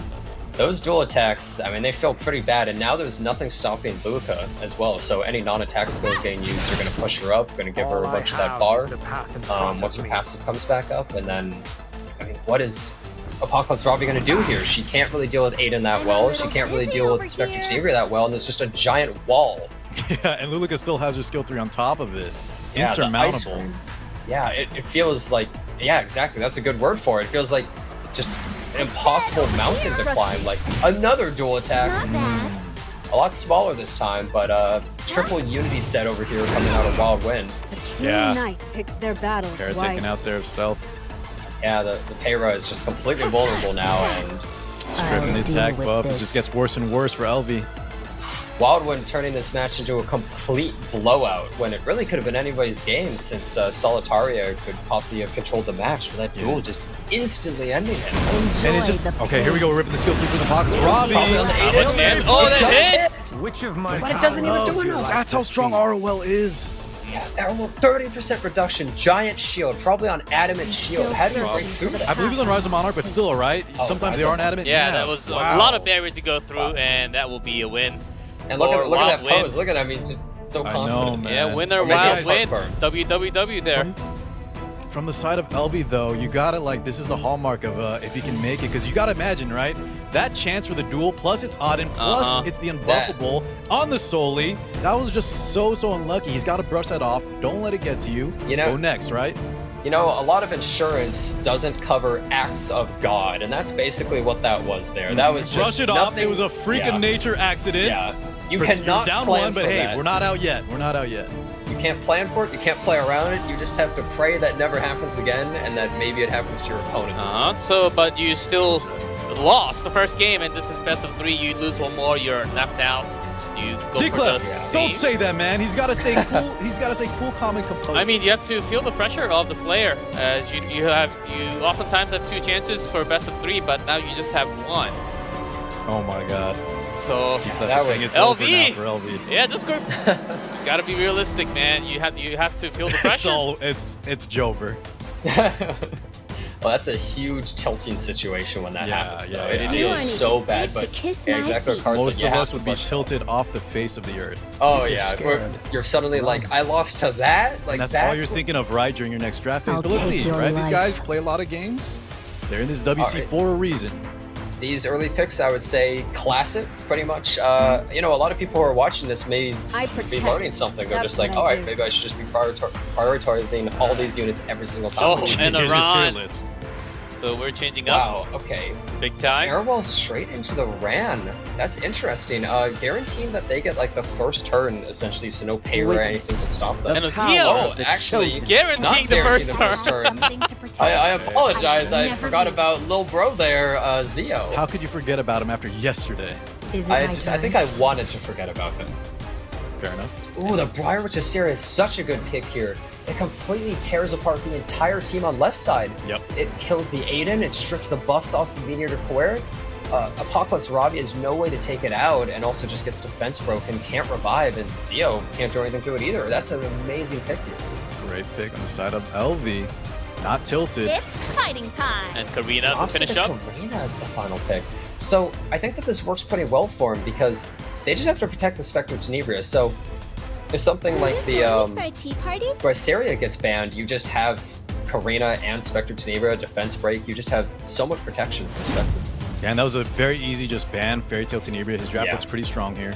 Both of those characters just hard debuffers. You can't fight against that. And honestly, the Rand pick is kind of useless here, all things considered at this point. Since he is going to be losing that first turn, with Zio on the other side. Let's see game number 2. But the true vessel. Yeah, is the capable. Karina pick was pretty heads-up play, I feel, because not only is she able to contribute some damage and stuff like that, I but am also the rightful mitigation was banned on the ruler. right side. She still is kind of a Me, wall at the for same time. Yeah, in a great matchup into the auto. Never fight a Did that- losing battle. Say Proof of Valor on Ram. Ran a actually second. Who caught it? seems Wait slow. a second. Look This at Ran his, seems look at his slow. health bar. There's something It's a wrong, slow right? Bait Ran. Something's wrong here, guys. Let me guide Wait a you moment. on the right path. Okay. Another trial to overcome. This Ran is a little bulkier than the others. I wouldn't even say he's a Ran. He's more of a walk at this So point. was He's this so a slow. trick that LV He's a had? Zeo bait. Purely to bait out his opponent because he's slower than this Mediator Quirk here because he's got pushed back and everything, so he would go to strict buffs. At least try to make it Spectre fun. Tenebria pushing forward this Focus Robin, stunning her. She's out of action for a turn. Power of all. 13,000 health Aiden. This is a really bulky one. Yep. Big tank, Aiden. Still, there's a lot to go through. LV's S7. Yeah, I would imagine they might have to use the skill 3 just to protect the team here, but that's what resistance Roof, and he's still not even 50% health. Confirmed. Wait, have you noticed he resisted both debuffs there? I Yeah, think he so might be a proof plus resist build? tank Yeah. proof build, which I don't know if I've ever seen resistance on him. 17,000 health. No D-break on the Zeo. Wait a Okay, second. let's see the damage too. Just in case. Damage is probably non-existent. Yeah, I would assume non-existent, but it's a little bit awkward because he was so slow after being pushed back that 17K. Meteor Quirk's taking the next turn. So He's already about to take his next turn. his defense break is completely useless here. He's just an immunity giver. That's one. He is a constant threat though, and if they do too much damage to him, then this Karina is going to proc, and I mean, you know, just a defense break, doing a bunch of area damage, kind of threatening. Yeah, he's opting not to proc her just yet. You're going into the ROL. And Zeo not much Zeo didn't damage. hit that hard. Uh-huh. I think it's actually an effectiveness one, and he just got unlucky on the Ran and didn't silence. Was that the 15? Did you catch if he got the pushback? Here we go, skill 3 He from did the get the ROL. pushback. Okay. Yeah, he just did not silence them, so I think it was just 15% there. And this Apocalypse Robbie is Never taking a sleepy turn. as hell. Yeah. Yeah, 2 stuns in a row. Spectre Gamer going for the actually Soulburn right activated. now. Not bad. We do proc that skill 2 from the Yadin. Yeah, they definitely wanted to proc it so that this Ran is now able to skill 3 without just immediately dying. Oh, actually lands the hit on them, and it's the Zeo. That's huge. That's big time. Wait Even a through second. the FI, that was a lot of damage. Both And crit. look at the turn order here. Meteor Quirk gets the turn, but he can't use his skill 3 because the buffs will be stripped. I'm here. And Yeah, then unlike Auden the goes last right turn after. where it was favorable for WildWind. Yeah, Now it's and if she looking uses bad. her skill 3, then it just gets stripped as well. So he just was being patient with his Ran, just waiting for the right turn order. And now it looks like he has the perfect opportunity. He can use his skill 3. There's no way this is going to kill. He's too bulky. Look at this. There's the no D. counter on Aiden. Nothing for you. Oh, we and proc the Karina. Extra barrier So- now. wait, look That's at this one just Aiden's kills health you. bar though. The Aiden's gone. Yeah, she just kills here. No Oh! threat of counter either. We already procced it with the Spectre Tenebria. This Ran is And Ran could just go for it. a Joker strip. card. Determined in an instant. Yep, he's just hanging out here. So it turns out that the Ran the whole breaks. time was literally just a bait from the Zeo. Mm-hmm. And it What actually a almost beautiful comboed bait. well. It was. Yeah, it comboed well with the Karina because it just makes it so like if you go for him because you don't Yeah. want to get debuff. Even then without she the Ran, works. right? The Karina was a nice pick, but now you see the layers with this kind of off-pick Ran, super tanky. And it's +1. even better. Yeah, so Right Side's team is actually 3 tanks and a Spectre Tenebria, which you really wouldn't have expected looking at the draft. So yeah, that was kind of just a really heads-up play where WildWind was not prepared for that. Definitely did not expect it. Let's go LV, especially considering the last loss he took. Apocalypse Robbie coming out here with skill 3. Ran finally goes down, this tank Ran. It Monstrosity. does revive the Aiden actually, but like it might look really great that they revived them, but Spectre Tenebria is still just kind And of we have a chilling. Karina too, Jenna. It's looking Yeah. bad. And her skill 3 up, they might not even need to hit the Aiden, and the skill 3 might just take her out all by itself. Well, they are going to be able to shield here, so possibly Allow not, me though. to purify. No Not strip. land the strip. I think it might kill. We'll see. With the shield, you think? That's a pretty bulky Aiden. You're right. Okay, what was that, Karina goes 13K for it. health? And you left. See the How much damage. defense do they have? And a punch. I made it in the nick of Ooh, time. not Barely- quite enough. barely off. Aiden does have her skill 2 as well, so you kind of have to tiptoe around her. You can't just throw an attack, they have to get their Spectre Tenebria too. Ooh, goes to the Soulburn here. Now, this might actually be kind of bad for LV because 13K. Spectre Tenebria, she has her S3 up, so she's not able to hit 2 targets at once. They do have the Soulburn, however. B just takes his damage on the chin and then doesn't go for the odd-in, right? We don't want to proc that. And then Karina next hit should kill. Okay, opting though, except for skill 1. So that's actually bad that they hit though, because her passive is still up. Yeah. And they want to use the second ability on the Apocalypse Robbie. Wait a second. Oh wait, no, they're actually using it instead. Frenzy on the 5. Emerald Cleric. I was wrong. And Oh, E-break. I would say very But smart it's only play one overall. turn, so it's going to wear off here before Spectre Tenebrae's turn, unfortunately. Another Soul soul burn burn. again! This Wait a character went from second. taking no turns to 2 soul burns in a row. And the Spectre Chamber only has 7,700 health. Is she able to survive a single hit from Apocalypse Robbie Let's this see. far into Frenzy? Oh, She barely survives! To kiss my She lives! All of the defense that she And gets this kill from That is is on the just first enough. +1. Oh my god, and it takes it out! Alvi! LV That was survives so close to go I into couldn't game believe 3. the left side was winning. Oh but my then God. right side suddenly barely lives. Every time a character dies, Spectre Chamber gets that defense buff after a certain amount of stacks, and that little bit of extra defense just completely saving her that far into Frenzy. We've seen it time and time again, just down to the wire. Units living with like 200 health. What we thought was like the perfect Rand bait, almost, LV was almost out of there. But luckily Another ties it close up game. 1-1 Another close now. game. That was too close. You gotta love That was insane. I think Yeah, it's justice, lovely. right? Considering the RNG on game 1, that Spectre Tenebra living with that little health, a little bit of justice, a little karma action. Oh, that wasn't even RNG. That was just, you know, Hey. better build or something. He rolled right? better, right? He rolled One better flat health on that health roll. Spectre Tenebra, that defense. Yeah, that was. I really liked that Rand bait though. So honestly, I would almost say that he kind of deserved it with that really smart bait of the Rand. Now Yeah. WildWind knows about it though, so it's not going to work a second time. I think we saw a few things in that regard in the previous games, especially yesterday with off-pick like artifacts or certain units built a weird way, but this is the first time such an extreme unit was built that way. And it worked pretty well. So I can't believe I'm saying it, Another but I trial think the to Korean region had a lot more variety in their picks than the Asia region. 100%. The I Asia agree with region that. seemed to have a really regimented, strict draft of like Apocalypse You take Robbie, these 4 or Meteor 5 units and they Cleric, just but- kind of swap them around between each other. Yeah, they're just trading. Like, I take this, you take that. Just every time they're just, yeah, exactly, trading units. Especially a lot of players putting S10A just on 0 tier, S tier right now. So stealing that I think away. that's why Chad is saying to Don't be afraid. what they say to buffer, but like she does first Oh pick my- still, and we want to buffer. Wait a second. So what's interesting here is normally if you look at left side's draft, You're in that would actually be a huge trouble now. problem and you would get cleaved really hard. But the Emo Leica is actually banned. The Fairy Tale Tenebra banned, like there's no Bryceria. So there's still something like Strays, but Solitaria is also still up. You could even see Solitaria and another character to back them up. Debuffs are really powerful. We see the Pirate Flan, who's definitely really strong into the left side team, but are they going to push the edge even more? Oh, for a second. Yeah, Winter for a second. It was good against Athena. Ooh. This is I another actually- unit. Not I think as that's cute as actually. Winter, just I personally. think. Really? Not as cute? Oh, okay. Look, ambitious Taiwan. I wouldn't say he's cute. He's handsome. I would say that's actually a really good pick because he's generally the Aureus holder, so adding a bunch of tankiness, and left side doesn't have any immunity. So the moment that he gets his enrage buff, just What full cannot defense be break, you avoided can't must be resist it, overcome. stuns. Left side trying to play aggressive still now with the have hope. Ahmed, but They like is this it too Ahmed late? pick, right? Yeah, they picked the Ahmed and the Aiden, another Aiden pick. Obviously able to fight against Apocalypse Robbie, safe against the ambitious Tywin, but possibly could be controlled by the Pirate Flan if they're not able to take them out quickly. I think I do like that pick though favorably a little bit more for the odd side. Last pick now from LV is the Landy. Another Landy pick. Left side already banning their first unit.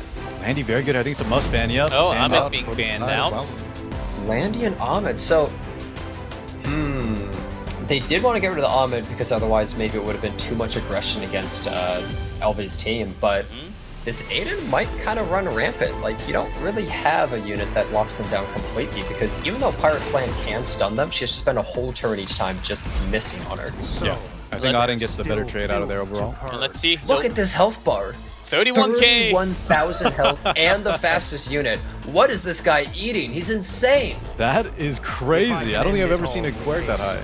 He is getting extra health You from must the think imprint you from have 9 the Apocalypse Ravi, so that is helping. but Still, though, Still. 31k. Ooh, wait, that's a Resist. huge resist right there. Yeah. So, you learn nothing. A bit from of an last time. unexpected resist, I think. I think LV was really expecting to land that at. If it wasn't a 15%, maybe this is a super high effect resist. This With that buff, you can reach really high numbers. I yeah. protect. And That's what I obviously, the Ambitious Tywin isn't really built with that much effectiveness Don't ever ever, so ignore he's the not power really of someone. the classic Something to protect. stun on Apocalypse Ravi. She's gonna miss out on a million turns as per In the usual. light's name, Yeah, there was the first stun. beast of the west. 22,000 health to Stina, surprisingly high. I do wonder how much effect resist they have. And Aiden coming out, are they just going to start pummeling this flan? Yeah, it goes into the They SR. are going in. Yeah, pulled at it. Pushing the damage. Here's the smite.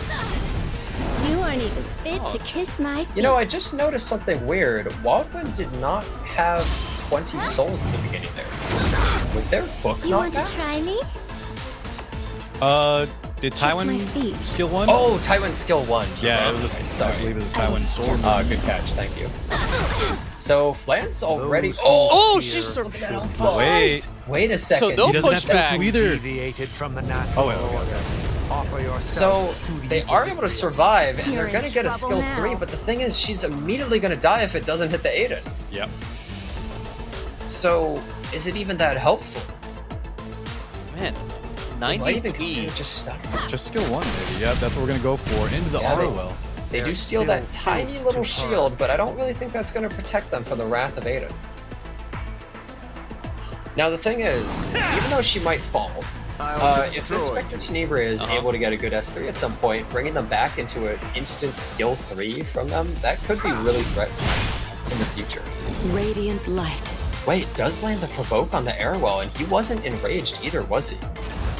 No, he was not. We haven't had a debuff situation just yet. Yeah. The only one was stun on Apoc Ravi, and it was eliminated instantly. So does that mean that the Airwell has no resist, or does that mean that Ambitious Tywin has a 5th? Maybe. The stun also I'll landed. take your so- life. Look at this Rise of a Monarch. Look at that enormous shield on this beast. Like, how do you take that out? We saw that a few times from a Power of I think Asia region likes that artifact on their knights. Yeah, it seems to be a lot more popular now on Last Rite of Vows as well. Did get some buffs, I believe. Yeah, we did see the giant chunk being taken out of that Airwell though. Huge damage coming out of Apocalypse Ravi. So the moment that she's able to get that skill 3, it's possible This if is the they pain you get the turn chose. timing right, they could control Don't left be side. afraid. Yeah, this time resisted. So it seems like it's going back and forth. As you can see with Frenzy coming in, the Destina was originally at 22,000 health. She's already lost like 2,200 health. Kind of crazy. This Frenzy really accelerates It the picks up damage being so taken. fast this season. True knight picks their Yeah, battles faster than wisely. any other season's ever been. The aggressiveness is so powerful. No Zero strips there strips. coming out. Wow. LV. So Ambitious Tywin is just biding his time. At some point, eventually a debuff is going to be dealt. Oh, he's just going for the skill 3. Ranks of you. Flash. Second. Oh, just one stun. Landing 1 stun. That's Step it though. back, flies. Not really all that great. And Yeah, now the because attack buff. we saw that he was able to You're reach the dead R comrades. Here comes the Apocalypse Ravi skill 3. Waiting for you. Big damage. Oh, Oh, it's 15k. barely enough. Enough to bring back Wait a Flan. second. Now that the passive's been procced, this Flan is able to... Oh, she's just going straight for the skill 3. I like it. Yeah, because they got the stun on the Spectre, and because Destina's A in the whole lot top, of they even bombs. hit the Would you Aiden. like to see? And the Aiden's passive was already gone, so she's completely protected, and she's going to get another turn guaranteed. He's suddenly able to hard control left side. This revive was huge, LV. turning the whole match around. Let's see, what's his target here? Going for the Destina. Now that she doesn't have her buffs, right, she's easily able to cover that. Gets those stuns Oh my on God, those look big at that. bombs. Even though it looked like the Ambitious Tywin S3 felt like so little value, just stunning, that Spectre Tenebria instantly makes it so All I Pirate Flan have is the free. path Still of alive. Great call from LV. Frenzy 4. Unnatural being. And LV Yeah, about to work, take the lateral game and match. Mercy from me. Yeah, it looks like You LV learn came back nothing from super last hard. time. It looks really not in his favor, but the Apocalypse Ravi was hitting so hard on that Airwell. Yeah, Destina most Your definitely going to be life going down here ends before her here. next turn. Maybe Rise of a Monarch, not the right artifact. If they run on Adamant Shield like most people normally do, it would have actually There's protected still them from Oh, that damage. Destina gone. If I can No end it revive. with this. just go for that skill 2, and Still doesn't have her, her skill 2 passive Spectre yet. Tenebra is just holding a bomb in her lap. There's nothing she can do, and look, even on misses, you lay bombs, they're gone. Go with the dynamite. This plan actually doing lots of damage. It's just over. It's over. And WildWind, that's it. 2-1 win for LV. What a comeback here in the best of 3. Very impressed, considering his first round loss from that duel attack, rallies and reverse sweeps it. Wow. What a play. Yeah, that was actually really surprising. It looks like left side was so in control. Like, they killed the flan, like they're so protected. They got their full team. And all it took was one revive, and the whole match instantly spiraled out of control. Everything was perfectly timed. They got the stun of the Spectre Tenebra. They procced the Aiden passive. They barely killed the arrow well, straight into... I mean, we saw the flan just control the whole match. Like, she single-handedly ended everything. And some really close moments. Let's take a look at the highlight again between the two. Oh god, don't show this one again. I don't even want to see that again. Why'd you do that? Oh, that was so... I mean, to be fair though, WildWind got really lucky there, instantly took out LV, and LV was like, okay, fine, and then instantly took him out in 2 matches in a row. That's right. CG Clef, the pressure didn't get to him. Yeah. He was down 1. Things were looking dire. I mean, that's but he what it believed takes. And he showed. That's what it He takes. showed he was the better player. You have to and prove this yourself. match was Uh-huh. way too close. This one was Way extremely too close. Even though we thought the Ran was like amazing pick, it went down to the wire. Yeah, this was literally just like a few gear scores. Look at this board state, right? You didn't think it was going to go this close. Look at that. Yeah, it really doesn't look like it would, but I mean, look, the Apocalypse Ravi S3 is suddenly somebody's back, and suddenly the match is so close again. This is why they're valuing this Apocalypse Ravi. They're putting some of the best gear on this character. We've seen She's Adrian bringing back pick her a defense. ton. Yeah, even though she has a lot of counters in the current meta. Oh my god, look at Oh, this. 1v1. That's just painful. 278, So 298. So many sub 300 health units living. Oh my god, way too close. And that was the second. And this was an important moment. 98 Jeez. left. Look at that! Like, what are these characters? That was a little unfortunate too, right? Had to waste some extra resources taking her out there. It's crazy that at this level of play, the players are just, they're both so geared to the teeth that we get these tiny little differences where it's just like, you couldn't have made your character better, and so they go survive. We're waiting for you. Crazy. How annoying. And Flan comes back here to save the team. Which of my powers? Debuffs are just so terrifying. We see right here, Destina, she's just not able to deal with the debuffs like Mediator Quirk can. It's why Mediator Quirk is so valued by all these players. He's the only cleanser that can't get stunned himself that also gives immunity to the team, and just, he's so powerful. So many close games in Asia qualifiers. I mean, these players, they must be feeling, oh, that was close. What if I just had like one more percentage, one more gear score? Could have been the difference, but at the end, the better player moves on. And we have our 4 players, man. What some wild games, of course, in terms of draft. Not as much variety in picks, as you mentioned, Jenna. I was actually, a lot of fans were also expecting the opposite. Like Asia having a lot more variety and Korea to have less of a variety. But it turns out it's actually the opposite between the 2 regions so far. Yeah, I think that Asia region, they just found their specific style of play, and kind of everyone copied it. They don't really have any variety. Very one note. Yep, it looks like that is going to be... Might be the time to change things up, because after a short break, we will have the 4 players. 4 players who are going to be moving up to that round of 4, but only the top 2 are moving into that main stage. So find out who that will be after this break. See you guys soon.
And welcome back, everyone, to the Asia qualifiers for Epic 7 World Arena Championship 2023.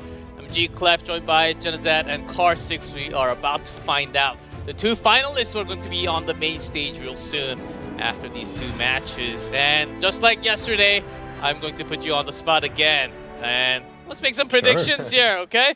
EdgeDancer versus Apocalypse. That's our first matchup. Who do you think? G-Clef, you don't even have to ask. You know what team I'm on. I'm team EdgeDancer. You're Edge Runner? Okay. No disrespect to Apocalypse, but I mean, I'm going for Edge as well. I mean, hey, he took out the first seed. He's the final seed. He's the underdog. He is, I think, the lowest win rate out of all the players there, and he's crushing seed, them. yeah. David and Goliath story from this guy. Now, even though we saw some really big upsets, right? We wanted to see Elvmage, Nesco, a lot of others there and there. But the fact that he's coming through, taking out the top seeds, taking out these players with 80% win rate, being like 54% himself, it's awesome. He's making a story for himself, right? His story to run. So if he actually makes it completely out of there into the main stage, it's pretty crazy. I mean, 204 EdgeDancer. Okay, I gotta go for Apocalypse because A-Robbie's... Just to spice it up, or do you... A-Robbie's doing pretty well today, so I'm just gonna go with the flow on the drafting style. So we'll see what happens, because both of these players certainly on top notch. Here is the updated tournament tree, left with the 4 players. And on the top, we'll have either EdgeDancer or Apocalypse. And on the bottom, as you guys know, Stone versus LV. Oh, what about the predictions for the bottom, Stone versus LV? I really think it could go either way. Yeah, so Brother Stone obviously has a track record. He looked so strong. He had that last pick, so aggressive, super fast. But the LV plays, man, that tank ran. I think this is another underdog thing, and I just love the underdog story. So I'm going to pick LV here. I think Stone might have the advantage here, to be honest. The thing is, LV, I wouldn't even consider him having lost a match against WildWind, because he basically instantly died to just a dual attack. That's fair. He didn't even have a chance. So he's really strong, but it's possible that Stone might just be so aggressive against him that maybe he can't handle the aggression, because a lot of these players you're seeing, they're not playing the type of aggression that Stone is. He's basically trying to cleave you, and a lot of them are tanking down. So you're for Stone. G-Clef, what's your call? Stone. My goodness. Gotta go Guys, for come it. on. Gotta you're the bad guy card. We don't want back-to-back champ. Oh, you know what? Stone, 2-time champ. That I can't wait for another 2-time champion will be pretty good. Pretty good title. Yeah. And you'll be changing. And you can change up your frame every single time you go into RTA. Oh, the new frame looks really good too. It has like a Emo Landy kind of theme with the like naval badge and everything. Well, here's my hero on the screen, guys. EdgeDancer, the man himself. We've seen the picks, we've seen the pre-bans. We're rooting for him, Jenna. G-Clef, we hope he's wrong. Everyone knows this man now. He may have just come in as the 16th seed. People are like, who is this guy? But he's taking everybody out. Versus Apocalypse. And Apocalypse, 79% win rate. Right, and also the one that actually took out Omega. I think you said it well, Jenna. No disrespect to Apocalypse. You can't disrespect 79, 80% win rate. That is insane. But you know just how WildWind's been playing 2-0 against some other monsters? I'm rooting for him. Yeah. Yeah, we'll pick Lua. Oh. Let's see if she makes it again. Only a single time in draft. Did not actually go into game. But here is our first draft, first match, round of 4. Only one moves up to the main matches. Is it going to be EdgeDancer or Apocalypse? Waiting for the pre-bans. Oh, I think we're going to see a lot of familiar things. Oh, Arwell. Look who's uncaged, though. Emma Lilius. Just open for the picking. I mean, and there it is. Why not? Why not? They're actually opting to ban out the Arwell. Immediately picking that Lilica. Sometimes it could be a little bit risky, though. You might see a Solitaria or something come out of left side. Yeah. Oh, there's the Crow as well, and Spectre Tenebria is still up too. So is left side going to pick it, or they're going to go for the Apocalypse Robbie? Here we go. Classic Exodia draft, as people call it. So many potential routes you can go in your team, and right side immediately taking the Payer, probably prioritizing a Spectre Tenebria pick here, I would imagine. Yeah, this is a very classic team too. The Payer plus Last Rider Crow plus Spectre Tenebria. Yeah, we've seen both of these sides a lot in this tournament so far. Yeah, going back now. Picking the Payra is not only good against the MO list, but also prevents your opponent from doing the classic strays like a team. So, I mean, you have to be prepared for that. If you draft too slowly, you're just going to get run over by it. And for EdgeDancer, waiting for 2 more. And what about DJB that we have seen a couple of times against Peira? Might be okay here, but he has a lot of utility with only APOC being like the real damage, so it'd be tough to pick in the spot.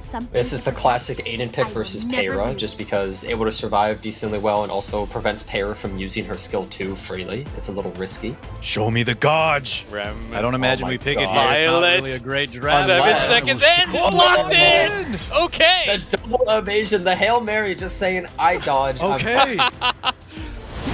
And the Briar Oh Witch my banned God. out, right? Anti-evasion there. Briar Witch and MLA is banned. So, I mean, does he dodge? Does he get hit? Or what's gonna happen? My goodness, EdgeDancer taking us for a ride.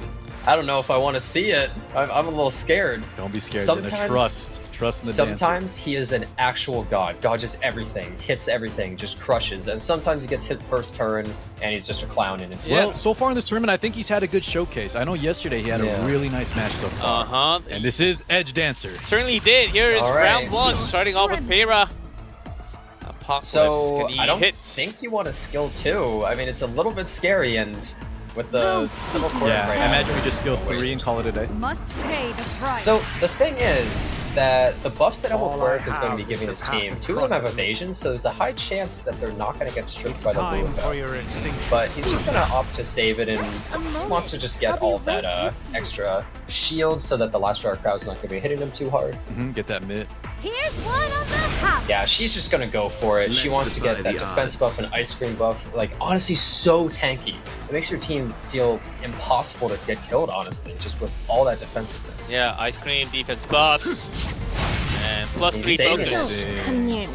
He saves it because he wants the Spectre Tenebria to proc this Aiden passive so that they don't get countered. And then on the next rotation, they're gonna go for it. So look at that. Oh, my it hit! It just hit!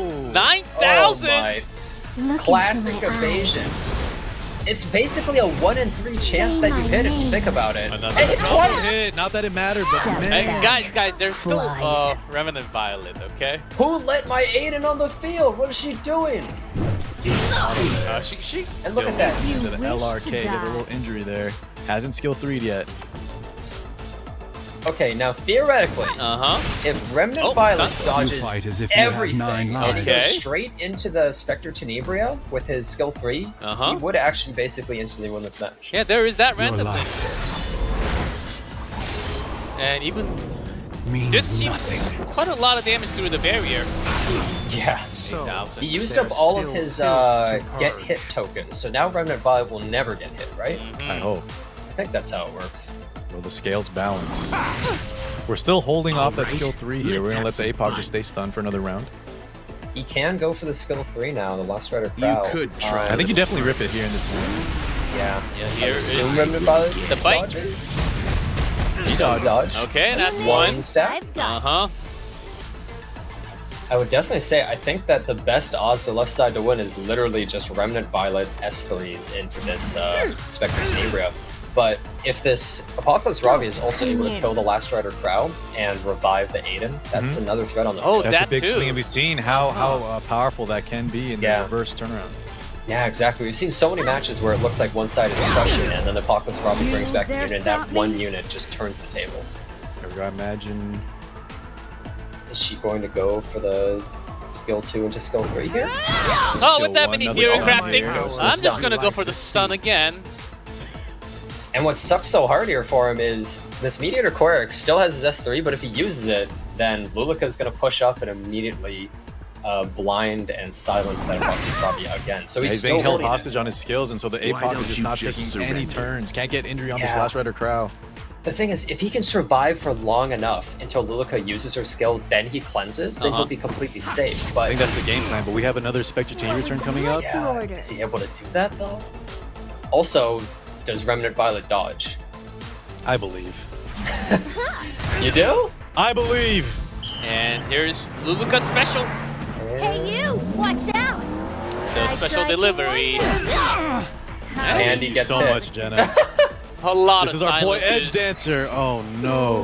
A whole lot. No, you see, he's using all of his bad luck here, and in the rest of the matches, only good luck. The pendulum always swings the other way, right? You can only have. Okay, you might. think you can Oh man, you might be looking at this and thinking this is really bad. Let's get the 50-50. But he still has a 20% chance to dodge, right? When he does that twice in a row, it's that simple, right? That's simple, Oh, actually, but it's very sometimes fortunate it he can got be the very turn hard. before. Not too bad now. He also got the hit on the last round of Crowley, less damage. I am a little bit surprised that the Heir did not use the skill 2 to put the unbuffable on the Remnant Violet there, but maybe the Warhorn was going to proc in time. You aren't even Okay, extra hit. Silver, huge damage. This Remnant Violet dodged again. He's at 3 stacks. It's getting close. This time onto a Ravi. You don't want So extra the stack. problem is though, Jenna? look at Luluka's S3. It's up. That's another defense buff. Yeah, that means It's the Box going Ravi is definitely not getting the kill here. Yeah, because Luluka's just cycling. She's actually been holding hostage the Emil Quirk the entire game. Such a strong pick here. I mean, all I can say is it's simple. You just hit the Spectre Tenebria with Remnant Violet. It's really just that simple. It's easy. It's a guaranteed outcome.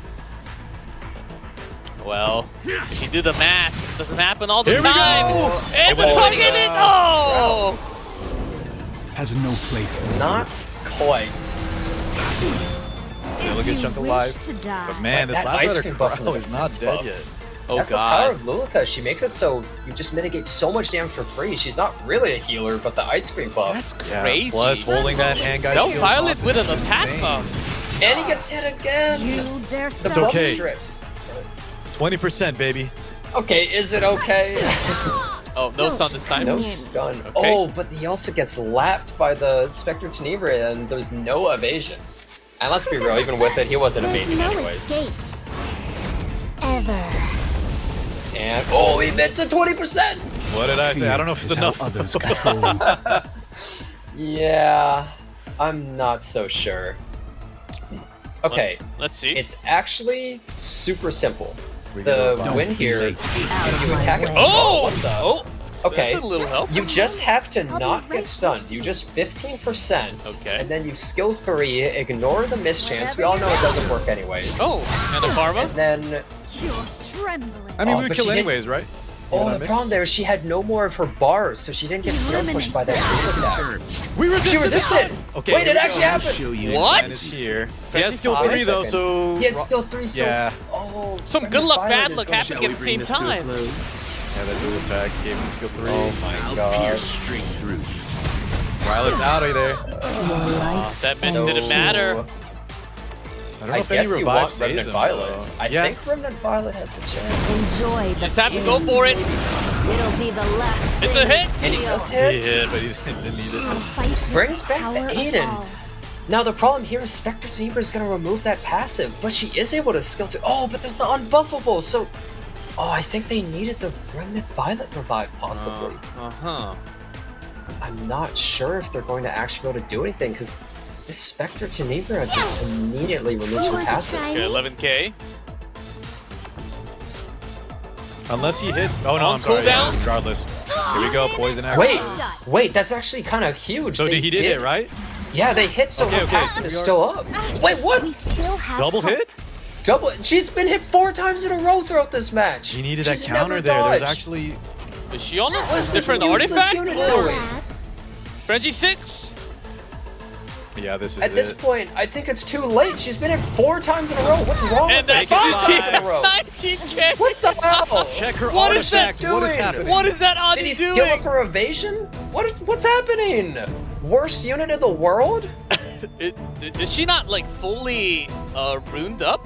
What's No runes, paid missing just artifact, happened? Channeling Brother Stone to just hit, right? You just hit Quite those- literally the most useless unit I've ever seen. What was that? Yeah. 5 hits in a row. The crazy thing is, right on that first Spectre Tenebria miss, the Luluka, if she missed there, I think he was going to take that. Yeah, it would have been huge because he would have been able to just get that S2 proc, the attack buff. Uh-huh. But then she just got hit by everything. That's the What a risk. loser unit. That's the risk that EdgeDancer took. I'll have both evasion. One of them is eventually going to work, right? The answer was my no God. for first game. Yeah, I will say I find when I pick 2 evasion units, I always get much more disappointed than when I only pick 1. All right, EdgeDancer, we scale it back a bit. The Remnant Violet was nice, but the game plan didn't quite work. I don't know if that was the best spot for him, to be honest, in that 5th Yeah. pick position. I mean, it could have gone well, but everything went All wrong. I Basically have is throughout the the whole path in match. front We of do me. see the Meteor Quirk, immediate pick. As long as I have something to Oh, protect, Aiden, I wait. will Take the never Aiden. lose. Really? First pick, Aiden? That's surprising, but you Why do don't notice you that just something like surrender? Briar Witch's Saria is gone. So there still are those Aiden killers, such as, Last Piece Karin and Zahak. They're still on the table, and right side does not have someone like Arrowell, so the Aiden's not really as well protected, so they're very vulnerable to those characters. But you have to secure the first turn if you're going to do that. No, last game did prove that you don't even need Zahak sometimes to go through her. Yeah, apparently. We'll see if that 30% keeps on happening. Will we see a Spectre Tenebria? It seems like a strong pick here. He doesn't necessarily want to take the APOC like he did last time. Silius Yeah. is banned now this go around.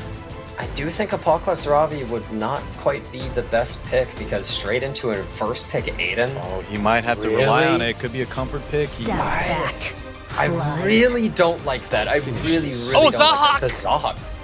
Okay, now this is a wow. This is a ballsy play. You're basically just saying like, I'm so confident, I don't even think you can stop this guy. I'm so fast on my Zahak that you're not even going to be able to beat him. My faith in EdgeDancer has never been tested more right now. Apocalypse, you gotta imagine, has answers like this. man. And Like, the Leica, yep, really first fast pick. unit. Are they going to be able to actually outspeed it? That seems unlikely, but most people not putting their fastest gear on Leica, so if EdgeDancer put his best gear on the Zahak, does he have a chance to outspeed? Some people have Glory crazy be with fast us. ones. Oh my god. We got a Ruel. Ruel, another Ruel pick. This is kind of surprising that we're seeing multiple Ruel picks come out. I don't think it's we've not actually once. I think seen we've her. seen 2 or 3. Yeah, this is I the think third two. time She being got- picked. She got banned once, and then in the other game she did nothing, I think. So is she actually going to do something in this match? We'll So see. this is a solo DPS Aiden, though. A bit odd. You don't really see too much of that anymore. Lethe. Take care of it myself. Second time They lead do me. pick the Lethe, wow. And so they're going to pick another hyper carry type character. We're not seeing a Spectre Tenebra Oh. on either side, which is kind of crazy. No way, right? There's Oh, she's pinned! Ilyana! Ilyana being picked Versus by Zahak. Apocalypse. Love it. Oh, you gotta love it! Ilanov. I'm a happy man. Not even Mort, Ilyanov. That means they're probably taking out this Lethe, right? Like almost guaranteed banning that. Yeah, Uh-huh. it has the extinction. We have the Ilanov there to handle other units. Oh, Like a Leica's pan. banned. Okay. Okay. Wow. So Zahak will have a chance, right, to get his game plan moving along.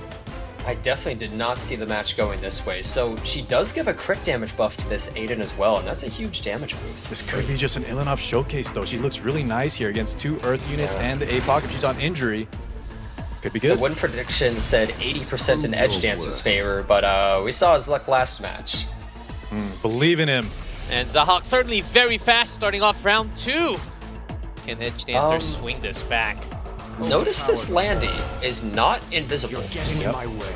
Bloodstone possibly. Counter Landy, but no mitigation on the team makes it a little bit awkward. I'll remove you. So Zahak, I'm assuming, is taking up Aiden. Oh, nope. They're Okay. going for the Ilyanov, and the reason Yeah. being they're putting so much injury. Look at that. Oh, it did hit too. Health bar is halved.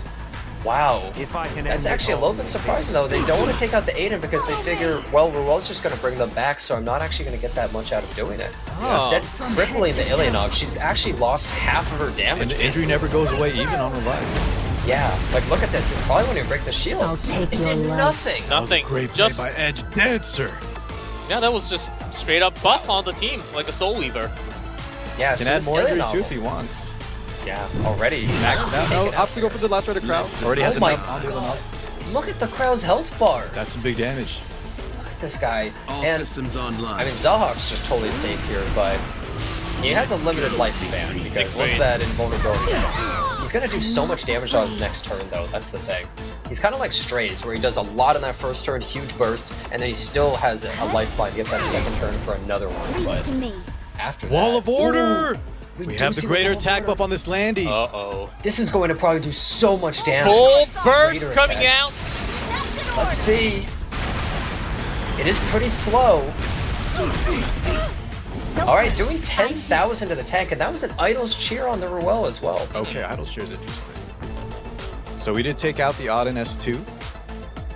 Yeah, that's actually very important. Good observation because since Landy also Jenna has 70,000 health, so actually, yeah, pretty tanky. Almost survive? dies, though still no mitigation. Wait, did you notice the Auden actually just healed? She's on lifesteal. Yeah. So Meteor Bird can't shield or anything, but These so players I'm assuming on another Zahhak's level. level.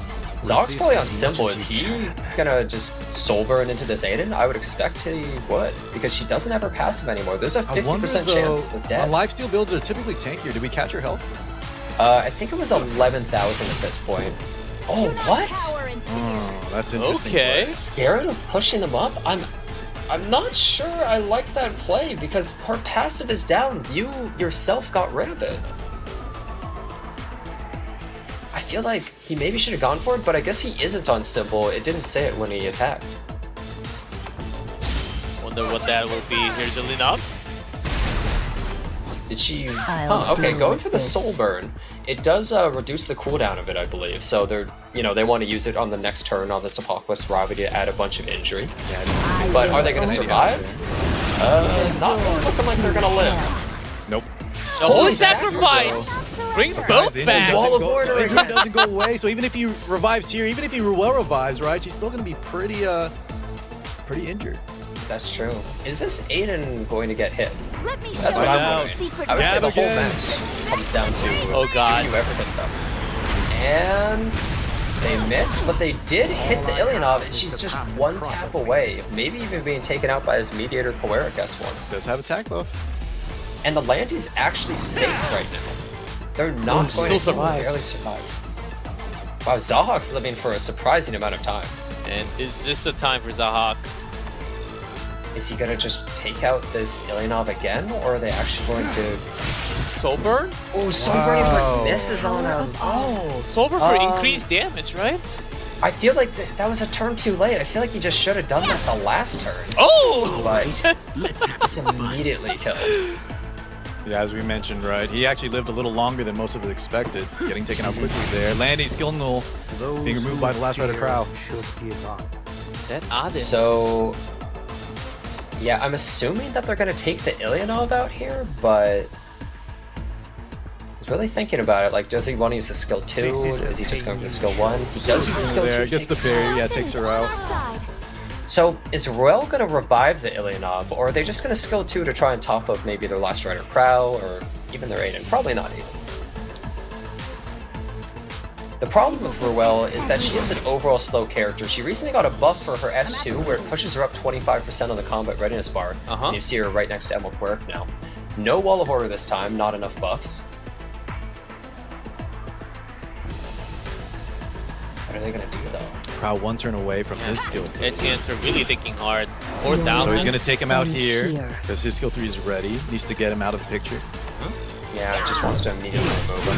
Apoc still And they 3 do turns get him out away. there. Powers would you like to see? So, the Wall of Order probably isn't going to proc, and there's not enough buff switches the issue. This is also an Idol's Cheer Ruel, so every time you hit her, it's pushing up that Aiden. Imagine we're going to bring back the Crow. Oh, that's actually a big dual attack. Counterattack on the Ruel. Well, it was good, but also bad, because that means Landy's not going to get another turn. She's just going to get taken out right here. Because they pushed them up with that. Oh, Kawhi! 200 again. Wait a second. They don't have the skill 3, but, well, I suppose the Ruel isn't going to S1 the Landy, though. Oh, the Counterattack. Oh, Gonna take her out. Extra my value. Heals her up too. Well, I hate to say it, but it's for the billionth time it comes down to just hit Aiden. Can Apocalypse Ravi hit Aiden and take them out? That's what the whole match comes down to. Here we go. Skill 3 through well. I imagine we revive the Crow. His skill 3 is ready. Ilyanov is super injured. Oh, wait, on herself. Okay. Oh! Just gonna try to ride this Auden train. Full to victory. trust on I Auden. think at this point you just have to hit Aiden. I think there's no other way around it. Man, that's a hit. Oh, the first one. That's big. That's big. Okay. Wait a second. Frenzy 4.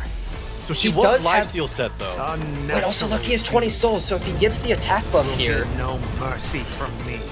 and then As pushes long up as the I have Apocalypse something Ravi to protect, past this I will Ruel, never Let's see the lifesteal on this. it's gonna steal a Plus lot. 3,000. Shepherd Hollow, yeah, she's pretty healthy now. But we're pretty far into Frenzy. I think the Apocalypse Even on a Ravi miss with might attack kill? buff. Yeah, I think it is a lifesteal one, so it probably has more Soul burn? defenses, but this is gonna Here hit we so go. hard.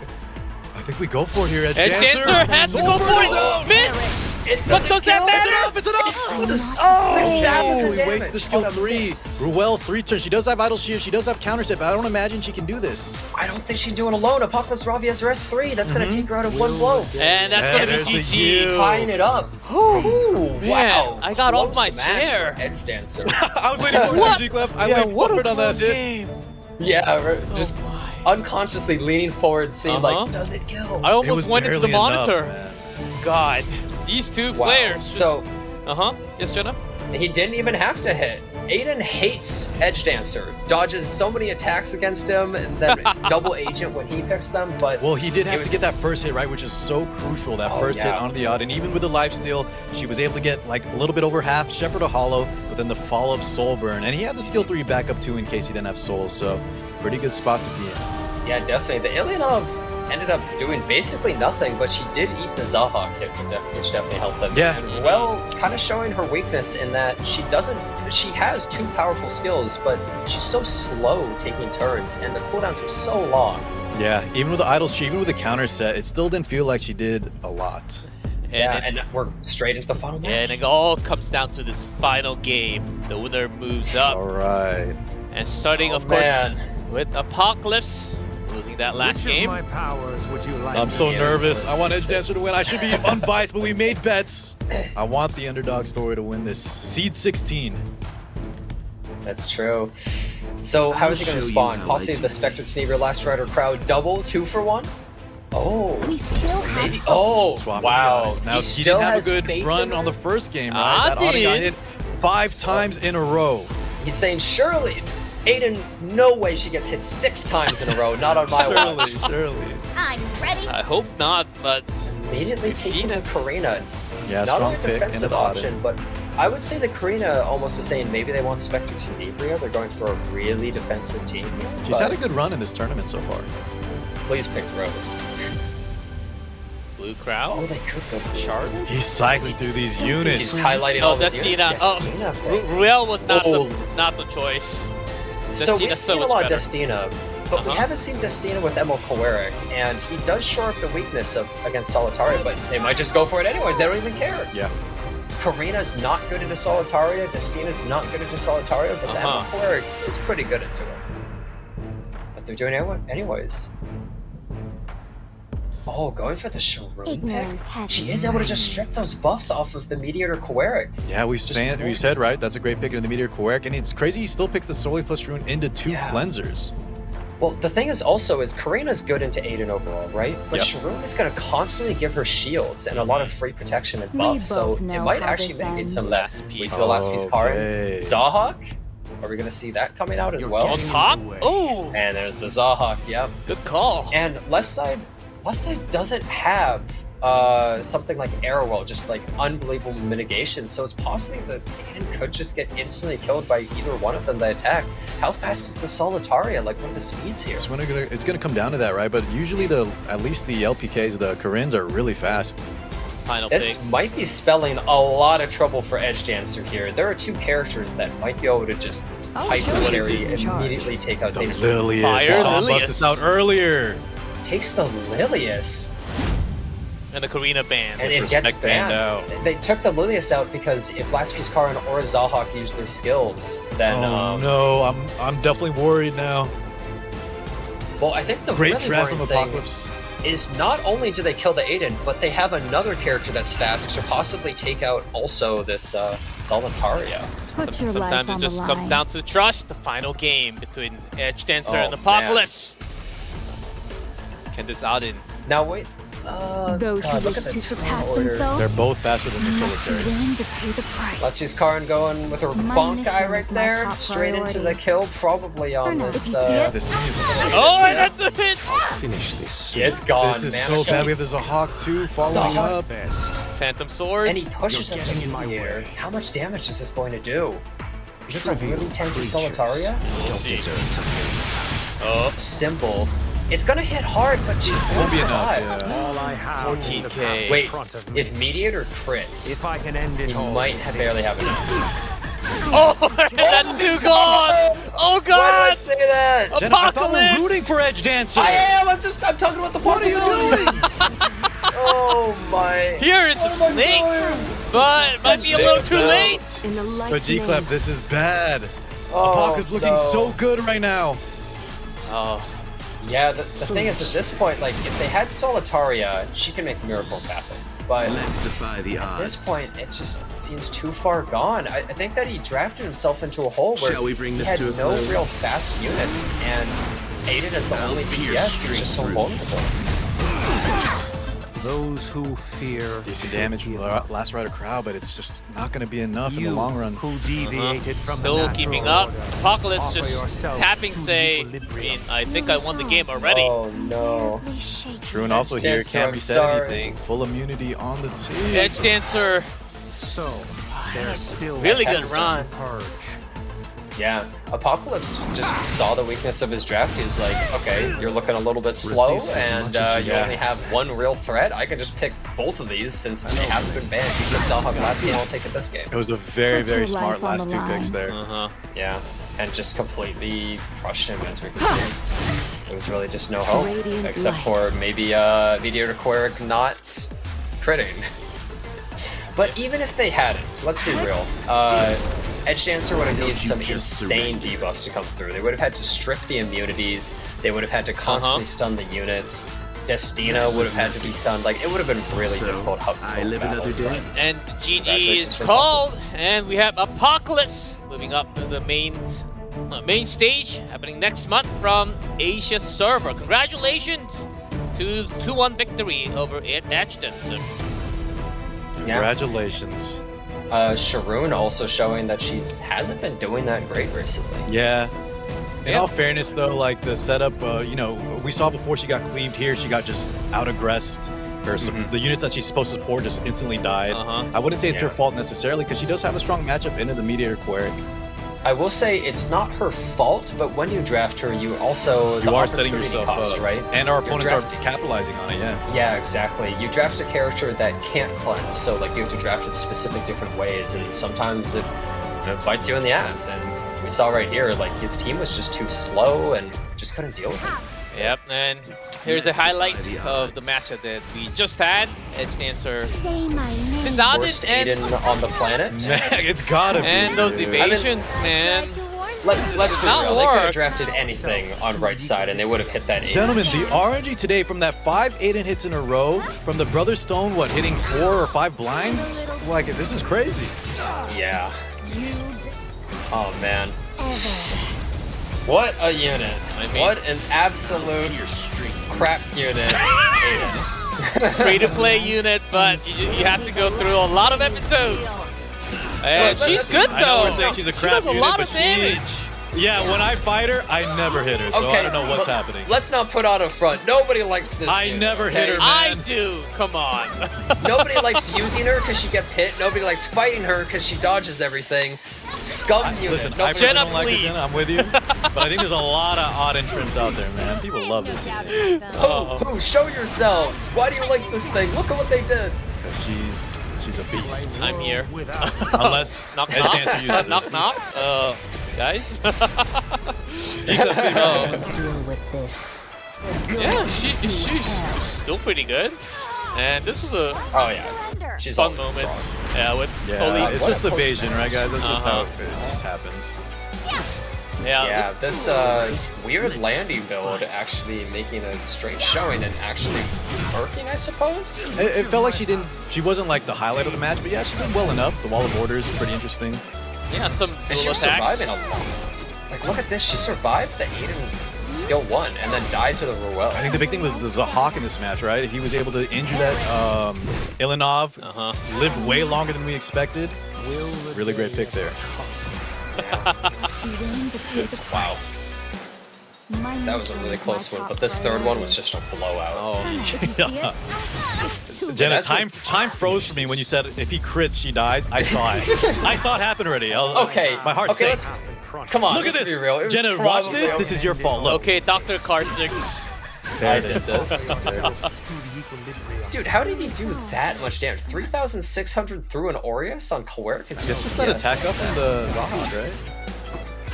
Yes, I don't know, but let's be real. It was an outdraft from Right Side. Right Side did a really, really good draft there, and even if the Solitaire had somehow survived, it was a huge uphill battle.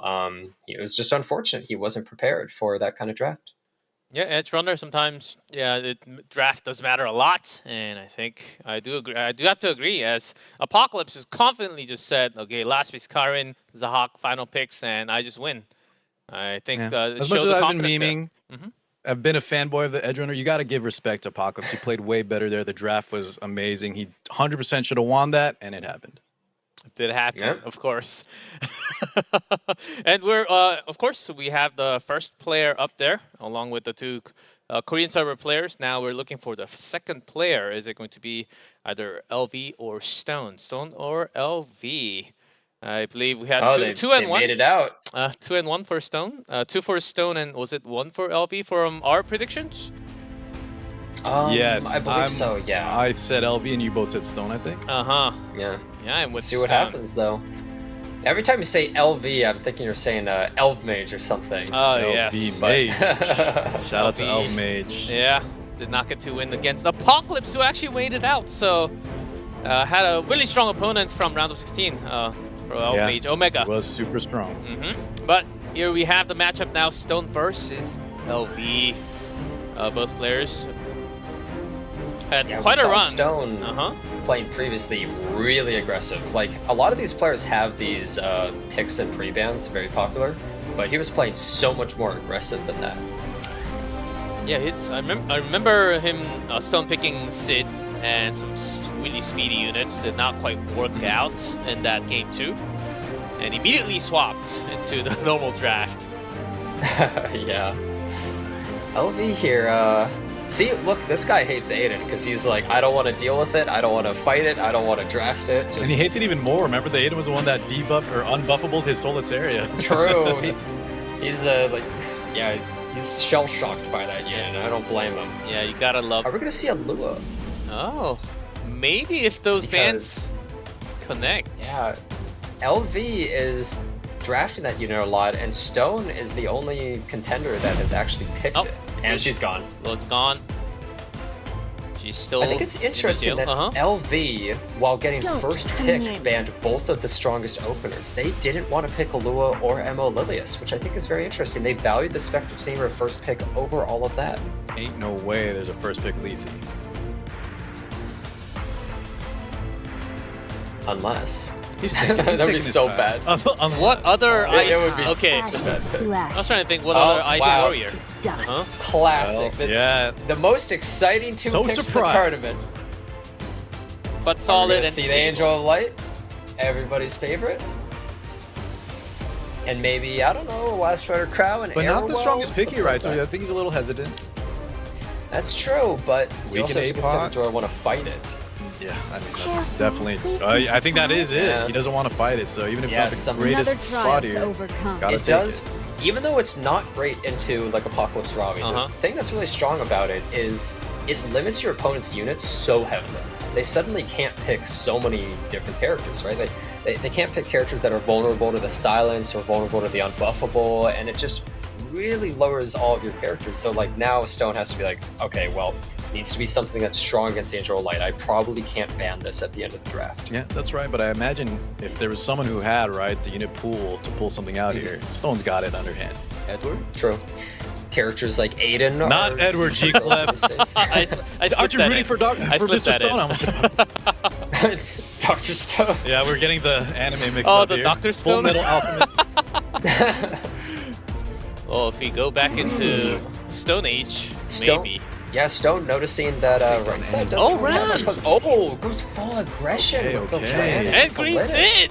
We have some Oh my response! god, we see the Sid pick. Yeah, we saw this. And in his last game. Edward! Oh my no, God. LV, the Edward. Okay, ED! So, oh man. So the whole thing is Stone picks Rand, which will automatically activate Angel of Light, which will then activate the Politis, right? Okay. That's their plan. But the thing is, Rand's not able to kill Sid, right? He's not actually able to deal with that unit at all. And Rand also probably isn't able to land the debuffs on the Arrowwell. So they're going to need the Souls from the Politis, and he's trying to be so aggressive, but doesn't have enough aggression. Karina, last pick on the side of Brother Stone. Karina. Yeah, I do like that Karina pick. Another blue unit. So is he expecting to Does he actually- take out Sid? Regardless, this one definitely going to be much faster than the previous matches. Oh. yeah, I think this will be over relatively quickly, I would think. S10 Okay. man. Wow. Okay, the random S10 event.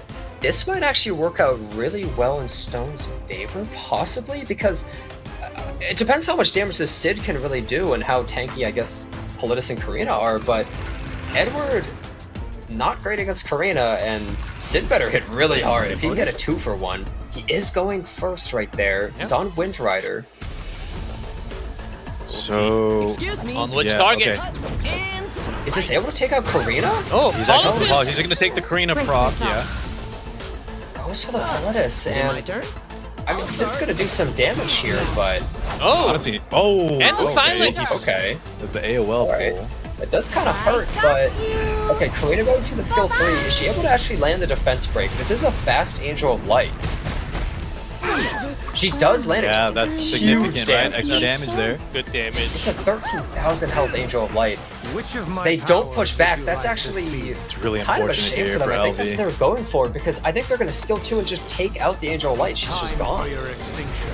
Oh, never mind. Using I on the made it Sid. in the nick He of does time. resist the attack down, however. Going back and Really forth. needs to tank up the team. Ottawa trying to lock up. So, is this Edward an injury Edward? Are they going to be able to start stacking that on the Apocalypse Ravi? This could be really important for them. If It it's is only- not, Okay. I don't know if there's enough gas left in the tank for LV. So, It's only 19,000 health. Oh, actually, he's going for, yeah, the Queric. Wait, it must not be on injury. He doesn't believe. I think it is. Wait, it is. yeah, we do see it. I wonder why you wouldn't go for the Apocalypse there. Anyways, Sid S1 into that Mediator Queric. I think they wanted to try and take out the, take him out so that they could silence this Apocalypse Ravi over and over, but it didn't really quite work there.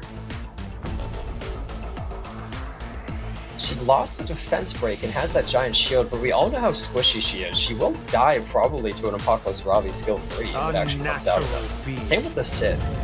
will get no mercy from me. Something you have to notice is look at Sid already. He has his skill 3 back up. He takes so many turns So so quick. quickly that you have to immediately remove him. Man, but guys, we're wasting so much time on this Mediator Queric.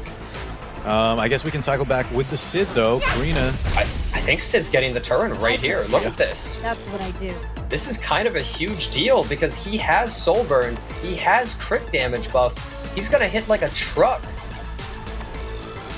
Yeah. Can anything survive? Those who Warhorn actually does proc. Oh, that's actually really important. I wasn't watching the Warhorn stacks, and he does get the push-up. It's not but enough. he still laps. He has speed buff. Oh, He has a God. skill 3 ready, cycled all the way back, crit damage buff activated.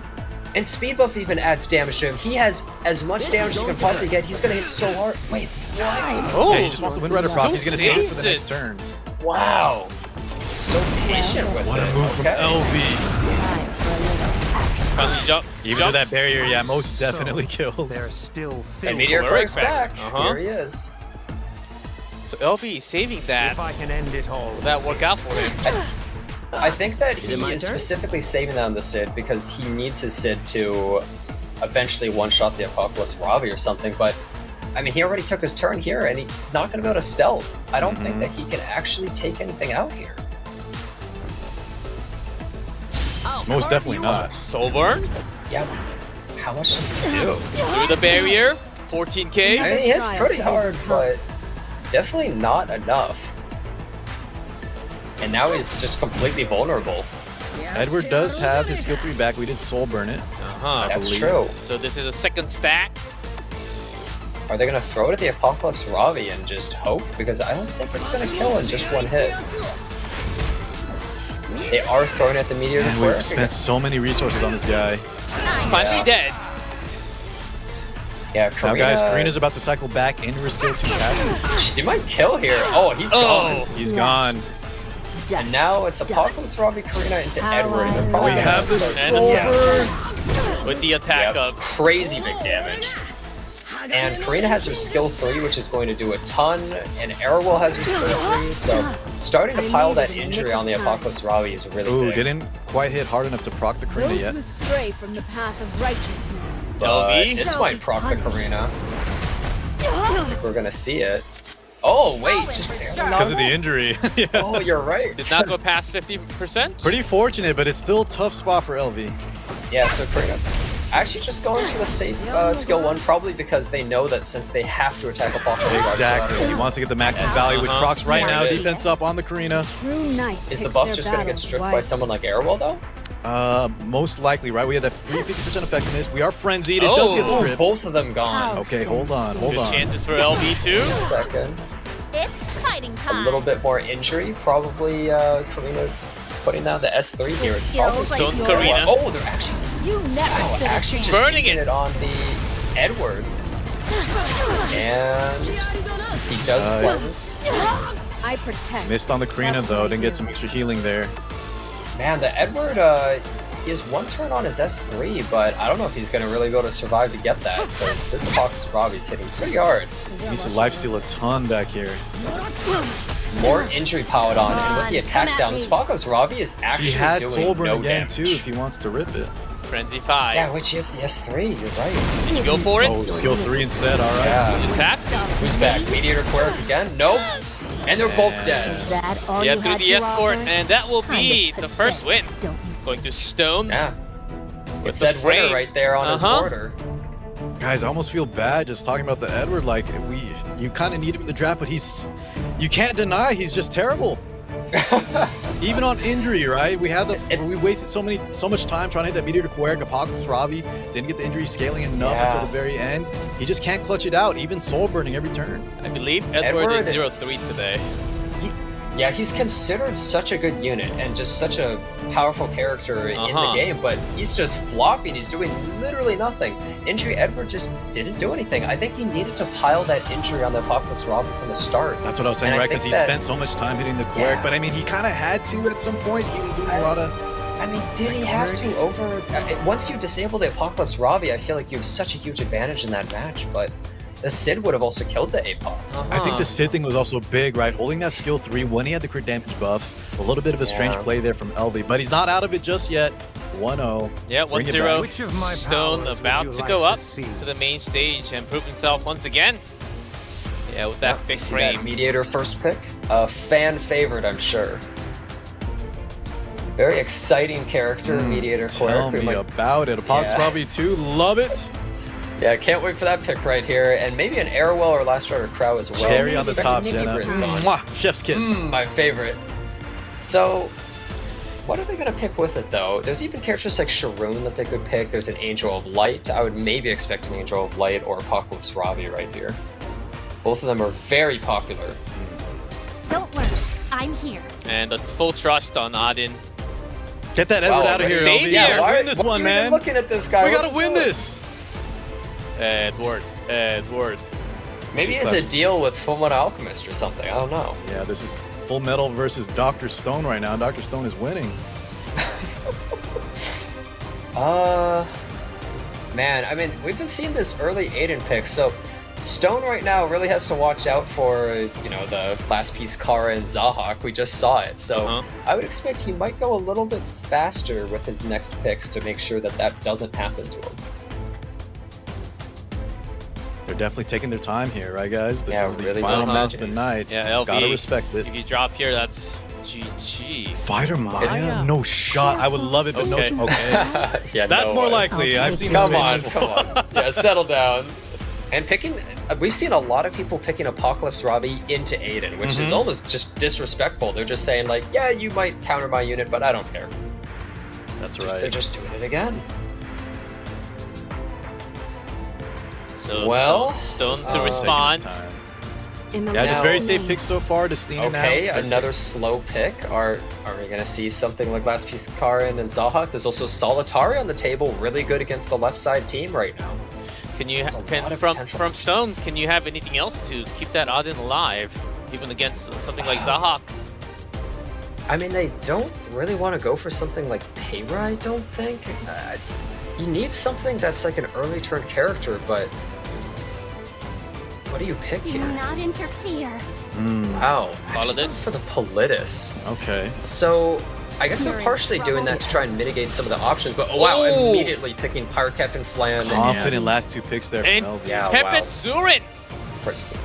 We've Another seen her Tempest Surin, power. wow. Tempest Surin actually possibly working really well here, right? Because you attack her, she just cleanses those debuffs off. Uh-huh. And then she's Imagine it gets immediately banned, off the though, races. yeah. Yep. Has to get banned there, and the Pirate Captain So, plan. I mean, this is a Briar Witch Asaria versus an Aiden and a Destina, which is normally pretty bad, but we'll have to see how the turn order goes, I suppose. Right, and it is Mr. Stone, Brother Stone. Starting with Angel of Light, Angelica. LV has to come Yeah. back, and the battle has been paused for a second. Okay. Let you guys First know time what's we've up. actually seen this, I think. Little intermission. There's been basically no errors It's whatsoever. been with the flawless. broadcast, which has been I great. know. Yeah. That's Oh. why we're back on screen. Just letting you guys know All right. that the game Come has been hang with paused us just for a before sec, anything guys. happened. Before anything happened, and even if you have to make a reroom, the draft will settle down to the same draft. So just making sure of that. And we can talk about the game though. After those being banned, T-Sorin and Pirate Flan, who do you think has the upper hand in that draft? Honestly, I'm not entirely sure. I'm gonna have to take a look at the draft again. I feel like I was really in the moment with that match, and I was just thinking. I was just about to talk about how the Angel of Light that we've seen multiple times from them is like this super fast one for which is advantageous to push your, It's a little weird, onto right? the team. But There's the Auden versus the APOC, and then you have the Briar versus the Auden and the Destina. So it's kind of I think it's either player's game, to be honest. I don't think anyone like significantly won the draft per se. Yeah, it might just come Well, down to a of couple course, hundred again. I'm betting for LV. does Aiden get hit? That's all I care about. Like, does she get hit? Yes or no? A lot of the match kind of hinges on that. Like, Apocalypse Robbie technically is bad against Aiden, but we've seen it multiple times that just didn't matter, right? Mhm. Yeah, either it hits or misses. I think that has been basically the round of four. Actually, having a lot of Auden. She can't be banned, and she can be banned, but no one actually banning her. Also picking, and we are back. Here we go. We're back. Okay, here we are. Off to the races. So she's immediately using her skill 3, which is going to proc this Politis. Oh, Okay. or... And Jabez. Oh Wait, what happens? Did anything happen? No no! stuff. Yeah, no stuns, and Hey, get out of the way. Oh, yeah, we're back. Welcome back, guys. Good to see you all again. All right, we're back, guys. As Come on back to our corner. What's Huh. up? We'll let you guys know what's happening immediately as soon as I hear anything from the production. Nothing so Yep. far. So I don't think we have to I remake the rain. wonder- We have the Yeah, pause might have function to. for a reason. Okay. I really do wonder how these matches are going to change when Emma Landy hits the field, because maybe some of these pre-banned characters are going to start being seen more with... Oh, okay. And there we we're are. back for the third time. And 19,000 health Politis. Have you ever seen one with that much health? that's a tanky This little puppet Politis. show. I mean, we saw a 21k AOL earlier, right? Here we go. Those who Oh fear my. should give up. Is this guy really playing the World Cup on, like, McDonald's Wi-Fi right now? Either What's that or going on a on? calculator. Yeah. Oh, let me just load up E7WC bidet real quick. What's happening? We'll see. So we're having a lot of pauses. All of a sudden. So we'll see what happens. I'm pretty sure they're But not to your on. question, Uh huh. Jenna, I think today's picks not quite as exciting as yesterday, and you can't blame them, right? You got to pick the tried and true, the really solid. We call it Exodia for a reason, but I think Landy, for better for worse, it will change things up quite a bit. Now I know Jenna, you were predicting though she's just going to be pre-banned every game, right? not making too much of an impact? Yeah, I mean, that's my prediction is she might get pre-banned a lot because she's basically used, I think, in every team comp in the game right now. The cleavers are using her as like an anchor. Standard players using her. She's an anti-cleave. She's an anti-debuff DPS. And she's basically everything in the whole game. That's in one right. I get package. asked the question, Carl, you're a Yes. slow player. Do you like Landy because she's good versus anti-cleave? And I said, I do. But the problem is she's not just good for tanky players. She's good for everybody. So maybe they went a little too far on her power. Yeah. Oh, and so yeah. now everybody And uses she's her. also good at TVE, from what Yeah? I've been Is she? hearing. Okay. So, She's pretty decent there, I would say. Well, the thing is, when a DPS is being picked first pick, that says a lot about them, right? Because think about what people were picking first pick for DPS, like just Spectre Tenebria pretty much, just because of her safety. So that means she's at least on the level of Spectre Tenebria, right? She has all that safety and she's that important. And when someone picks Landy, the whole opponent's team, I've literally fought people that picked 5 anti-Landy counters, and I won anyways. Yeah, because you just Which need a is high like- roll, right? It's almost never like an out. I heard. Yeah, she's just so scary. Yeah, good counters what was happening. that, I Jacob? heard some good counters happening against Landy though. Like some researcher Carrot has been climbing up a little bit higher. Those burn damage.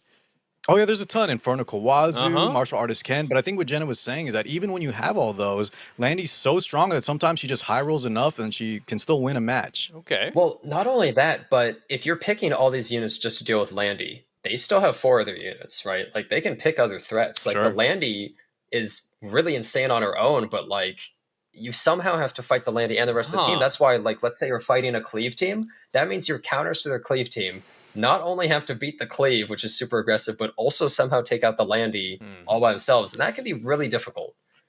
That sounds very difficult. What if she takes 2 slots instead of 1?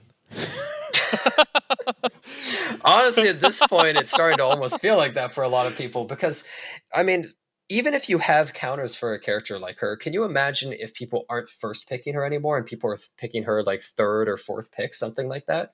Because then you have to pick the rest of your characters just to counter the Landy, right? She's Like, even every single stronger time. in that spot. That's And, the crazy yeah, part. are there enough characters that can hard counter her at that stage that it even wins? So the character just seems pretty insane. So I don't even know if we're going to see her a single time. She might be like Lua, just getting banned every match. Well, because of her, maybe Lua will be open by that time. Nah, Lua they're going to might take be out free. both, right? Oh, you And then we might. get more AOL, Angel of Light Angelica. Yeah, that's the Oh, beauty. boy. That's the beauty in the blind pre-ban. You expect your opponent to actually have that as pre-ban, but sometimes it gets opened. I'm a little bit curious. What do you two both think about how the bans work in this tournament? Because it bans the last Ah, banned the unit post- rather than a character that you actually want, which really changes a lot, I would say. And I would almost argue it lowers the variation in picks in the tournament because people are banning a unit that you pick at the very end of the draft, right? Not something like Mediator Coeric or Mo Lilius, right? I think it depends. And it also depends on the difference between the competitive standpoint for the player and then us watching, right? But do you think it's actually, you would say it's less variance overall than the previous way it worked? I do think so, because you can essentially just pick the same exact team, but then you pick a different character that the opponent has to force ban, right? So I would And that's- say if it led to more variance, but it's worse for the player himself, then obviously, right, I think it's better for the spectator and good for these streams, the WC. But if it's leading to less variance too, then I'm not actually a fan. I'd have to see if it's actually less picks because, yeah, you don't like having stale units all the time. Yeah, I think it adds another complexity to the ban picks, but certainly you're right about the variance. I think it limits somewhat of the target ban that we did see last year. And okay, this guy has this really strong character build. I just have to ban it next time, and which did happen so many times in the main stage as well. That was last year, but since we have a different system with the round build this time, I think they just have to think extra mile ahead if they are actually thinking about that post ban into next match. Or you can just have like a 5th pick as a throwaway and just make sure the opponent bans one of your own. So I think there's give and take, but I actually do like this system more, slightly. Because adding more complexity, it's a lot more brain damage to the player, which is better for Brain damage. Yeah, which is better for the viewers all the time. What makes it harder for the players? That's what I was saying, usually right? the In terms of esports. spectator. Uh-huh. In terms of spectator versus player, yeah, but brain damage. I like Yeah, that's one way to say it. I do think though that it also makes it so whoever gets the first pick the first time gets an advantage because they're able to, pick some of these really priority picks, and then even if they lose the second match, then they can choose first pick again, right? And generally that's seen as advantageous every time you get first pick. Apparently, unless you're EdgeDancer, but was he the one everyone that else is supposed to opted get for the second pick? Was that his second game, right? He second picked, I think, 3 times or something like that, which is kind of crazy. And you even had it where I think it might have been a slight misplay where the player was going to have first pick in game 3, but his pre-ban. Oh, excuse me. And we're back in. For a world without Enough stalling from us. Thanks for bearing with us. Oh. And I was saving my words until the screen pops up I was again. too, G. I think we got through one more turn, and we might be here for a while until the next qualifiers. I used to have internet that was pretty much like that. Yep. I still have internet like that. Back in the Really? days. Oh, yeah. I guess in Texas, they're like, oh, sorry, it's a little too hot. Oh, sorry, it's a little too cold. Yeah, those Ethernet cables are just getting burned. No, but I mean, the tournament so far has just been flawless. It's like the first little mishap we've gotten. I mean, this isn't even production or anything. Yeah. I think it's probably just one of the players' games bugging out or connection. Maybe or game there's connection issues. issues on one of the players, I think. That has to be the reason. So far, no big updates from the production yet. So I'll let you guys know immediately when it happens. We don't know where these people are. Like, maybe... Hey, you could be in some remote village with crappy Wi-Fi or something, for all I know. But hopefully they get it working soon. Yeah, maybe we're having some extreme weather conditions around the globe, so that might be affecting the connection a little bit. Hold on, everyone, as we have a lot of topics to talk about, of course. But as you guys are actually maybe they're on commuting right now. Oh, maybe. But of course, you don't want to miss this because you're already on the round of 4.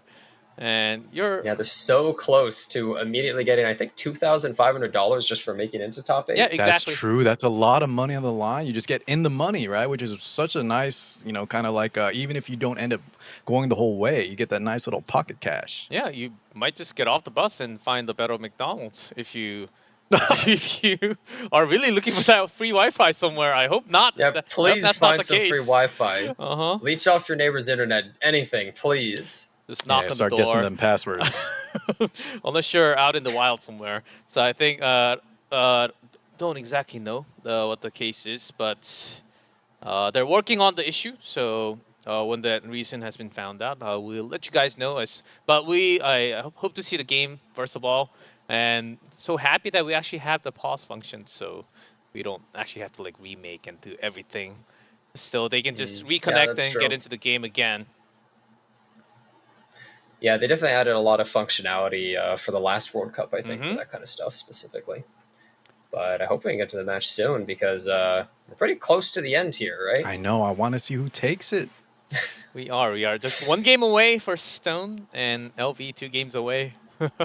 If that happens, I mean, right now the Frenzy, that stage on the background stage for the Frenzy is not in effect yet. But once we go into the main stage, that the background will be having an upgrade every single time. We'll be having some changes. I mean, if it did change, the Frenzy. Yeah, if it did change, we're taking so long we'd already be at Frenzy 9 or something. We get the full evolution when we load in. But will we ever see that Frenzy 9? G-Cliff, I think this just in. We're unfortunately going to be taking a quick break just to handle everything. 15 minutes. And I think we'll be back after that. 15-minute break? Guys. Oh, my. Don't go to sleep because we're going to be back in 15 minutes, but make sure you go brush your teeth before you go to sleep. Okay, we come back in 15 minutes and find out the last person going Take a up quick into the shower, main stage.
and welcome back, everyone. Time to wake up, as we are still on our way to our second round of 4 to find out the second finalist coming out from Asia qualifiers. As we are actually having, we had a somewhat of a network, unstable network from one of our players, so we had to redo the lobby, go through the exact same draft, and I believe the word that I have received that we are going to be having the same exact draft, and then we go into game 2 with the bans and picks that we just had before the pauses. So everything in order, I hope. Yep. And I believe it started with a Angel Light into Politis. Yeah, I think those are right. We had a bit of a cooldown, but let's see who. Maybe it just takes one more game or 2 more games to find out the second finalist. And I believe the game is ready. Let's go. And we are in! Stone is leading 1-0. I think he swapped position. Not that it matters here, but... We've seen this before. And LV. And I believe last time also, right? Pretty much no similar debuffs, game state. happened last time. So nothing too bad. Yeah, so I believe it's literally the same thing, but I don't know if Angel Light put the same debuffs on. I'm not sure if they landed all those last time, but I think it's probably about the same. Yeah. Yeah, we do so have... Politis going for the Radiant S1 light. here. Saving that skill 3, and so is the Destina going to just use like maybe their skill 2? Because I would expect they don't want a skill 3. Oh, definitely not, yeah. Skill 2 just into the I RO. made it in the nick of time. Cleanse. So maybe Brysarius done here? I don't think they want to because they need her quirk. The quirk is going up, right? But Still filth to So purge. that was actually a smart move because they pushed the Apocalypse Ravi up so she doesn't go right after the Briar Witch's Syrian defense break. So they force her to basically kind of waste a turn in a way. Like she's still going to do damage, but it's just not as threatening of a turn. So that was definitely a good idea. and Soul Constellation artifact on the Destina. Dual attack procking here. Ooh, free silence. That's kind of dirty, honestly. Yeah, it could be relevant, right? Because she still has the skill 3. Destina may not want to use her skill 3. LV. Barchester does have Soul Burn as well, but they don't really have the follow-up right after. They're going for the Soul Burn. Won't you regret this? Brysaria. Oh, it missed! It missed the Aiden! Counter attack procking. Oh my. Yeah, because everyone uses Guiding Light, but you only have 50% increased chance to hit, so there's always that 20% chance that you miss, and kind of a big deal there, because that's a lot of damage they missed out on. With no choice. Oof. So Auden doesn't dodge when she has 70%, but she dodges when she only needs 20. Makes sense. Yeah, classic. So, Angel Light probably not able to silence the Destina, so they just go for it there. Destina basically 100% going to use her skill 3 as soon as the turn comes around. I wonder if this might kill, because we can't revive her. 7,000 damage mediator quirk, no attack buff or anything. Luminescence. That's a lot. Yeah, very strong start here from LV. The Briar Witch is present, so she's not coming back. Oh wait, they don't come back. Sorry. Yeah, duh. because of As you just mentioned. Yes. I only said it twice, Jenna, but here we go. Paladin Yeah. skill 3 comes flying out. Sorry, I was just staring at that Politis health bar. I didn't know what to say. My turn. So the cleanse was Does there. find those debuffs on the APOC. Oh, oh no. You hate to see it happen. and we are waiting for some more epic moments. Oh no. Okay, Well, let so this be a lesson to you all. Get the best internet possible. so I know okay, that for sure. So okay, I'm hearing a word that so we might have to adjust a little more, as LV did have it seemed like after the remake there might have been some turn differences. That was the opinion from LV sent to the production. So we'll find out exactly what happens, because the game has been ongoing for a lot of turns, actually, like 6-7 turns at least or more, right? Yeah. Yeah, I feel like, I mean, I assume that they were looking at the turn bar or something like that, and maybe they were out of whack how they wanted their turns to go. Okay. But I I'm gonna mean, check things that were out, looking so- good for LV. Anyways, I I guess they need to look I into think it. so. Yeah. Yeah, maybe LV wanted well, I guess something else. Uh-huh. I guess they did miss on the Auden though, right? Okay, So that's yeah. kind of a big deal. Potentially. But I feel as though they maybe should have said that from the start though. Maybe not after you Maybe missed it the Brother was. Tessarian, Who but knows what's going on Maybe in the background? But at man. least we know that this is not a technical issue now. So we have the connection solved. all right. We have the connection solved. There was a claim from one of the player, I believe LV, saying that because we had to recreate and redo the entire thing. Once you go in, there is that randomness. So maybe that came into effect. Yeah, But of it course, might have But of course, going back might have into immediately the said that. but before actually going into the game, all the time the ref and the organizers they do get the agreement from both players. Is this okay? Is this okay? This happened. Are we okay to remake the game and go in? And we did get the agreement from both players saying, okay, let's have a remake and then remake the room and then go in. So that agreement has been made before going into the re-room. That's why we actually had that 15-minute break, just to make sure that everybody's on the same page. No one's actually confused about what's going on. So now we're kind of confused, but if they agree let's to it, see. I mean, you I do see it, have right? to go for it. We'll if see what you- happens. If you agree. It's a gentleman's agreement. You went in, and you got to deal with the RNG if it changes. In my opinion, I don't know how much changed because we only saw like first 2 turns, but I guess they're Yeah. checking out what's happening behind the scenes. Yeah, we're not entirely sure because I mean the pause happened basically during the first turn, so I feel as though It was the already- Politis turn into, or the AOL into the Politis, and besides, you said maybe the AOL moved. The game state was pretty similar. Maybe the AOL debuffs weren't quite there, but We'll I see. guess we'll find out Yeah, I'm soon. not The entirely refs are sure. going to be brushing on making sure everyone is going to be agreeing on to one final decision. I think that it's just going to take some couple of more minutes as we actually have some time to fill here as we talked about Landy and Well, that's she's very coming blunt soon. about it, but Yeah, she's coming soon for the main so stage. how's the weather, G Clef? It's quite hot, but here the AC is actually How How hot serious though? Wait, question. how hot? Because it's 100 degrees. Oh over here. my god, Fair- this wasn't okay, a serious question. Oh, I know exactly. So I know, but the times, time zone for you actually going a little later than we thought. Ooh. For car 6, it's like 2:30 a.m., but for me, it's it's prime time, midnight, 12:30 a.m. Perfect. Either This way, is where I'm though, always I sent awake. Jenna a message at like 7 a.m. and he was still up. So I mean, we're both up at these weird hours. We're chilling. True. We're chilling. Yeah, I don't really set an alarm. I don't really have a sleep schedule. I just wake up whenever it's so hot in my room that I can't sleep any longer, and then that's my day. Yeah, since we Living life. since we actually have some time here. Oh, I know you guys have been making that new gear, the second gear. What is it? Let me know. Oh man, I actually still haven't decided. Oh, really? Mine's- wait, yeah, so you mine's haven't been even Don't you moved. have to Oh start it? man, he still has time. You have Yeah. time. I waited a little bit on the last one. I won't forget, but yeah, I like to wait to see really. I think I am just going to go for either a speed pen, 17 speed, the boring So, stuff. I think I've heard if you reset the piece of gear, Mm-hmm. then it lets you reapply all the things for free. Oh, so you can I just think. start it even if you change your mind?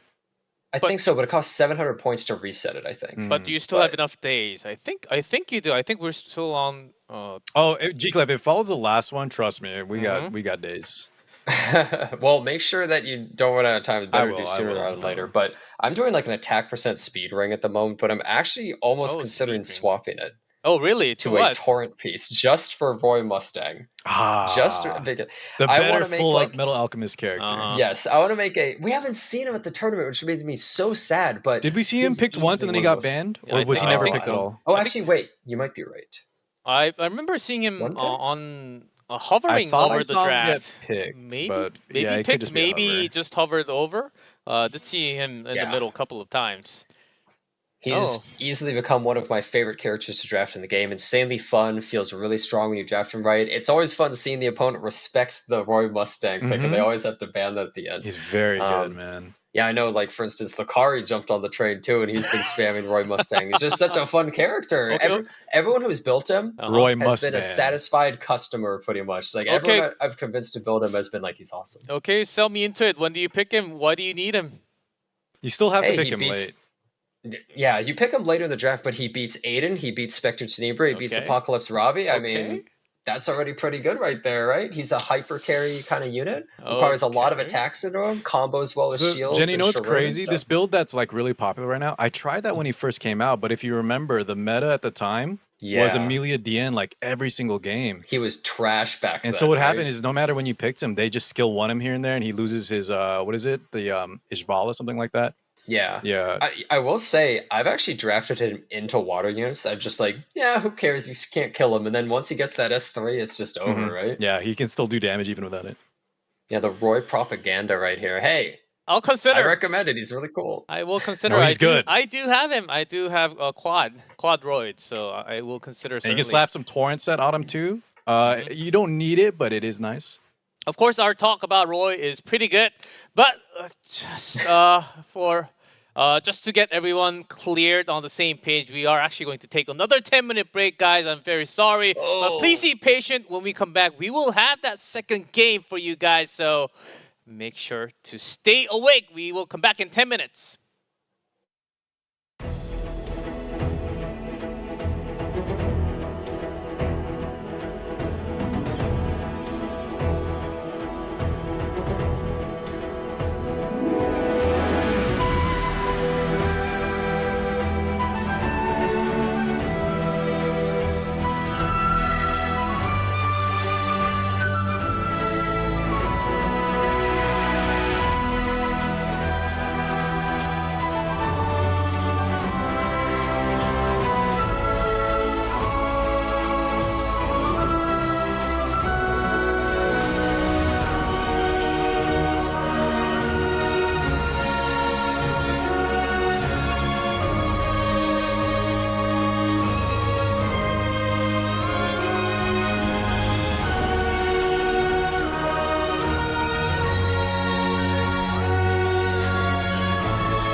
And welcome back, everyone. I know you want the stream to never end. I know that is your dream, but we do have to find out who the final winner is from this Asia server. And as soon as the game is ready, we have everything solved. Okay, everyone. Both players on the same page. We are just going to go with what we had when we paused before the break happened. So we actually had somewhat of game number 2 actually under our way. So we will continue where we left off. So no changes, no remakes. I'm so happy as well. So Jenna, car 6, are we on the same page? I know you sold me on Roy, and I actually went into the game within that break trying to build Roy. And Really? Well, let me just disconnect my internet real quick. But I don't know. What can we say? I don't even remember what was happening in some of the match other than the Bryceria missing, and it looked like maybe right side had the advantage. But I think that's right. LV was looking pretty good here before the pause. yeah, so we did get both agreements from the players, and I believe we will just continue from where we left off before the break actually happened. So, and to apologize for the inconvenience, guys, and the wait. And thank you so much for your patience, and the wait has been long, and we pray for the potential final game, or maybe we go to game number 3, because it seemed like to me that LV was actually leading when he's actually down 1-0 against Stone at the moment. You guys are calling him Dr. Stone right now.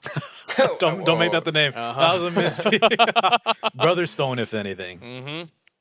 Well, he's certainly proving to be the previous champion from years ago. Yeah. So let's see if he can actually go for that second frame. I mean, a second frame, second world championship frame.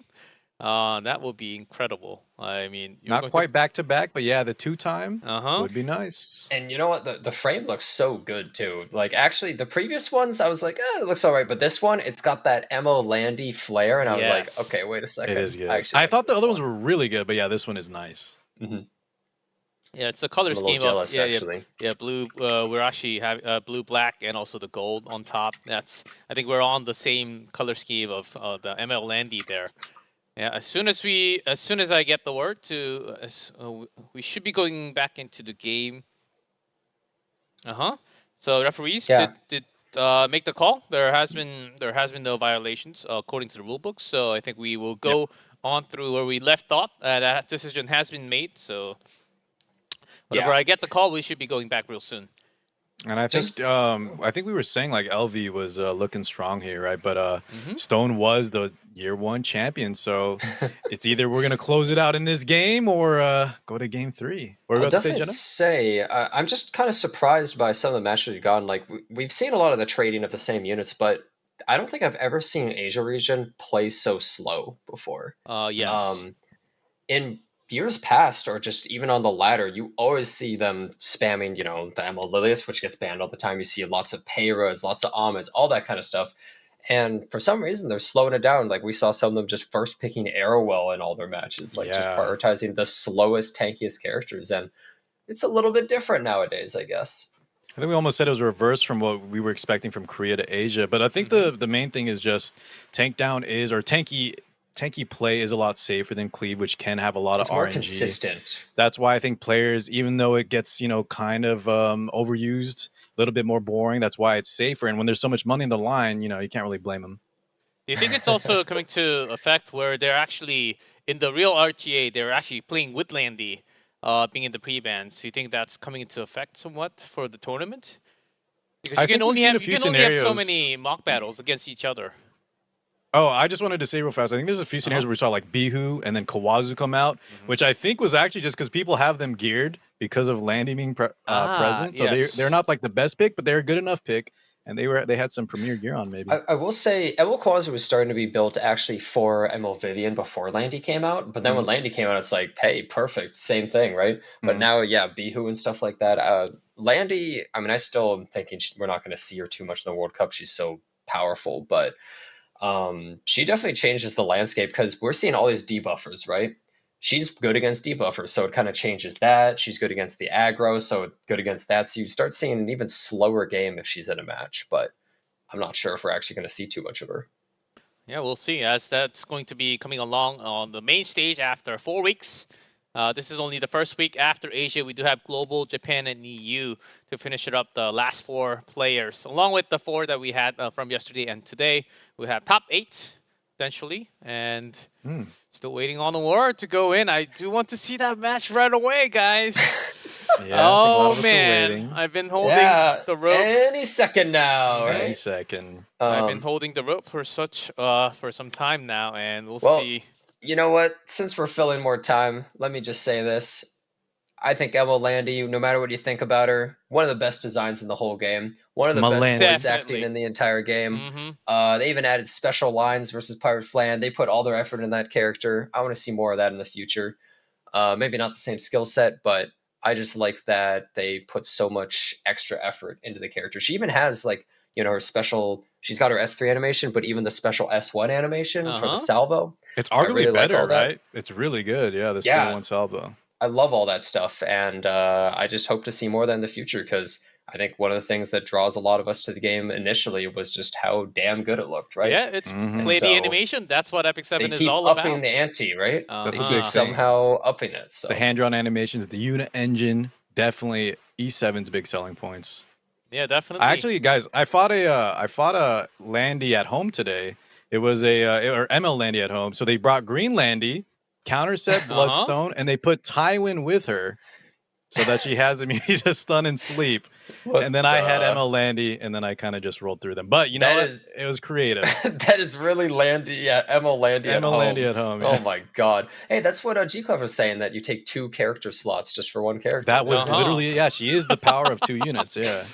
Yeah, she's kind of OP above everyone else right now, and maybe we just haven't found the real solution. But if you go retract back in the days, like last year back in the days, Fire Warrior, starting with H, did appear everywhere. Was actually pretty much banned, and well, look where she is girl. now. Well, I'm sure that's not gonna happen to ML Landy for sure, but. Yeah, Hua Young disappeared. I'd like to see something along the same lines possibly happen to Lua. I don't think many people would complain too hard about that.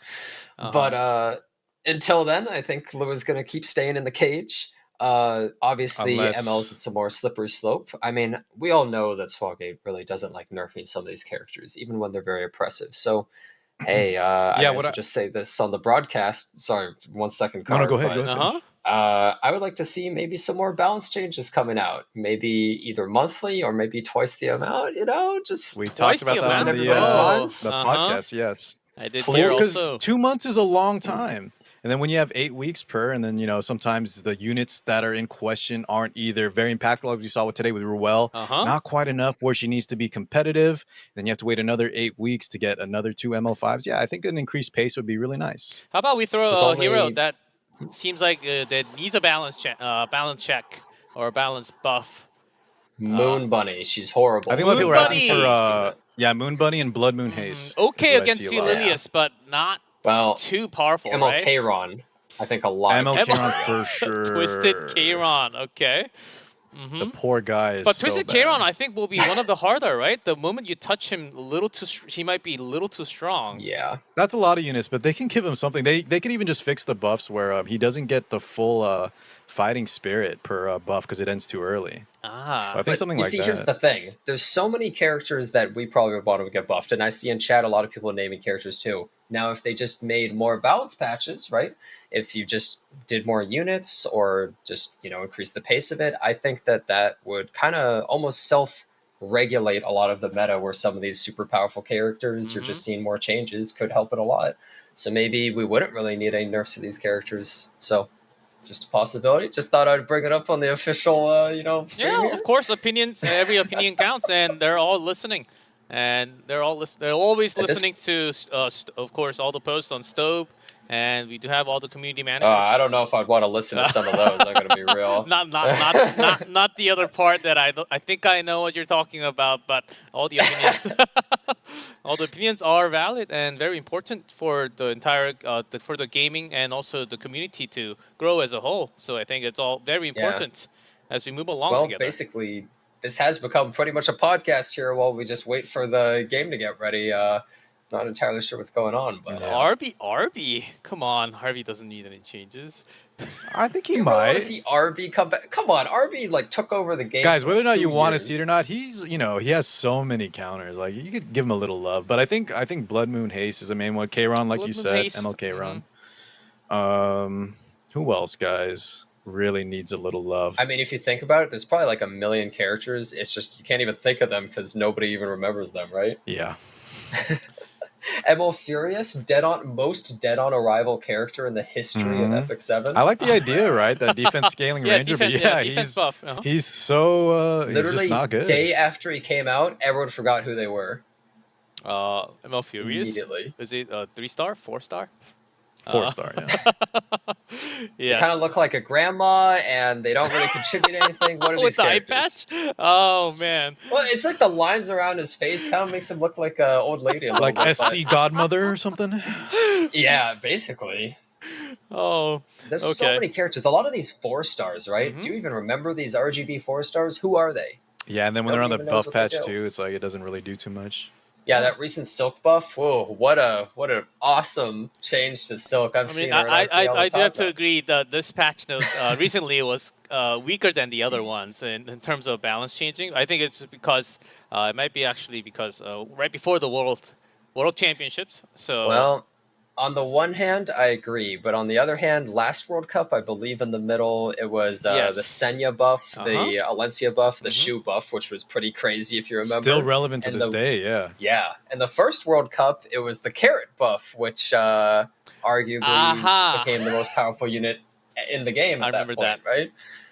So, I don't know if that's exactly what they had in mind for this World Cup, if they were trying to really tone it down or not, but Carrot was the terror of the first WC, Hua of the second, and now we have Emma Landy.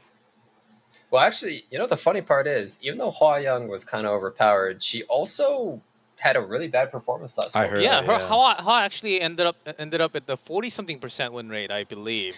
Not even half. because you know, I'll just say this right here. A lot of people say Hua Young was good for, you know, free to play or like weaker people, but the thing is, she was truly good for the fast players, because if you're fast, you can kill Hua Young, right? That was her weakness.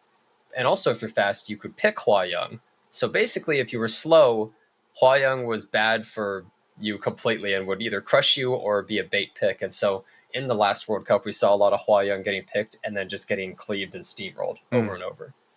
Well, with this many meta changes right now, we have less of a speedy game for sure. And I have to say, like, I'm a pretty big fan just having a lot more turns going back and forth. And instead of just having one big cleave, we had a couple of those games today, but not that many compared to if you look into last year's, we just had immediate like 1-2 turn games, especially from Asia server. The moment you go in, you lose speed, and then you exit. We had a couple of those, if you remember back in the day. And now it's somehow A-Ravi is still there after that many new heroes popping out. S10 is still there. I mean, just how good are these heroes built?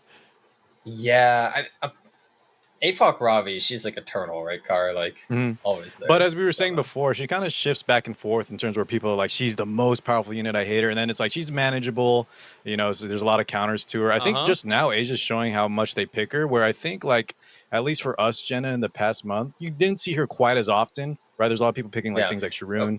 And when people picked her, I felt like she got countered really easily. Exactly, most of the yeah. time. Yeah. But she's having a pretty good win rate today.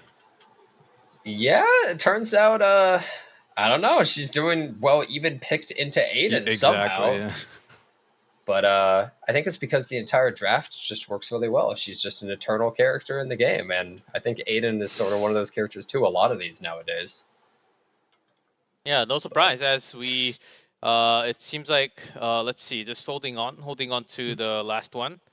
As I think we're having some more updates from the production side. So let me just get this news to you guys. It seemed okay. We did have first of all, we did have the network issue. That's why we took the first break. And the second break came from one of the players. Actually, wanted to have another word with the referees. And let me just double check before I deliver everything. Okay. I kind of want to word with him, referees too. I don't know. So over time, the decision has been made to go over to go back to the regame and continue on to the regame. But unfortunately, actually, as the time passed by, it hasn't delivered. That Stone is actually going to forfeit the match, and there has been some persuasion made from the organizers, but Stone is actually going to forfeit the match, and we will have LV moving up as a second player from the Asia qualifiers. So that's a big surprise to a lot of you guys, and I am very. I'm also shocked delivering this news to you guys after. No kidding. That long of a break, guys, and I'm pretty sure that's going to be a big surprise to you hearing this. But decision has been made, and Stone is going to forfeit the game, and we'll have LV as a second player to qualify. Well, Car, at the end of the day, Car, you're right. Yeah, I'm right, but I don't want to be right in this kind of situation, you know. But I guess I think Stone was up a game. he was Yes, up a he game. was. Yeah. I think maybe time management or we'll Well, I see do what know happens. that Stone is a pretty busy man, but I'm still a little bit surprised by this. Yeah, but- if I'm not wrong from what I'm reading from the production, as there has been some persuasion made from the organizer, but Stone again, has shown his opinion to forfeit the match, and so we will conclude at this. So let's see the updated standings with the final result. And that will be the updated tournament that was tree a little, with little anticlimactic, but Yeah. Apocalypse and LV going through. If you told me that those are the two going through out of all these players, I definitely would not have expected that. 100%. It's a little bit of a shame, right? Brother Stone not taking over LV, but Apocalypse for sure played so well, I think. EdgeDancer, I think, was my favorite pick, but you can't deny how strong Apocalypse looked in those later matches. Yeah, certainly Asia Server delivered something else, something out of ordinary from the years before. In tradition, they were actually having a lot more clean, faster style. Also losing a lot of the big names in the round of 16. Really, we get to see some of those games as a replay on YouTube, just like last year, if that is possible. But we do have the two winners, two players moving into that main stage. Will be Apocalypse and LV, along with Uigang and I can't recall exactly who the other player was from KR server. Retry ever. We do have the 4 players from the first 2 weeks. Okay, so we are filling in that spot one by one, but thanks for all the wait, and that's going to be the conclusion of today, guys, unfortunately. But things do happen, and life is not perfect, and I guess we do have to close in this way, unfortunately, though. At least it was at the end, pretty much, right? But thank you everyone for waiting all the way until the end. And there has been a long cooldown, but thank you everyone again for the long wait. As next week we do have at the end of Asia server, we do have 2 players, and next week we do have the global server, and then following after that we do have the Japanese server and the European server. Those 2 actually on the same day because it's round of 8 and round of 8, 1 each from Japan and EU. Of course, 2 from global. So make sure you don't miss that next week. And thank you everyone for watching. Have an epic day.